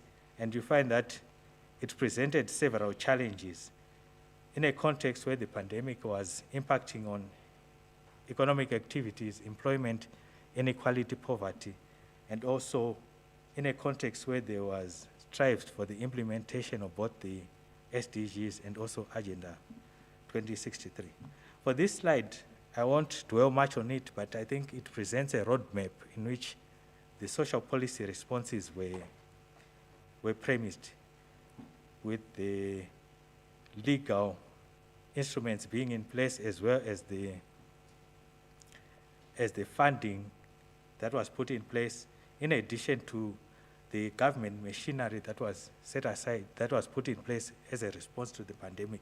And when we look at these two countries, we find that there were a lot of similarities there and also a lot of overlaps in the response. In terms of funding, you find that there was funding that was set aside for COVID-19, and I think I just want to highlight the issue of the stimulus packages that were there.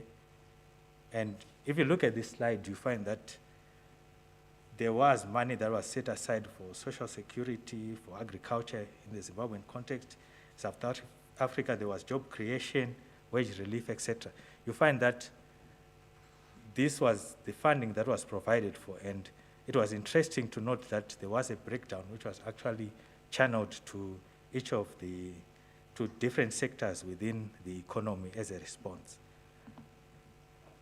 So when we look at the social policy responses in South Africa and Zimbabwe, they were really premised around food mitigation and cash transfer interventions. So on this slide here, I won't go into detail because of time, but I think it just highlights the different interventions that were put in place as a response to the pandemic. And I think my colleague here has alluded to the issue of the new COVID-19 social relief grants in the South African context, as well as the additional funding that was provided for the response. So you find that in both countries, the social policy responses were really structured along food mitigation as well as cash transfers. In terms of support, you find that the package for South Africa was much larger than that of Zimbabwe. But you find that the interventions that were in place were more or less the same, although there were differences here and there. So in addition to this, you find that there was also health support and other interventions, in addition to food mitigation support. So this slide here, I'm just highlighting some of the additional support that was there, which we can also categorize as being under the support in terms of social policy interventions. So I won't get into detail into this, but I just want you to take note that there were also health and other interventions in both countries, and the scale and support was also different. I think this slide, I will look at it more in detail because I think it speaks to the issues that were of focus for the research that I did and also the publications. You find that there were challenges in terms of delays in the deployment and also in the responses to COVID-19, and it left millions vulnerable. And an example there is given by the Institute for Economic Justice, which reported in 2021 that a third of the 500 billion COVID-19 rescue package had not been utilized in the South African context. And when we look at the Zimbabwean context, there were questions in Parliament over the disclosure in terms of COVID-19 fund utilization and beneficiary selection. And I think up to date, it's not really clear who actually benefited from it and how much was used. And I think in relation to our analysis of COVID-19 responses, I think when we look at this from the transformative social policy perspective, I think we are presenting the argument that the interventions were there, but there was a systematic failure to implement them timeously. And I think evidence suggests that there were several structural as well as bureaucratic failures, and these were common in both countries. In the Zimbabwean case, you find that the situation was worsened by, everyone is aware that the hyperinflationary environment has been there for some time, and the grants were so paltry that at some point they were worth a loaf of bread, and the situation was even made worse as there had been decades of underfunding in the welfare system. Whilst in South Africa, although the cash transfers were much better, the challenge was that they tended to fall below the monthly food basket at that time, which was valued at around 500 rands. So when we look at these social policy responses, I think the points that I present from the findings are that the challenges in the health sector became more evident. And this is a symptom or a result of emphasis that has been placed on market-driven, cost recovery-oriented health delivery system. And this made the health sector to face challenges and fail to cope. And a demotivated workforce in the health delivery system, poor delivery, it became evident, especially in the Zimbabwean context. And I think in the South African context, it also reignited the debates on national health insurance.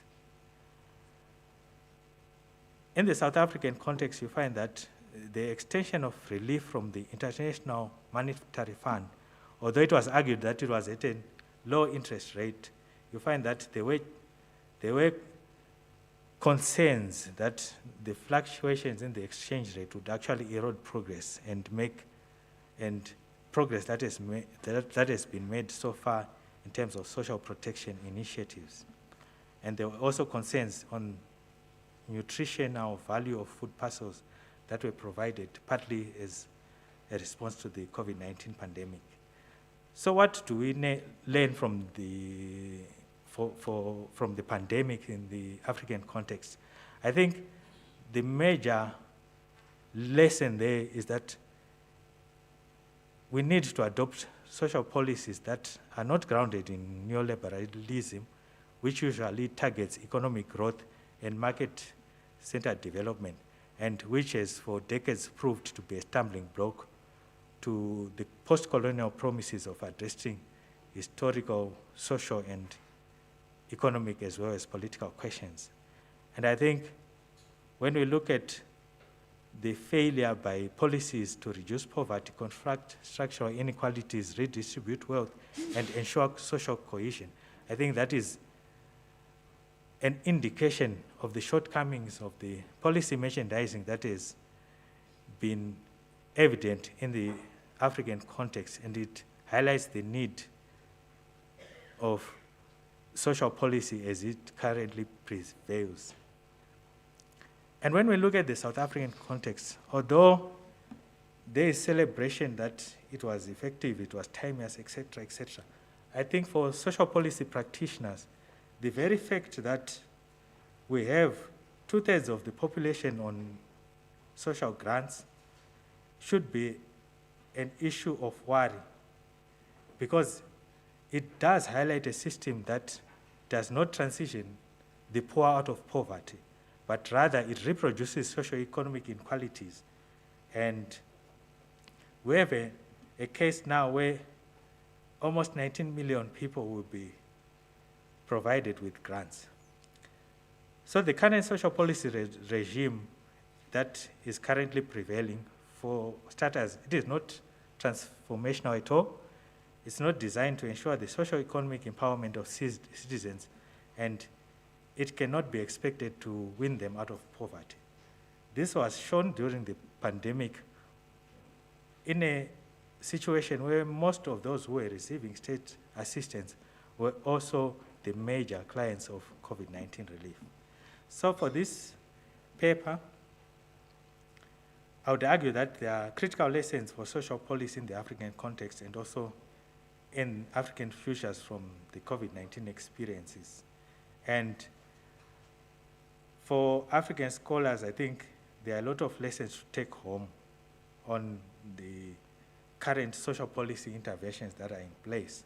And also, we need to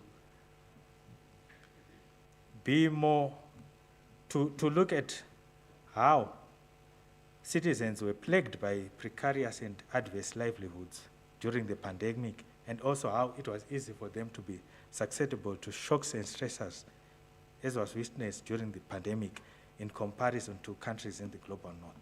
So for this paper, I haven't actually touched on most things that were there for this presentation, but you find that if you look out for this paper, it actually has more detail on social policy responses, linking them to issues of colonialism, apartheid, and also the specific responses that were there.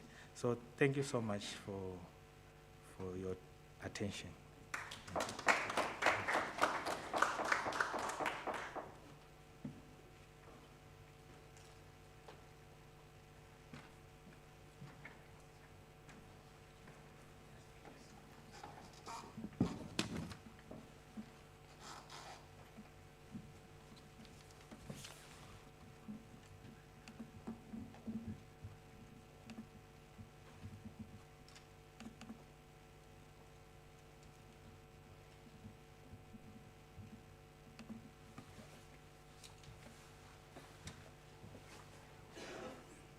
Okay, good afternoon, colleagues. I want to thank the opportunity afforded to me to be able to present part of what you are doing at the SACHE.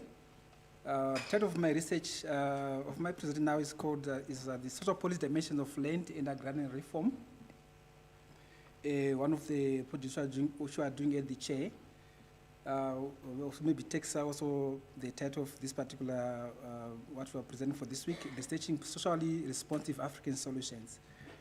But what is this flagship project? Social Policy Dimension of Land and Agrarian Reform represents one flagship project in the SACHE and social policy aimed at qualifying land reform as one important social policy instrument in the Global South.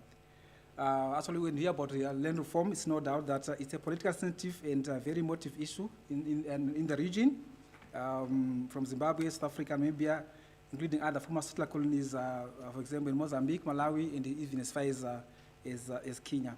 The view is that much of the vulnerabilities which we are seeing today in our societies, particularly poverty, income inequalities, food insecurity, if there are historical origins in landlessness caused by colonial and also colonial land dispossessions. So in this particular presentation, I'm going to explore the social policy functions of land and agrarian reform as a social policy instrument. In this particular slide, I figuratively present some of the challenges we are facing as countries. I think if you look closely, you're seeing that our countries are facing various forms of insecurity. If you look at it from the first pictures, if you look maybe there, issues of economic insecurity, unemployment, food insecurity, or which we argue that have got their roots in countries' colonial past.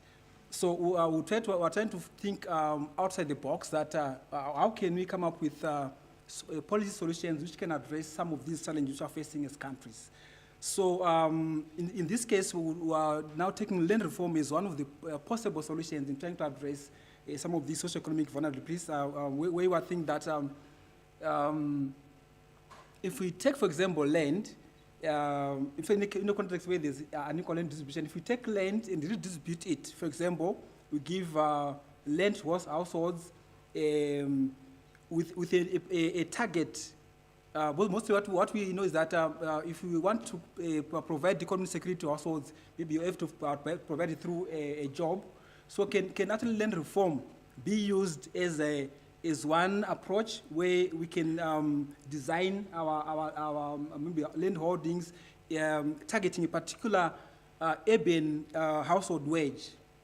For example, if you take what has been happening in the past, maybe in the phase 1, 1980s, that a 5-hectare piece of land was, at full maturity, was meant to equal the minimum industrial wage in an urban area. So which means it was a way of trying to, one, preempt rural urban migration, because people now having a place where they can work and also earn an income. So in this particular understanding, maybe can actually land reform be a way in trying to address some of these challenges which you are facing in as countries? So here, maybe from this slide, I'm trying to present some of the evidence which we have that which might point out that if we design our land reforms in that particular such a particular approach, it can actually help to ensure economic insecurity. For example, in this particular slide, just to give you just a background, there are those also which are called A2 farming areas. These are the medium scale farms in Zimbabwe. I'm talking about land reform in Zimbabwe now. These are the medium scale farms in Zimbabwe which are meant for commercial production. Then the those A1 farms are the smaller farms which are actually meant for subsistence. Then I've also maybe included the part which is the communal area, which is there, which is a control group where you're trying to measure the changes we are seeing in the recent land reform areas vis-a-vis those, or maybe the communal area, which is acting out as a benchmark.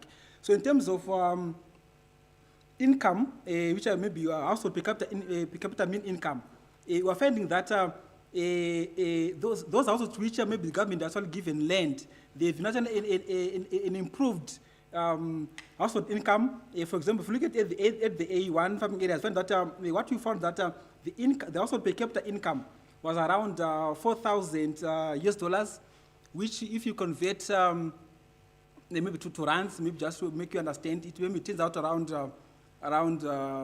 70 to 80,000 rands per capita income. If you look at that's the bigger farms, the A2 farms. Then the smaller ones, which are the A1, it's around 500, which might tend to be 500 US dollars per capita, which might be around 10,000. Then if you compare those figures now with the communal area, where they are earning around $23, maybe now $23 around, we can say it's around 500 rands, you see. So you can see the difference in income between these households. Bigger incomes for those who got bigger piece of land, relatively maybe medium incomes for those who got family farms, then even maybe very little incomes for those who remained in the communal areas, which are now, even in our case now in South Africa, those are the Bantustans, where most of the people maybe were pushed into during colonization. Then, so this actually gives them, actually when people got access to land, they can actually get more money or income from the sales of their agricultural produce, which might actually guarantee an income stream contributing to household income security. Then, apart from income, we also have maybe some evidence which we can also share with you now, which pertains to the access to land and also maybe enhancing food security, and also a basis of what is the basis of accumulation. So I've been talking about the A2 farms. Then I was talking about the A1. Then I talked about the communal, is it? Then if you look at in this particular slide, that in terms of facing food shortages, none of the households in the A2 actually reported that they faced any food shortages, even though maybe a smaller number, around maybe 9.1%. Actually, you can say maybe in the A1, 91%, almost 91% of the households said they were also food secure. But if you compare with the communal area, find that it was actually the opposite way. Find that 82.5% of the households found themselves food insecure. So you can see that actually land reform can actually also enhance household food insecurity. If you look at, maybe I won't look much. Maybe I won't look into much of these indicators. But let me look maybe just move on to the next indicator, which I've read maybe about accumulation, livestock as a form of wealth. These households also they're also being able to purchase livestock, which is also a form of wealth. So if you compare quota ownership on years settled, I'm talking about when they got onto the farms, it was around 21% for the A2, around 42% in the A1, and of course for the controller, for that particular aspect, I didn't measure the communal area. But in 2016, 15 years after land reform, when that land ownership, maybe quota ownership, increased almost maybe by 100%, from 21 to 46% in the A2. Then also similarly, from 42% to 96%, almost maybe also doubling as well in the A1, and maybe it was around, maybe when I checked in the control group, only half of the households indicate that they own cattle, which means if you compare the control group and also these the settled households, find that cattle ownership was much larger in those areas which got access to land. And if you look at the numbers in terms of household head size, find that it was 4.3 in the A2, 8.97 in the A1, and almost 2.1 in the control group. Which means there were maybe a higher percentage of cattle ownership in those households which got land. So I'm saying that the land not only is not only a source of food, but also it's also a source of wealth accumulation for households. Which means if we know wealth is also what a form of what households can actually use their wealth to smooth consumption which means that land can actually play what actually a double function, not only as a source of income, but also what a source of food. Then what are the key takeaways from this particular presentation? That they were arguing that when carefully planned and designed, land holding sizes in land reforms and settlement can similarly provide individuals and households income security for which can be almost equal to what can be found within urban industrial wage.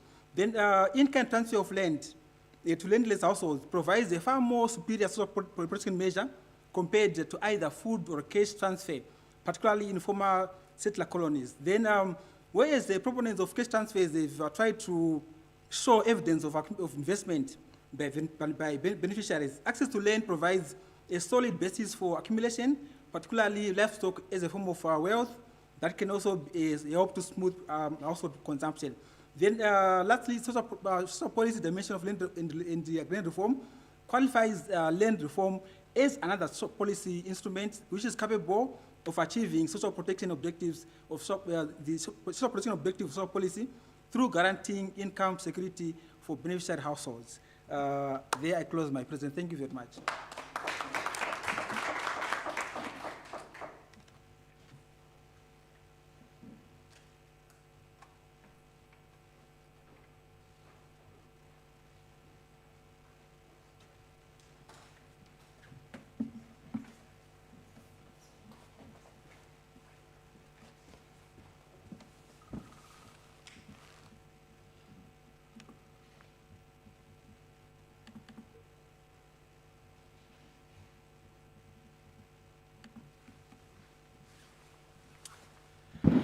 Thank you very much, and thanks to the college leadership for the invitation to make these presentations.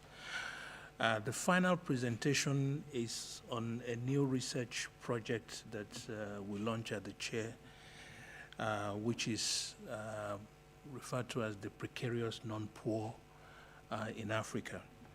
And the concerns, that triggered this project, and an earlier one for a PhD work was done in South Africa, both quantitative and qualitative. The qualitative side of the study covered KwaZulu-Natal and Cape Town. Much of the international discussion, especially those led by the World Bank and the United Nations around poverty,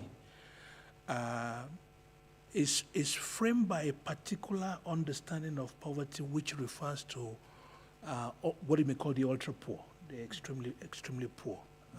If you look at MDG 1, MDG 2, MDG 1 talks about reducing what they call it, the extreme poverty.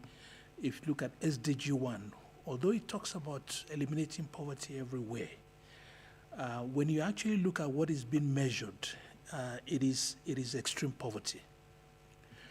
And much of the debate around social policy designs is what we call poverty-centric social policy. And there are distinct problems around this idea. First of all is that the level of the poverty line that is used for means testing and access to public support is particularly important, and in many of the international discussions are remarkably egregious. You will see the particular country case study that we will use in this example. Many of the pilot studies that were done around cash transfer, for instance, themselves admit that although people who are poor, food poor, okay, which is a particularly very nasty level of poverty, they only cover a portion of those people in terms of the rollout the public support. But we also know that size distribution of the non-poor, because the qualitative study in the South African context demonstrates that actually there is no remarkable difference between people who are close to the poverty line, who are poor, but close to the poverty line, and people who are considered non-poor, but are close to the poverty line. And the experience in Africa in the 1980s with structural adjustment indicates that the size distribution of what we call the precarious non-poor matters a lot. We also know that especially in rural contexts, poverty is cyclical.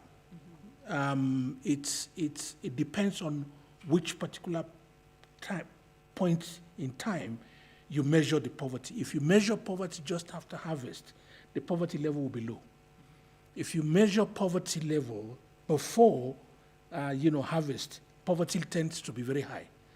In other words, there is that the external shocks has implication for how people get washed out into poverty. Okay, and the precarity of people who are nominally non-poor but are vulnerable to being poor becomes quite important. And the size distribution matters of what we call the precarious non-poor, especially in the level of the concentration just above the poverty line, which in much of the international debate around poverty and cash transfer is simply just ignored. Okay. And here, vulnerability as generally is important in designing what we refer to, borrowing from Alva and Gunnar Myrdal, prophylactic social policy. Prophylactic social policy being social policies that are designed to prevent ab initio people becoming vulnerable, rather than post factum response to vulnerability. And Tony Atkinson, who was very interesting, made this point that there's even in the European context, or what we may call the global north context, that there's a tendency to look at the social policy as responses to poverty. But in fact, it's not about that. It's about ensuring security. It's about guaranteeing people's security throughout the life cycle. We were talking earlier on about access to child benefit, and it's called benefit in many of the Nordic countries, whereas the decision to call it grant in South Africa was deliberate. It was on the basis that people should not feel a sense of entitlement to the thing. So it's not benefit, it's grant, and it doesn't really matter what your status is, what your income is. You are eligible to child benefit because the benefit is designed for the child, not the parent. In the context of what we refer to as stratified, segmented, and segregated social policy, we have a situation where the idea now is that social policy is designed to respond not just to poverty, but to extreme poor. Extreme poverty, which means in many of the designs, you leave out even the poor, okay? But then there are also the question of distributive justice. A very simple example that I will give is eligibility to NSFAS. Whether you put it at 120 or you put it at 350, it really doesn't matter. People who are just above the poverty line, above the line of eligibility, will in fact be worse off by the time they meet the social demands for which you are providing support, when they're excluded on the basis that they're not eligible because they haven't met the means test threshold. So for instance, if you have a child in UNISA and you have to pay 20,000 and you are not eligible, because you are 10 rand above the poverty line. But somebody who is just below the poverty line is eligible. By the time you pay the fees, okay, you are in fact worse off. So there are distributive justice issues and this and that. And it's part of our own thinking in terms of what they call it, transformative social policy. So the size distribution of the precarious non-poor matters in how external shocks can swell the ranks of the poor. And we saw this with the COVID-19 pandemic, that the initial design of your social policy architecture matters for how you respond to what they call it. You know, if your social policy architecture was designed to be poverty-centric, you're not able to catch those who are the new poor who respond, fall into the poverty. So first, this is a multi-stage study, and I'm just presenting, this is a study of 9 countries, Morocco, Algeria, Senegal, Ghana, Nigeria, Ethiopia, Kenya, Uganda, South Africa. And the first phase is a quantitative estimation of the precarious non-poor. What is the size distribution of the precarious non-poor? The people who are vulnerable to being washed into poverty are they what do you call it, when there is shock. And the shock we saw with COVID-19. But the one that triggered my own interest was actually my own experience of growing up in that structural adjustment. When, as a result of the shock, of the external shock, there is a remarkable swelling in the ranks of the poor in the African context. We used one case, and because of time limitation, just restricted it to income poverty. If you look at the narrative around poverty, and this is Uganda, the narrative around poverty is that in fact Uganda has done very well. Remarkable reduction in the number of the poor, falling from 56.4% in 1992-93 to 20.3% in 2019-2020. But how you measure poverty matters. What you define as your poverty datum line matters. And the international poverty line that many of us hear about is actually the destitution poverty line, not the poverty line. In most African countries, South Africa is fortunate not to be included in this. In most African countries, the national poverty line is in fact less than the international destitution, poverty line. So if you take, for instance, 2016, we decided to take 2 points using national, representative household survey. You notice that if you use the national poverty line, the poverty for the whole country is 21.3% in 2016-2017.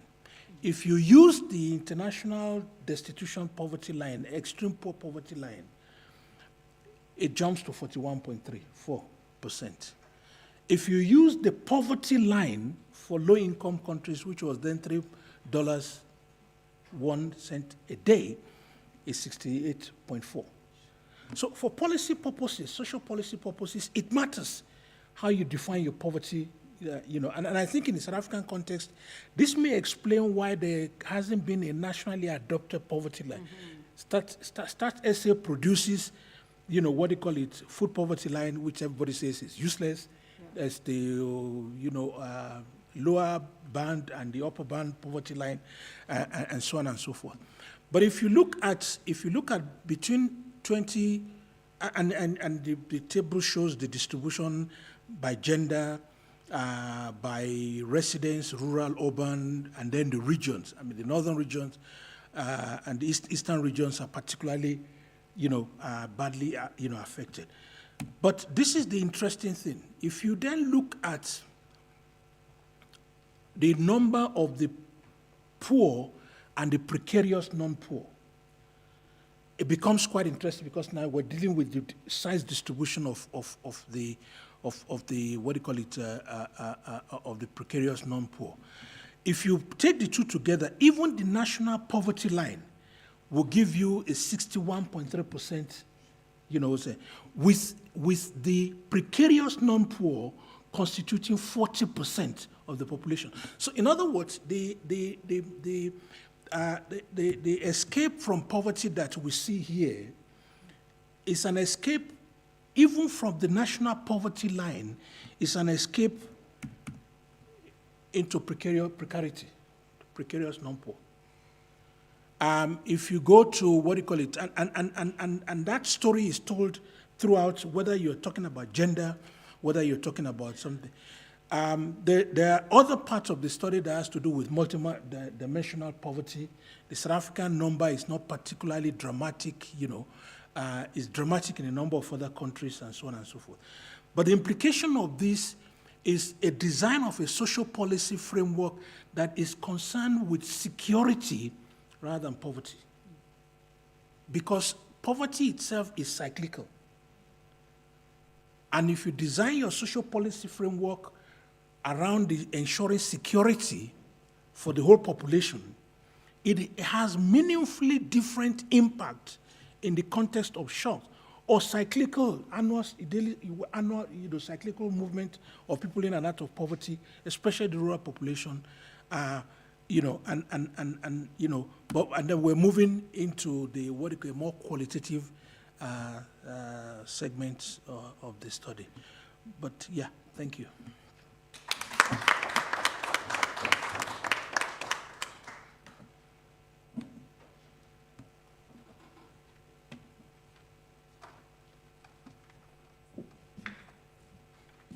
Thank you, colleagues from the SACHI Chair, Social Policy. May we please again, do you want to say something, Prof? No, we can leave now. Oh, okay, no problem, you may. Thank you very much for your thoughtful and insightful presentations. As I said, colleagues, earlier on during the welcoming message, I think we are still motivated to listen further, not to leave this venue. The next group of researchers and scholars that will present are from the College of Graduate Studies, but from UNESCO CHEM, which is, sorry.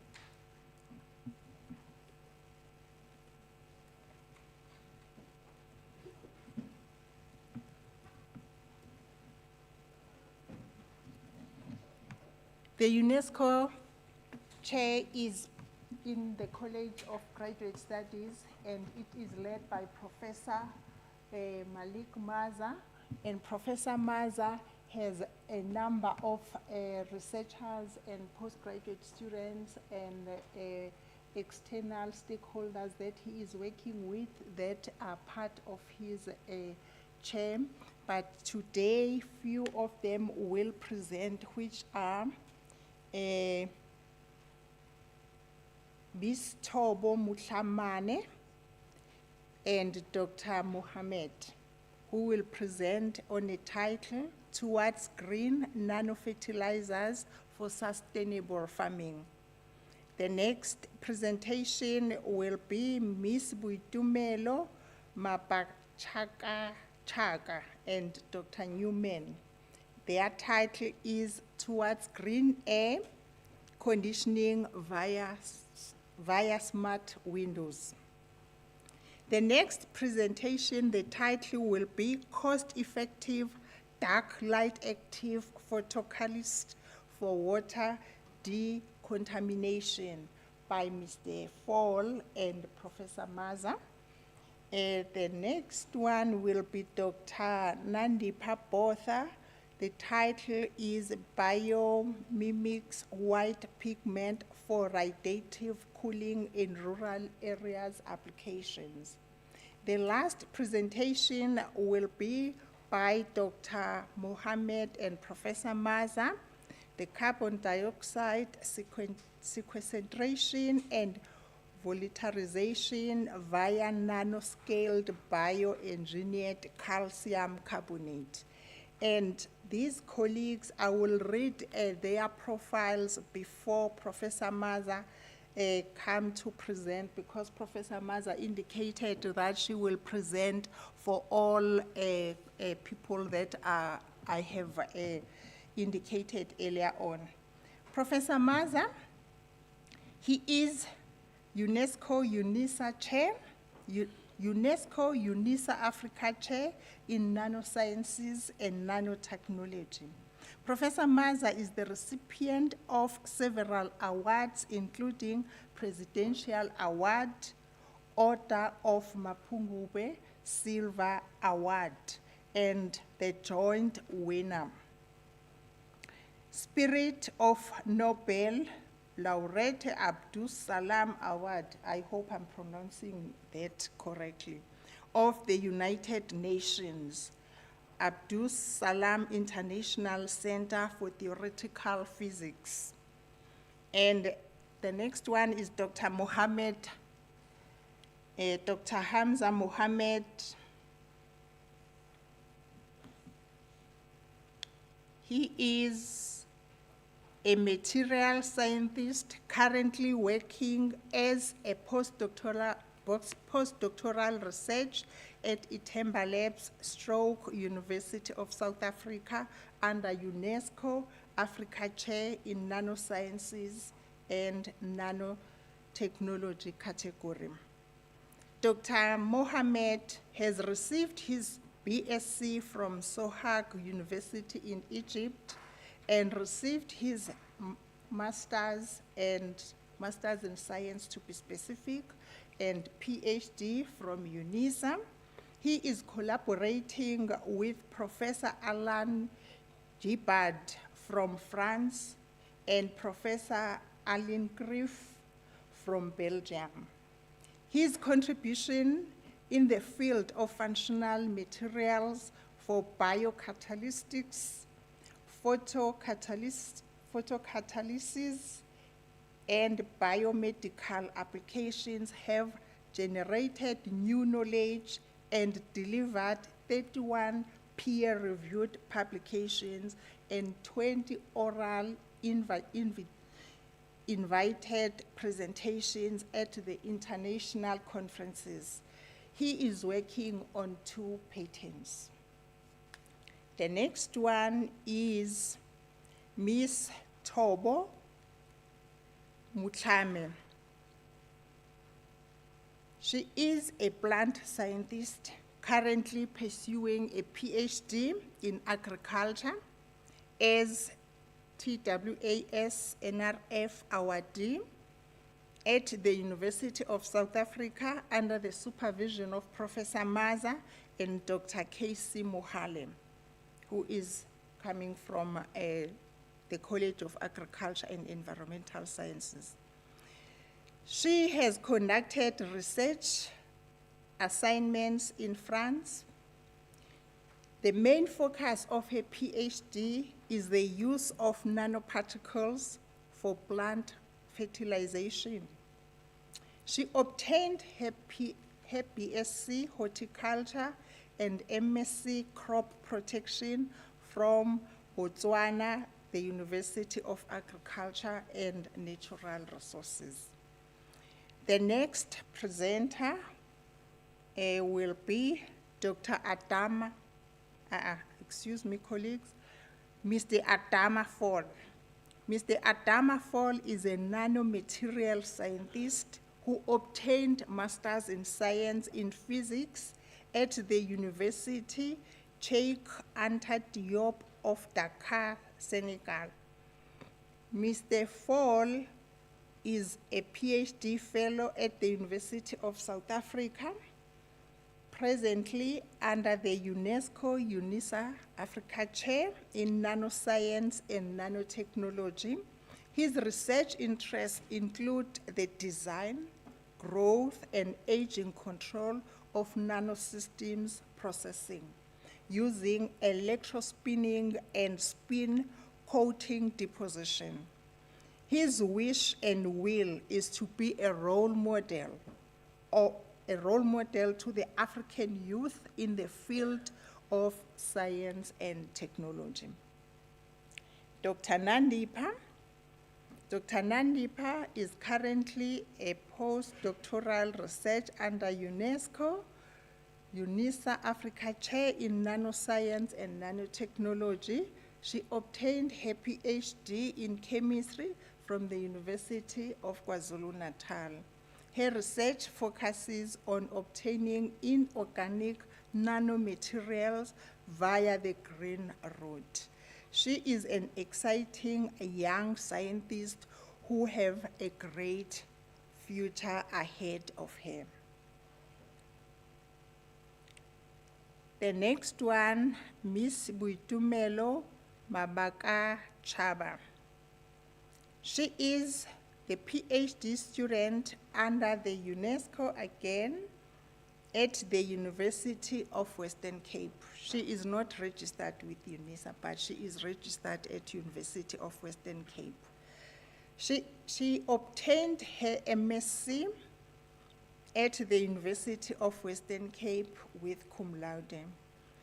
Her supervisors are Professor Halind Ntwali and Professor Maza. She was the recipient of Laurel Award, Women in Science 2022.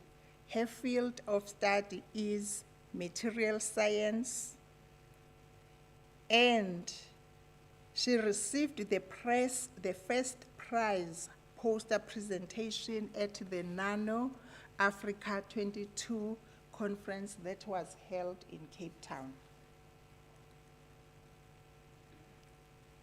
The next one that will be involved in the presentations is Dr. Nagla Numan. She obtained her MSc from Stellenbosch University and her PhD from UNISA. Her field of study is nanophotonics. Dr. Newman is the recipient of several awards, including Swiss Government Award and OSD Award.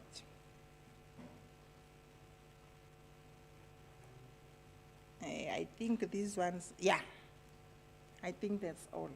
And as we have done with the previous chair, Professor Maza will present all as he has indicated, and then at the end we will be able to have questions, because now this is the last group of presentations. Thank you, Professor Maza. The floor is yours.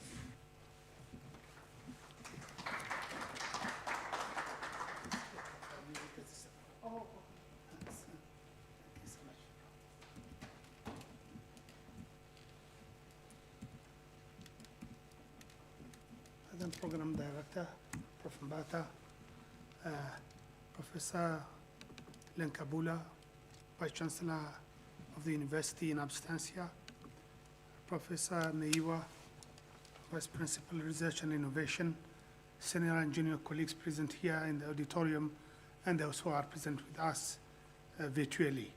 First, allow me please to express my gratitude to the organizers for their very kind invitation in associating us in this endeavor, celebrating the 150 years of this august institution, the University of South Africa.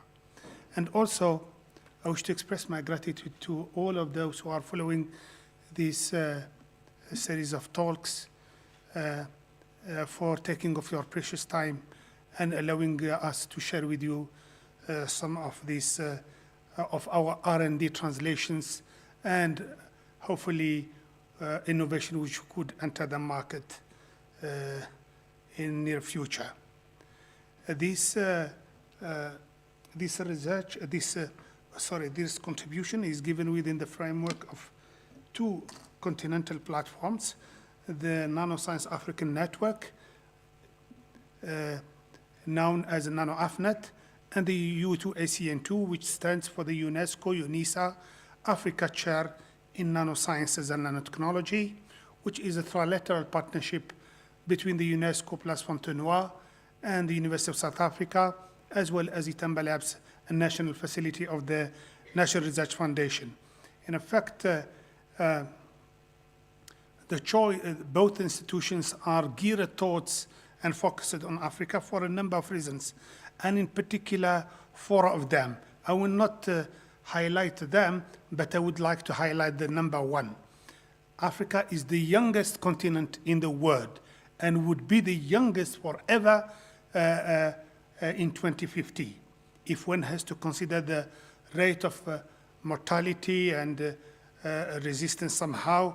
And it is the population of the youth is estimated to be more than 73% of the population of the African continent is less than 18 years old. And therefore, it's a massive reservoir of future learners to be more or less who would be embarking in education and certainly at the level of the university. But it gives me also, colleagues, an opportunity to mention the true size of the African continent. The Mercator, the image that we see, colleagues, in any document is wrong. It's the Mercator projection. It was done for a number of reasons, but the true size of Africa is this one. The African continent, size-wise, it includes the size of the United States, the full size of China, the full size of India, the whole western of Europe, and the whole part of the Eastern Europe, in addition to the UK and Japan. So just to give you, colleagues, the correct size dimension of the African continent. As it was mentioned by Prof. Mbata correctly, in effect, normally quite a number of fellows would have presented, but just to gain time, I will speak on their behalf, and I will present it in one session, as you will see. And in effect, what I will do, if you allow me to do so, is I would give an overview about the UNESCO chair, in particular, its background, its vision and mission, and then after, to share with you some of the R&D translations that we came with within the framework of the UNESCO chair, in line with the Vice Chancellor catalytic niche areas, as well as the Sustainable Development Goals, and in line with the vision of UNISA 2030. What I would do, colleagues, due to lack of time, what I will do, I will rather, when I come to the examples, the 6 examples, I will move fast. I will not go through the details, but I will be delighted to further the discussion. But I want to share with you how we managed more or less to change to have the mind shift of the students to move from the purely knowledge education and knowledge gaining and knowledge production to be able to think about the possibility to translate that research for the benefit of the society, but for problems in Africa. And colleagues, as I have mentioned, in effect, the 2 major platforms, that is the Nanoscience African Network, which gave a birth to the UNESCO chair. The NanoAfriNet was born in 2005 in Italy, and the UNESCO chair idea germinated more or less here at UNISA in the 10th floor, in the office of the Vice Principal Research and Innovation that time. And in effect, the NanoAfriNet is a network of excellence of the African Union, and the UNESCO chair has been conducted for a 2nd term and hopefully for a 3rd term. The UNESCO chair and the NanoAfriNet, in particular the UNESCO chair, consist of 2 major centers, one in Florida Science Campus, the 2nd one at Itamba Labs in the Western Cape. But all of them are administered by the CIRGAS and the College of Graduate Studies. And the fellows, senior, junior or senior, they do indeed interact regularly between the two different centers. The vision and the mission of the UNESCO chair in particular is based on 6 programs. Program 1, human capital development in the field of nanosciences and nanotechnology, but in a multidisciplinary way. Program 2 is geared towards emerging and senior scientists, that is the human capital mobility within the African continent.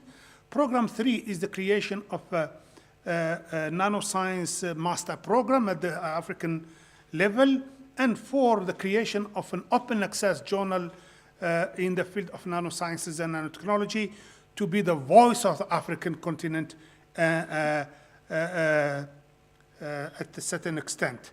And in partnership, of course, with our colleagues from the North, in line with the UNESCO and the United Nations Open Science Vision. And Program 1, 2 have started since 2005, and they were, operating since that time in a sustainable and a very effective way. And the Program 3 and 4 have started in 2020. We are successful at a certain extent. The Open Access Journal is a part of the Royal Society UK and the Open Science International Germany, as well as UNISA Press. It is operating and receiving contribution from all over the world. And 2023 came, we have, we have started the target of R&D translation, taking the research from the lab to the market and try to ensuffle a notion of entrepreneurship in the spirit of our fellows that are trained both at the MSc or PhD, as you would see in effect, including also of our senior colleagues who are associated with the UNESCO chair, being it within the institution itself, in different colleges, or our partners from overseas. And in that regard, I would like to share with you some examples in line with this Research and Innovation Week of the University of South Africa. We do believe that UNISA has, since 150 years, cemented and implemented high-quality education and knowledge generation. I think now, due to the, the COVID was a fantastic opportunity. This virus of COVID, we have to thank him who had this virus, because it was just a mind-blowing, and it was a really, allowed us to think about the fact that the medicine was refused to Africa. The patent was not given to be produced in Africa, in a number of African countries, including South Africa, which has the manufacturing capabilities. That was just a wake-up message that we have to deal with our problems in the continent by ourselves, being it in water, being it food security, being it health, and so on. And I would like to share with you that. And in that regard, colleagues, it was necessary to go and do our homework, and I found out that patent-wise, we are extremely very weak. Very, very weak. Africa, generally speaking, is not present when it comes to patenting. There are, but there are minute, in particular the international ones. And I'm extremely grateful to the research office, as well as the Innovation and Commercialization Directorate, which really allowed our fellows to think and to take seriously this idea of embarking in innovation and patenting. And in the field of nanosciences and nanotechnology, we can see clearly that there is among the 10 top countries involved in patenting nanosciences and nanotechnology, there is no African. But well, as a baby, we crawl first and we walk after. We were coming. I do firmly believe, I was telling one of my colleagues this morning, that this century is the century of Africa. Yes, there is a lack of good governance. Yes, there is a huge amount of corruption. Yes, the African continent has the largest HIV, but there is a hope. Africa has the largest youth, and this largest youth community is really the game changer. And in that regard, colleagues, I would like just to share with you some successful stories. As St. Thomas, we believe what we see. In effect, I am extremely thankful to a number of UNISANs who I believe will be the strong and robust workforce for the future for the African continent. All of them, they have embraced the Vice Chancellor catalytic niche areas as well as the United Nations SDGs. With the VC catalytic niche areas, we have focused, of course, on major problems for South Africa and the African continent. But we are a global village, and therefore, if there is a problem of CO2 concentration somewhere, it will affect all the globe, and therefore we have to embark in that regard. And I would like to share with you the first success story, colleagues. Well, in fact, my background is physics, but I must admit, I'm extremely grateful to the top management of UNISA who located the chair at the College of Graduate Studies and the CIAGAS in particular, because this notion of multidisciplinarity has allowed us and gave us a chance to discover that, in effect, the innovation is at the interface between different disciplines. And while I have had to become a student, I want to learn life science, I want to learn chemistry deep, I want to learn, how can I say, other stuff, which was, for me as a physicist, impossible in the past. But that was the philosophy of the College of Graduate Study, and the multidisciplinarity of it has just allowed us. And I would like just to show you, colleagues, how these youngsters, this magnificent, beautiful mind surrounding within the chair, and the colleagues from all over different colleges in the at UNISA has allowed us more or less to reach this. And in particular, zero hunger aspect and the food security catalytic niche area of the VC. Well, we embarked in trying to find out how can we produce nanofertilizers in a very simple way. Our challenge is, if a farmer, we have to come with a solution for which a farmer in Kalahari or deep in KwaZulu-Natal or somewhere else, we have to show him or her how to make her or his fertilizer, and she will be able to do it, or he will be able to do it. That was our challenge. And in that case, colleagues, I must admit, in this work that I'm presenting to you was done by Tobo from Botswana, Gabriel Kanengini from the DRC, Hamza Muhammad from Egypt, and Andipa Bota from South Africa. Well, of course, colleagues, you are well aware about the food security in particular within the African landscape.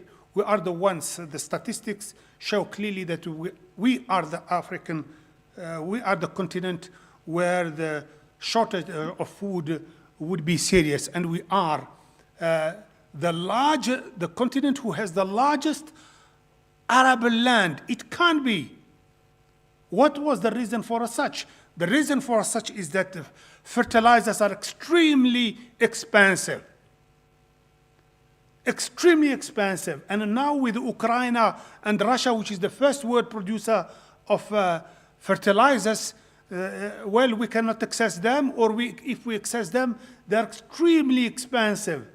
And therefore, it will affect not only on the price and the production chain, but anyway, the point is to have an opportunity to do research which would allow us to produce our own fertilizers. And as you can see, colleagues, this figure gives an idea, more or less, the market of fertilizers and their consumption. You would see somewhere Africa in a violet color here. It's really thin. It's thin. Why? yet it was, how can I say, it's the continent which has a very large population. Why we don't consume a lot? Because it's expensive. It's expensive. And for research, and it is expected that colleagues, the demand for fertilizers will be extremely very high, and particular in China and the US and other parts, but also in Africa. And therefore, we have had to come with a solution. And in that solution, we came to fabricate what we call calcium carbonate. Calcium carbonate, colleagues,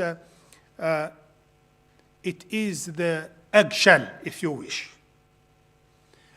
It is also the pearl, la perle. Now the pearls that we find in the sea, deep in the sea, we pronounce it like this. Is it correct? Pearl? Pearl, okay, pearl. Well, the pearl and the eggshell are the same, except the same chemical composition, but not the same structure. And how can I say, colleagues, it happens that the one in the pearl is the ideal one. And therefore, it is necessary to produce that. And colleagues, in terms of fertilizers, the bulk are nitrogen or potash or phosphate. But calcium carbonate is a part of the potash type. And the one that we have been able to synthesize, as you can see, it's not the big particles that the one that you buy from the, how can I say, when you buy plants. Here it's nano, therefore this calcium carbonate can enter the root easily of the plant. It can enter the cell easily and so on. And therefore, colleagues, these are tomato plants that the fellows have managed to plant. As you can see, those who are small are the control without any nano fertilizer. And the ones who are growing high are the ones with the fertilizer. And colleagues, if you go to the CAS, if you go down to the Florida Science Campus, you may be able to test our tomatoes. And they are, as you can see, they are of high quality and nutrient-wise, they are as good as the tomatoes, except that with the nutrient, they are larger, they are bigger than to be small without. So it is possible. We have managed to come to produce a nano-fertilizer at zero energy input, at room temperature, without any harsh and non-cost-effective compounds. So we can do it. And here, a patent is submitted through the Research and Innovation Directorate. The second case that I would like to share with you, colleagues, is carried out, is related to green air conditioning. And this research work that I would like to share with you is led by Ms. Botumelo. She is a fellow of the University of the UNESCO chair. Nagla, she is a postdoc under the chair. And Dr. Itari Madiba is an emerging scientist within the chair. And Dr. Sfundo Kanile, an associate in the chair. And in effect, colleagues, this is in line with the SDG 7 and energy of the VC catalytic niche areas. Due to limitation of time, I will not go through the science of it and so on.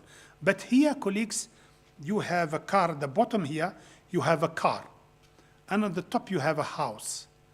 And here, these images are thermography type images. You measure where the heat is entering or coming out.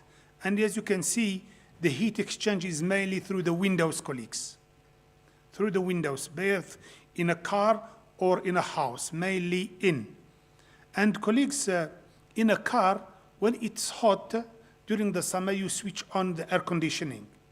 And in in the winter you switch on the heat. Well, you are not, how can I say, and when you switch the air conditioning in the car, it's about 30% usage of a fuel. And the fuel, when it was 5 rands a liter, okay, but now it is not 5 rands a liter. It is high. Therefore, you are consuming a huge amount. You are spending a huge amount of money for the fuel. In addition to that, when you use the air conditioning, whenever you use a high amount of fuel, you are emitting a huge amount of NOxes in the car. So you are contributing to extensive amount of CO2 emission. The idea is, both in a car or in a windows or in a building sector, the idea is to coat this glass with a smart material. And that smart material behaves like a Khamsbok animal. What does it mean, colleagues? Allow me just to mention this material for which South Africa has a large reserves. It's called vanadium dioxide. This coating, this paint that you put on the glass, when it is hot outside, the heat from the sun is reflected. When it is cold, the heat is allowed to transmit, to come in. And that is what happens, colleagues. Here is the light transmitted through a window when it is cold. So the heat, in particular this range, colleagues, this is the radiation from the sun, which is equivalent of the heat coming from the sun. And colleagues, what you can see here is that when it is cold, the heat from the sun, the infrared, are transmitted. When it is hot, the heat from the sun are blocked and they are reflected back. And therefore, and it's, how can I say, you are not obliged to use any energy. It switches itself. When it feels heat, it stops the heat. It stops the heat. When it's cold, it allows heat to come in. And well, as a typical case, colleagues, here is a toy house with a window, non-coated window, just a glass as is, and the other one is coated with this smart material. As you can see, you are illuminating with the lamps, which are equivalent of a sun, 1.5. As you can see, the temperature that you are measuring here with this thermometer inside the house without any coating, it's around 42 degrees Celsius. The one that that contains the coating, the temperature is around 33 degrees Celsius, so it's cooler. So it shows you that in effect you have a smart window. And you would understand, colleagues, when we go for buildings, here is Hong Kong, in each flat you have an air conditioning. And air conditioning consumes a huge amount of energy, and it emits a huge amount of CO2, of course. And here, colleagues, it's a solution that we came with, and also going through translation of R&D translation. In particular, here, colleagues, it's related to a mineral for which South Africa has very large mineral reserves. So we are targeting mineral beneficiation, not only gaining as an institution in terms of patenting, but also we are valorizing our own mineral deposits and beneficiating the mineral, the mining industry. The other case that I would like to share with your colleagues is the water decontamination. We have an INANOS water at UNISA. It's an institute in INANOS water. But from our side, because we are not expert in the field of water, we came like this lady, this colleague this morning. She said, you have to think about out of the box. We went and we thought about out of the box. And we managed, colleagues, to come and innovate the unique and sole photocatalyst active in the infrared. Well, it's Charabia, maybe I do apologize, but how can I say, the point is that it is related to, it's a material that you can decontaminate easily water with. In rural areas, for example, a murky water, you put this powder, you expose it to the sun, puff, all the murky, the bacteria or the contaminants will be destroyed, and you will be able to, how can I say, to use that water, maybe not to drink it for the moment, but to clean and so on and so on. And colleagues, here it's in line with the VC water research niche area and in relation to the SDG 6. And colleagues, I will not go through the details. What is sure is that the African continent will really face challenges in terms of water scarcity. And as you can see here, I singled out South Africa, where South Africa will be really not under the vulnerability level or stress, but scarcity. And therefore, the water that we are using, or the water that we are using in the farming, we have to clean it.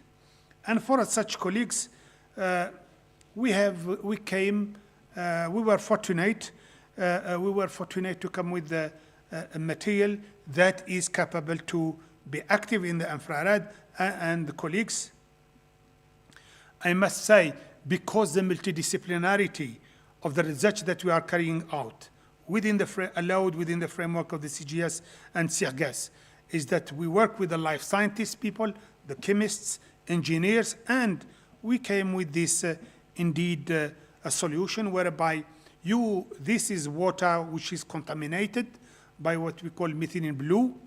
And if you put this powder, the one here, if you put it inside and you expose it to heat, puff, it becomes transparent, which means that it decomposes this blue. And when you decompose this methylene blue, you can decompose any pesticide. Methylene blue is the most difficult one. If you decompose the blue, you can decompose any pesticide. And colleagues, that is exactly what happened. And I think to gain a little bit some time, I have to jump to maybe not this one, but I would like really still to share with you colleagues this, because this is related to rural areas. And colleagues, the work that I would like to share with you has been handled by and led by a number of fellows, postdocs, and PhDs, and emerging scientists. And it's related to fabricate a white paint, a paint which is whiter than the most white paint that you can find in the manufacturing sector. And colleagues, I will not go through the detail, unfortunately, due to lack of time, but this is what fellows have came in. This is the whitish powder that you can find in the commerce. You call it the zinc oxide. This is the titanium oxide, and this is the barium sulfide. And here, Dr. Nandipa in particular, and her colleague have managed to, and have had the curiosity to investigate this natural system. And they managed to to produce or reproduce this natural system, which is whiter than the whitish powders, except that this, you can make it easily. You can make it easily. I will not, this is the science and the physics of it, but the point, colleagues, is that you have noticed that in the rural area, they paint in white. Our colleagues and our indigenous, our ancestors, they were extremely very wise. They put it in white because when you paint in white like this, light is reflected back, and therefore you are cooling indirectly your house. And the paint that the fellows came with can be used, how can I say, to minimize the heat coming from the sun in a flat or through a roof. And really, this is the one that I would like to share with you. And colleagues, in effect, you will be very proud. And we will be, all of us, this innovation, it belongs to us, because each of you has allowed us, morally or financially or admin side point of view allowed us to reach this. This is impossible. What if I tell you, colleagues, that we take the CO2 from the air and convert it to something which has a value? Colleagues, this is exactly what is happening.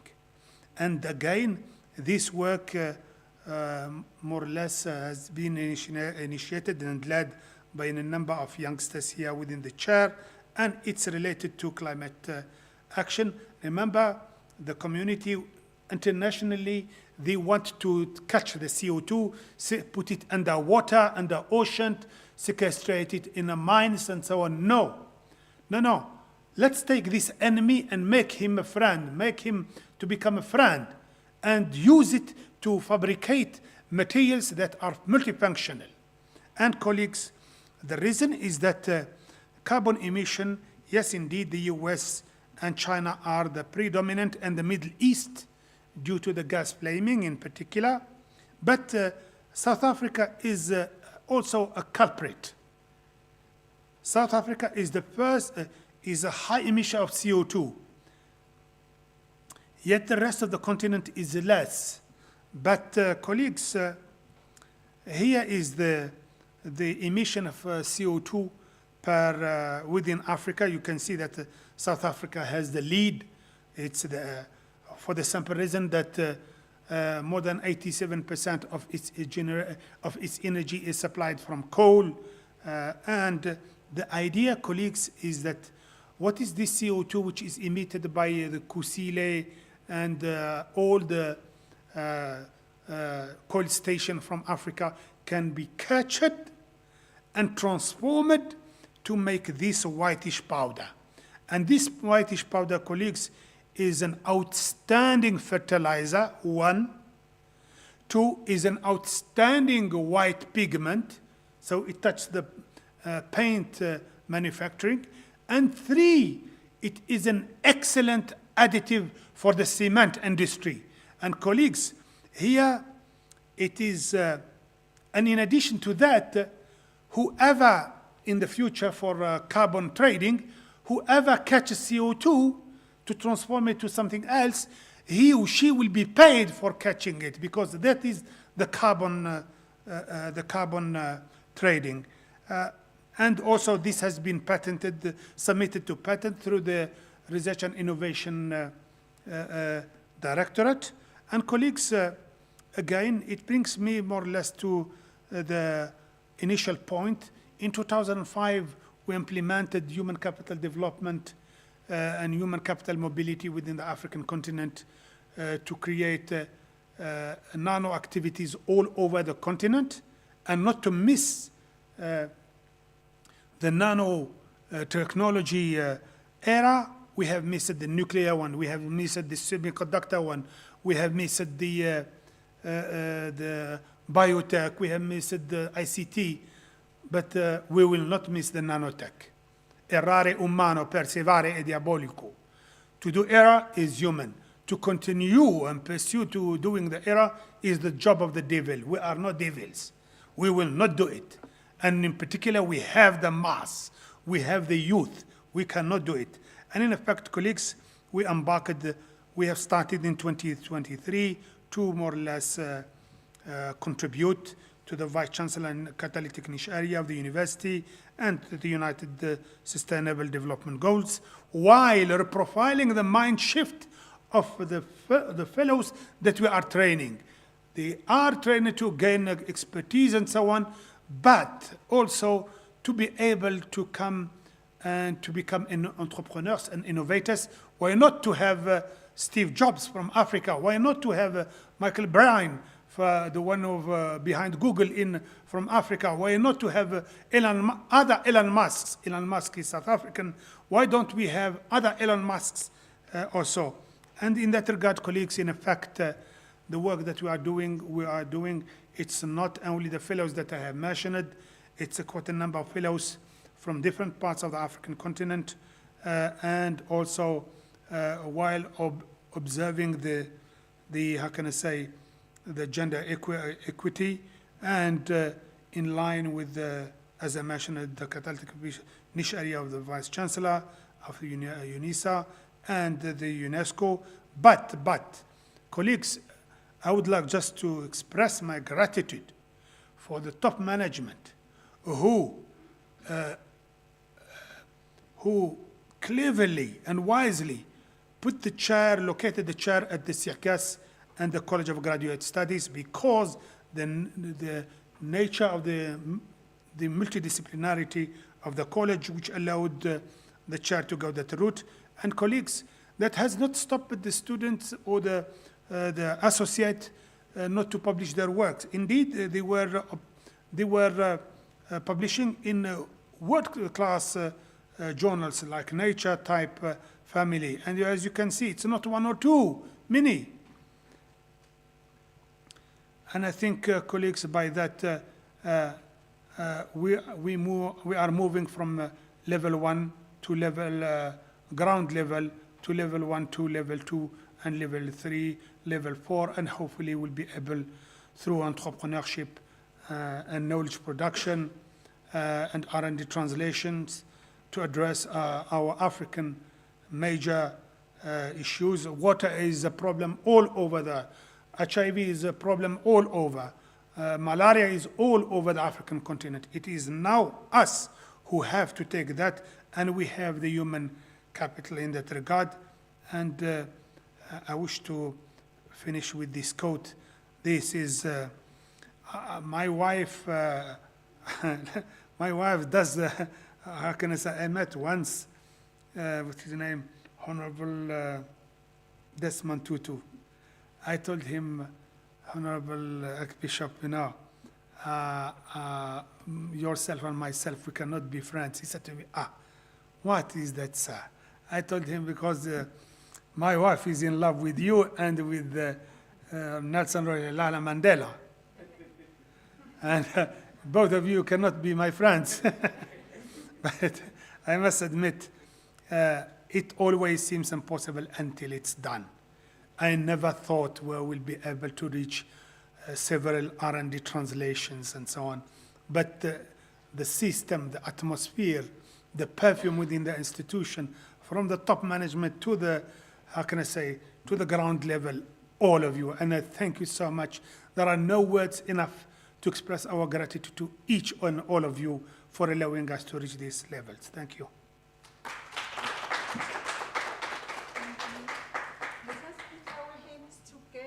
Professor Maza and his team for the work well done.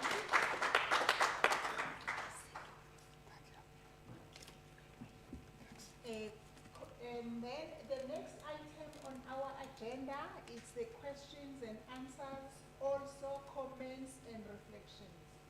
And colleagues, if you notice your hand, I can use the arm microphone. You can use them when you have a question. You can press it when you have a question. I know. Sorry. I know, colleagues, some of you, I don't know your names, but to make my life easy, please introduce yourself before you ask a question or you share your comment or a reflection. Colleagues, I've been talking, now it's time for you to be talking.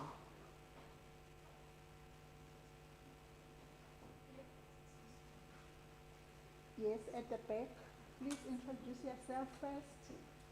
Please introduce yourself first. Yeah, the moment it's red, it's fine, which means it's working. Fine. Is it working? Yes. Okay, no, thank you so much, Program Director. My name is Lucas Mamawolo from the College of Human Sciences, particularly Office of Graduate Studies and Research. I said, since there's no hand, then let me raise my hand and put this point across. From the first presenters, directed to the first presenter, we always speak about the NDP priorities in terms of the number of doctoral graduates that we need to produce. when we speak about the NDP, we are speaking about the plan that is lapsing in the next, is it 8 years or 7 years or so? And also this is with reference to the SD, the Sustainable Development Goals.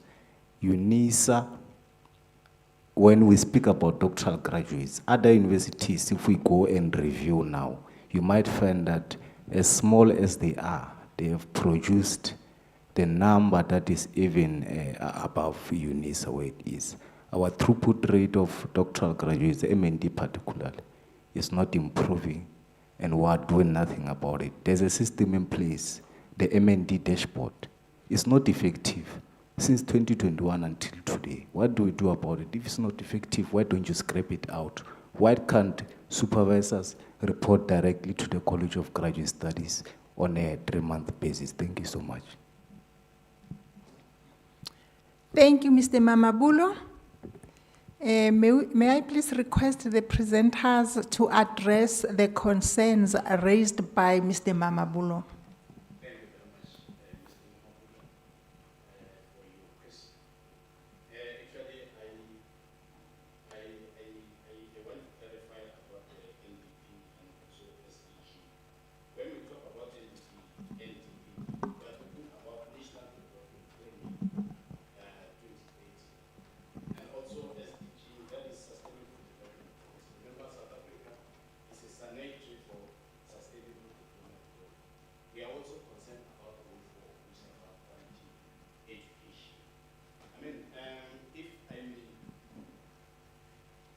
Answer your question directly on dashboard. When we talk about the dashboard, we are talking about learning management system. Actually, it's a flexible management system in terms of teaching and learning. From July last year, we have embarked on a roadshow. We haven't arrived to College of Human Sciences, but we have been to College of Economic and Management Sciences, also College of Education. We have trained a lot of supervisors. So the response that we get from the supervisors is quite positive. To be frank, the learning management system, MND dashboard, is impactful. Remember, it was introduced in 2021, but we started to popularize it from, let me say, from July 2022, after I've been seconded to head quality assurance in the College of Graduate Studies. We have trained more than half of supervisors. So we are coming to College of Quality, College of Human Sciences. I'm sure you will also see its worth. I mean, in terms of student support, it supports supervisors, it also supports the students. But what the challenge that we are facing now is the integration. We are in phase 2 where we are integrating the MyUNISA MND student activities. So once that is done, I'm sure you will see its effectiveness. In terms of producing masters and doctoral students, remember distance education, it's compared unfavorable towards contact institutions. I'm a product of distance education from my junior degree up until PhD. I don't know of any other contact institutions except UNISA.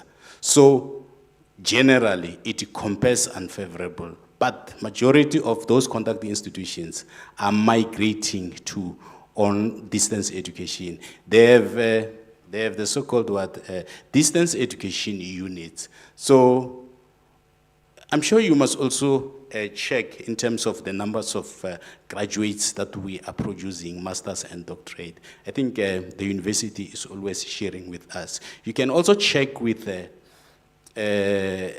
MND office in your college. I hope I've tried to answer your questions. But I will encourage you to support MND. We'll be coming to your college, and we are looking forward to meet you and take you through so that you can see its worth. Thank you very much. Thank you, Professor Baloyi.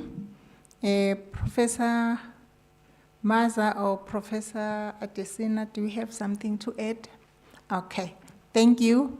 Mr. Mamapulo, I hope you have been answered.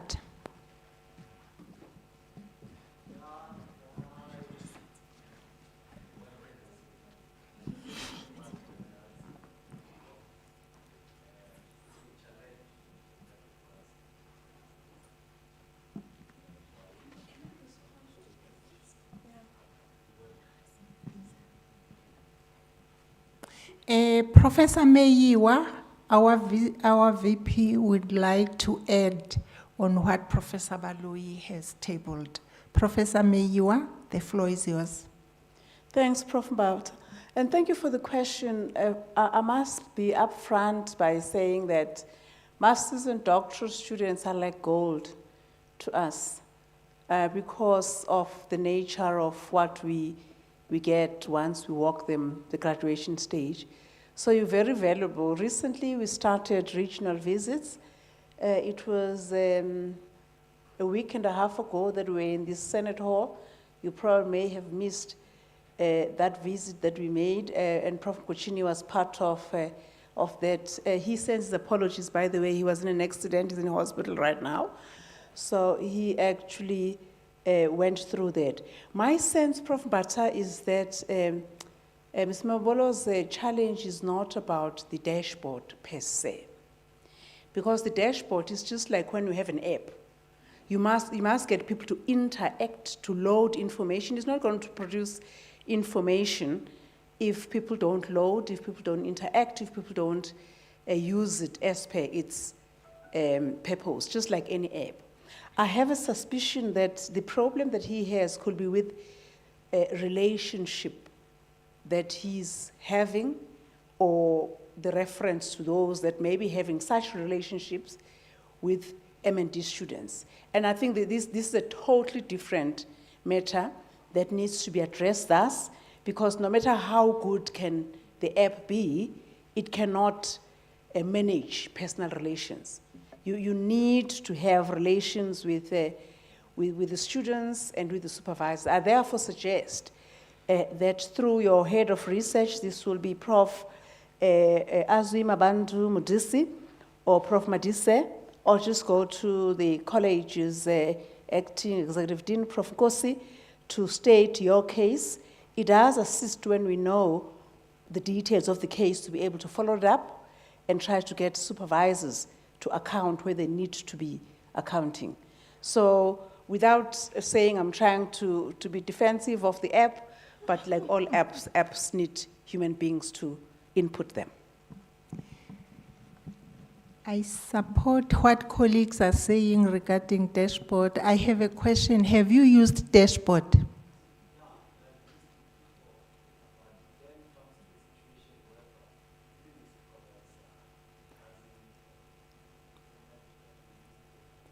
Nope.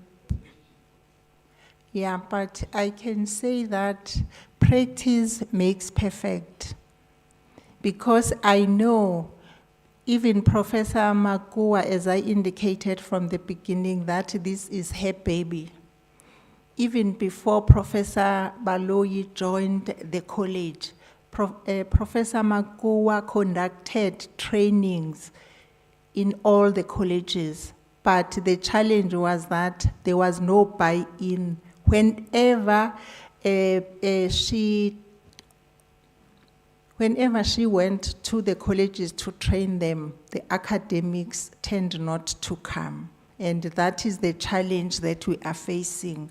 And I hope in future it will be marketed well so that colleagues will attend training and understand how to use it effectively, because it is a good, Prof. Meyiwa called it an app. It is a good product, such that they are even going through patenting this product, because DHET noticed that it is very important and it needs patency. But I'm addressing a question that was not addressed to me because I'm the program director, but to assist you to understand the dashboard further. Because again, dashboard currently it's not yet integrated to Moodle because we are having challenges with Moodle. But I know Professor Baloyi and the Moodle office, they are working together trying to solve that problem. Thank you. Are there any questions? Yes. Please introduce yourself, as I said earlier on, because I don't know some of the colleagues that are in presence. Thank you for the opportunity. My name is Etienne Alain Foucault. I'm a senior lecturer in electrical engineering. So I just want to say that the presentation, from what I've seen, since the few that I've seen, I have that I had the opportunity to go to see them presenting, is very interesting and very exciting to see that you have such potential in the institution, and I will just plead that that such collaboration, multidisciplinary, keep on that you encourage it in the institution, so that you can unlock many doors. That is actually prohibiting us to become more innovative. Because we see most of the products that are striking products are the products that go across multidisciplinary. If you take the case of the last case, especially where the prof were presenting in terms of food security, fertilizer, using natural element that you do not need to buy from Ukraine or Russia. Those are the technologies that need to be very much encouraged because it allowed us to become have a food security. That's what's number one is where we are sitting, because if there's food security, and then you'll all be happy to sit here the whole day because there's food to eat. When there's no food, you won't see anyone. So, Prof, we are very thankful for that type of research and encourage you to push on so that you can see it really in practice in the market there, so that our continent can be free from borrowing and asking from all over. Thank you very much. And I encourage the innovation, such type of session to be happening from time to time, not only once a year, or maybe a striking presentation like the one the Prof present. Maybe you can, if you can come pass through maybe once or twice a year, so that people can, open a mind of others to understand that they can collaborate and work together and come up with something interesting. Thank you. Thank you. I think there is no question there. Am I correct? Yes. I don't know whether there is a colleague who wants to respond to what Prof tabled. Okay. May we please also check the questions from the online platform? Maybe they are. Okay. Okay. No, I didn't want to forget those attendees. Yes. Are there any questions? I support what we are saying, especially because it comes from food, and then hunger, food, health is related to food, and the progress and the development, everything starts from there. If you don't have food and good health, of which is also some of the SDGs, we are not going to be able to achieve the other SDGs that are part of 17 SDGs. Food and avoiding hunger is the crucial one. And adding health on that, good health on that, that will excel. Okay.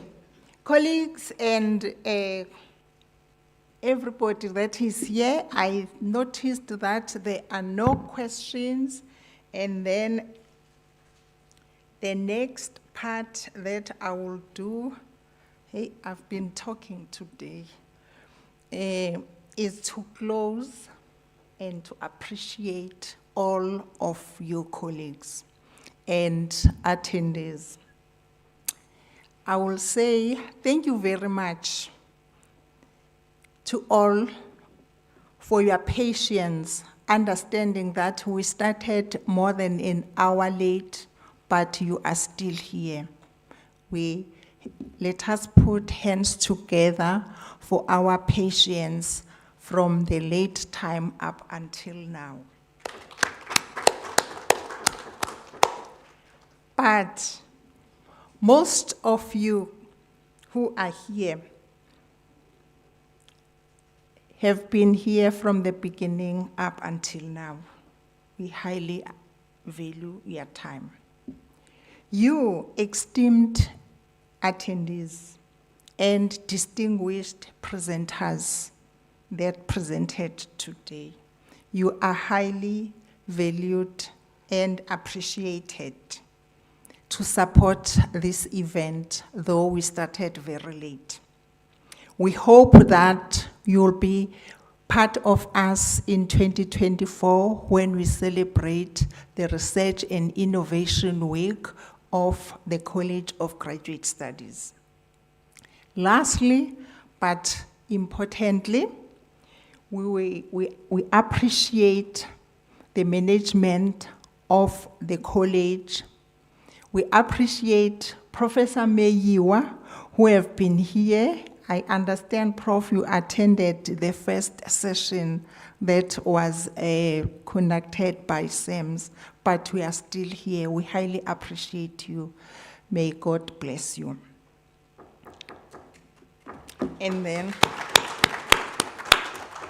colleagues, the last people that we have to appreciate, that is the CGS Marketing Office for organizing this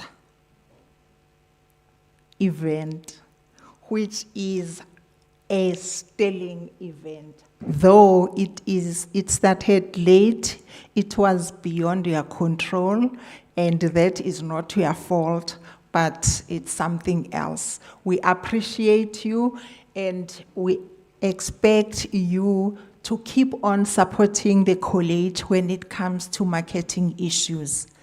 We know that you are always there for the college. We highly appreciate you. Thank you very much.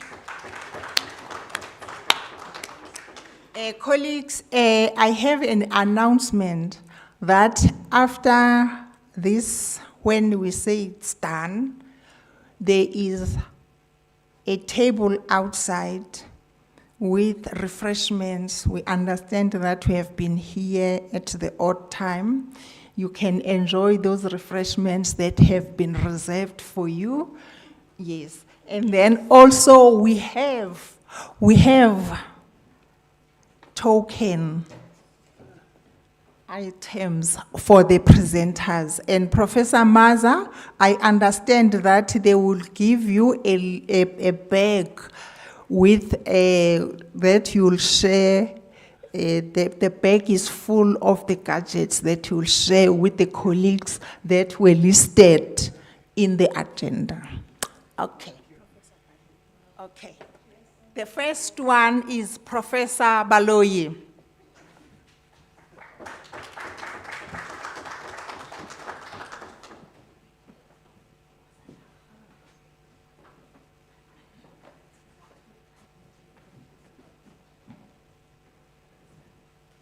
Professor Meyiwa, I think yes. I think you can do this. I will hand over to you. Okay, let me just see. Okay. We have to thank our program director.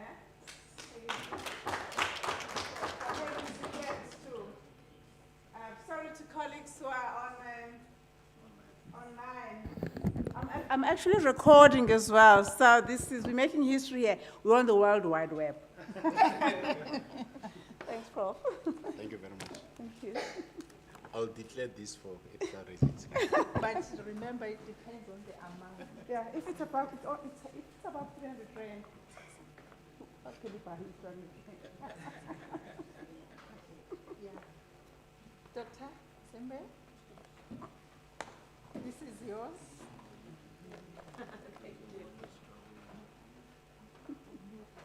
Thank you. Thank you. Please go that side.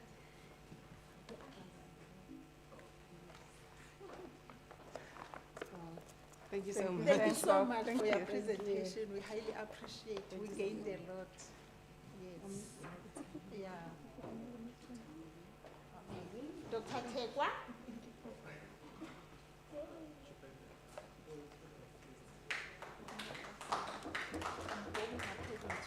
Oh, is it?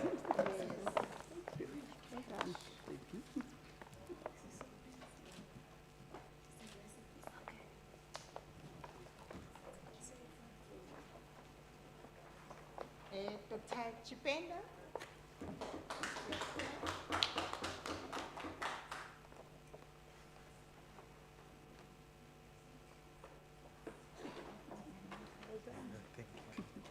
I actually attended your one online. I saw the slides when I couldn't be here.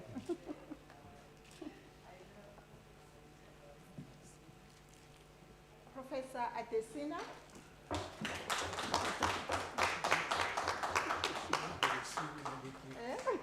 Shouldn't be receiving any You're receiving notes. Yeah, you are doing so well. We are doing so well, Thank you such very that much. it's like we have to give you everything.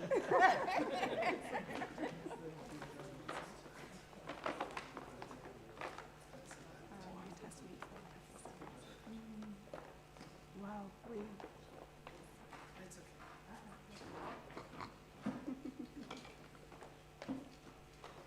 I think we shall be leaving as well. Yeah. Miss it well, Lee. You've Very been here effective, since Prof. morning. Yeah. Thank you for coming all the way. Thank you.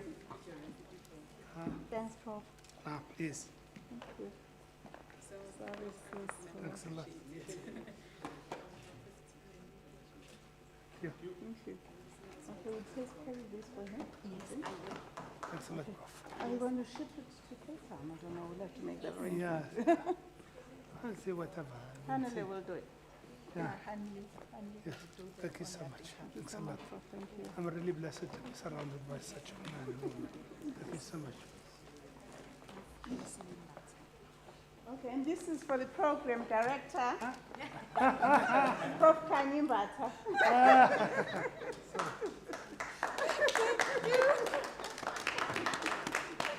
Okay, perfect. Colleagues, can I just quickly have a group photo? And then a group photo, everybody just quickly together. Sorry. I think, colleagues, you enjoyed all the Thank you. presentations and you gained new knowledge today. Wow, I'm just worried about the people on, about the recording. Possible people of the streaming, people may have left. Can I organize you a bit? Please. And then we may need to lose the bag, don't you think? I think he keeps it for. No, it's okay. No, it's okay. It's okay. Thanks a lot. It will come. Thank you. Everybody, touching. That's like getting closer. We need a nice. Okay, look it up. That's so. CJ's family. Thank you. Thank you. Thank you. Thank you so much. Thanks a lot, Prof. Thank you. Okay. I will take you. I will take care. Thank you. Thanks, and that's okay. Thanks, Prof.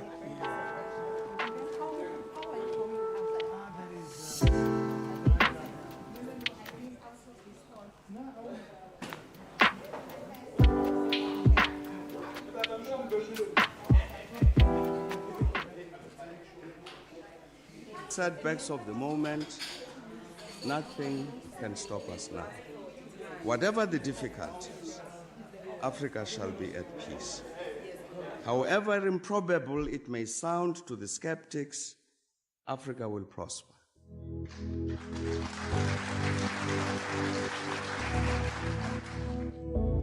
Education is the light in a dark room. It's the spark of a dream. A passport to the future. and the seed of generational change. Through education, we reflect on yesterday and define tomorrow. UNISA stands at the pinnacle of education through open distance e-learning with a footprint of students in 130 countries worldwide. Rooted in South Africa and the African continent, UNISA can truly claim to be the African university in the service of humanity. Since the founding of the university in 1873 as an examining body, we have been a trailblazer. UNISA is the first and only institution in South Africa to carry our country's name with pride and the first public university in the world to exclusively teach by means of distance education, an ever-changing dynamic university with a global reach. UNISA's history spans the entire modern history of South Africa, opening up a world of academic study opportunities to former activists and struggle heroes, thought leaders, business people, legal experts, acclaimed entertainers, and sports stars. The university takes pride in the more than 900,000 alumni, making their mark in diverse fields and capacities. At UNISA, the World Wide Web is our educational playground, but we also have beautiful and impressive campuses. UNISA's Makelneek campus is located in the city of Tshwane and is a major landmark of the capital city. We encouraged our students to communicate with the university via online platforms, but you can visit the UNISA's Sunnyside campus, the perfect setting for students to engage with fellow students over a cup of inspiration. The Science Campus in Florida, Johannesburg, is designed to meet the education and research needs of students in a range of programs, including agriculture, nature conservation, consumer sciences, engineering, computing, and physics, to name a few. Students in the sciences now have access to UNISA's own laboratories, housing some of the most state-of-the-art infrastructure and laboratory equipment available.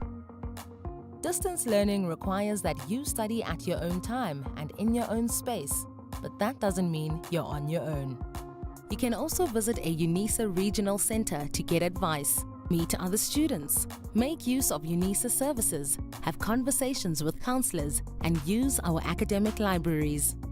We offer an unparalleled range of study choices, ranging from short courses and certificate programs to 3- and 4-year degrees, diplomas, as well as master's and doctoral degrees, with close to 380,000 current students. Our rich tapestry of study disciplines includes the College of Accounting Sciences, Agriculture and Environmental Sciences, Economic and Management Sciences, Education, Graduate Studies, Human Sciences, Law, Science, Engineering and Technology, and the Graduate School of Business Leadership, as well as the Thabo Mbeki School of Public and International Affairs. As a comprehensive open-distance e-learning pioneer, UNISA is known for delivering well-designed, interactive study material and integrated student support. Students have access to a menu of support services ranging from face-to-face tutorials and academic literacy services to study groups and e-tutors. One of UNISA's main aims is to harness the new and emerging potential in information and communication technology, catapulting the university into a truly digital future. To this end, examinations are conducted on college-specific exam portals and are accessed from the My Exams portal. UNISA is well placed to address society's most demanding challenges by using research to meaningfully transform the lives of those in our communities. To that end, UNISA is working towards instituting the following catalytic niche areas: marine studies, aviation and aeronautical studies, automotive studies, energy studies, space study and square kilometer array, fourth industrial revolution and digitalization, natural sciences, health studies or medicine, feminist, womanist, Bosadi theorizations, and student support and co-curricular activities.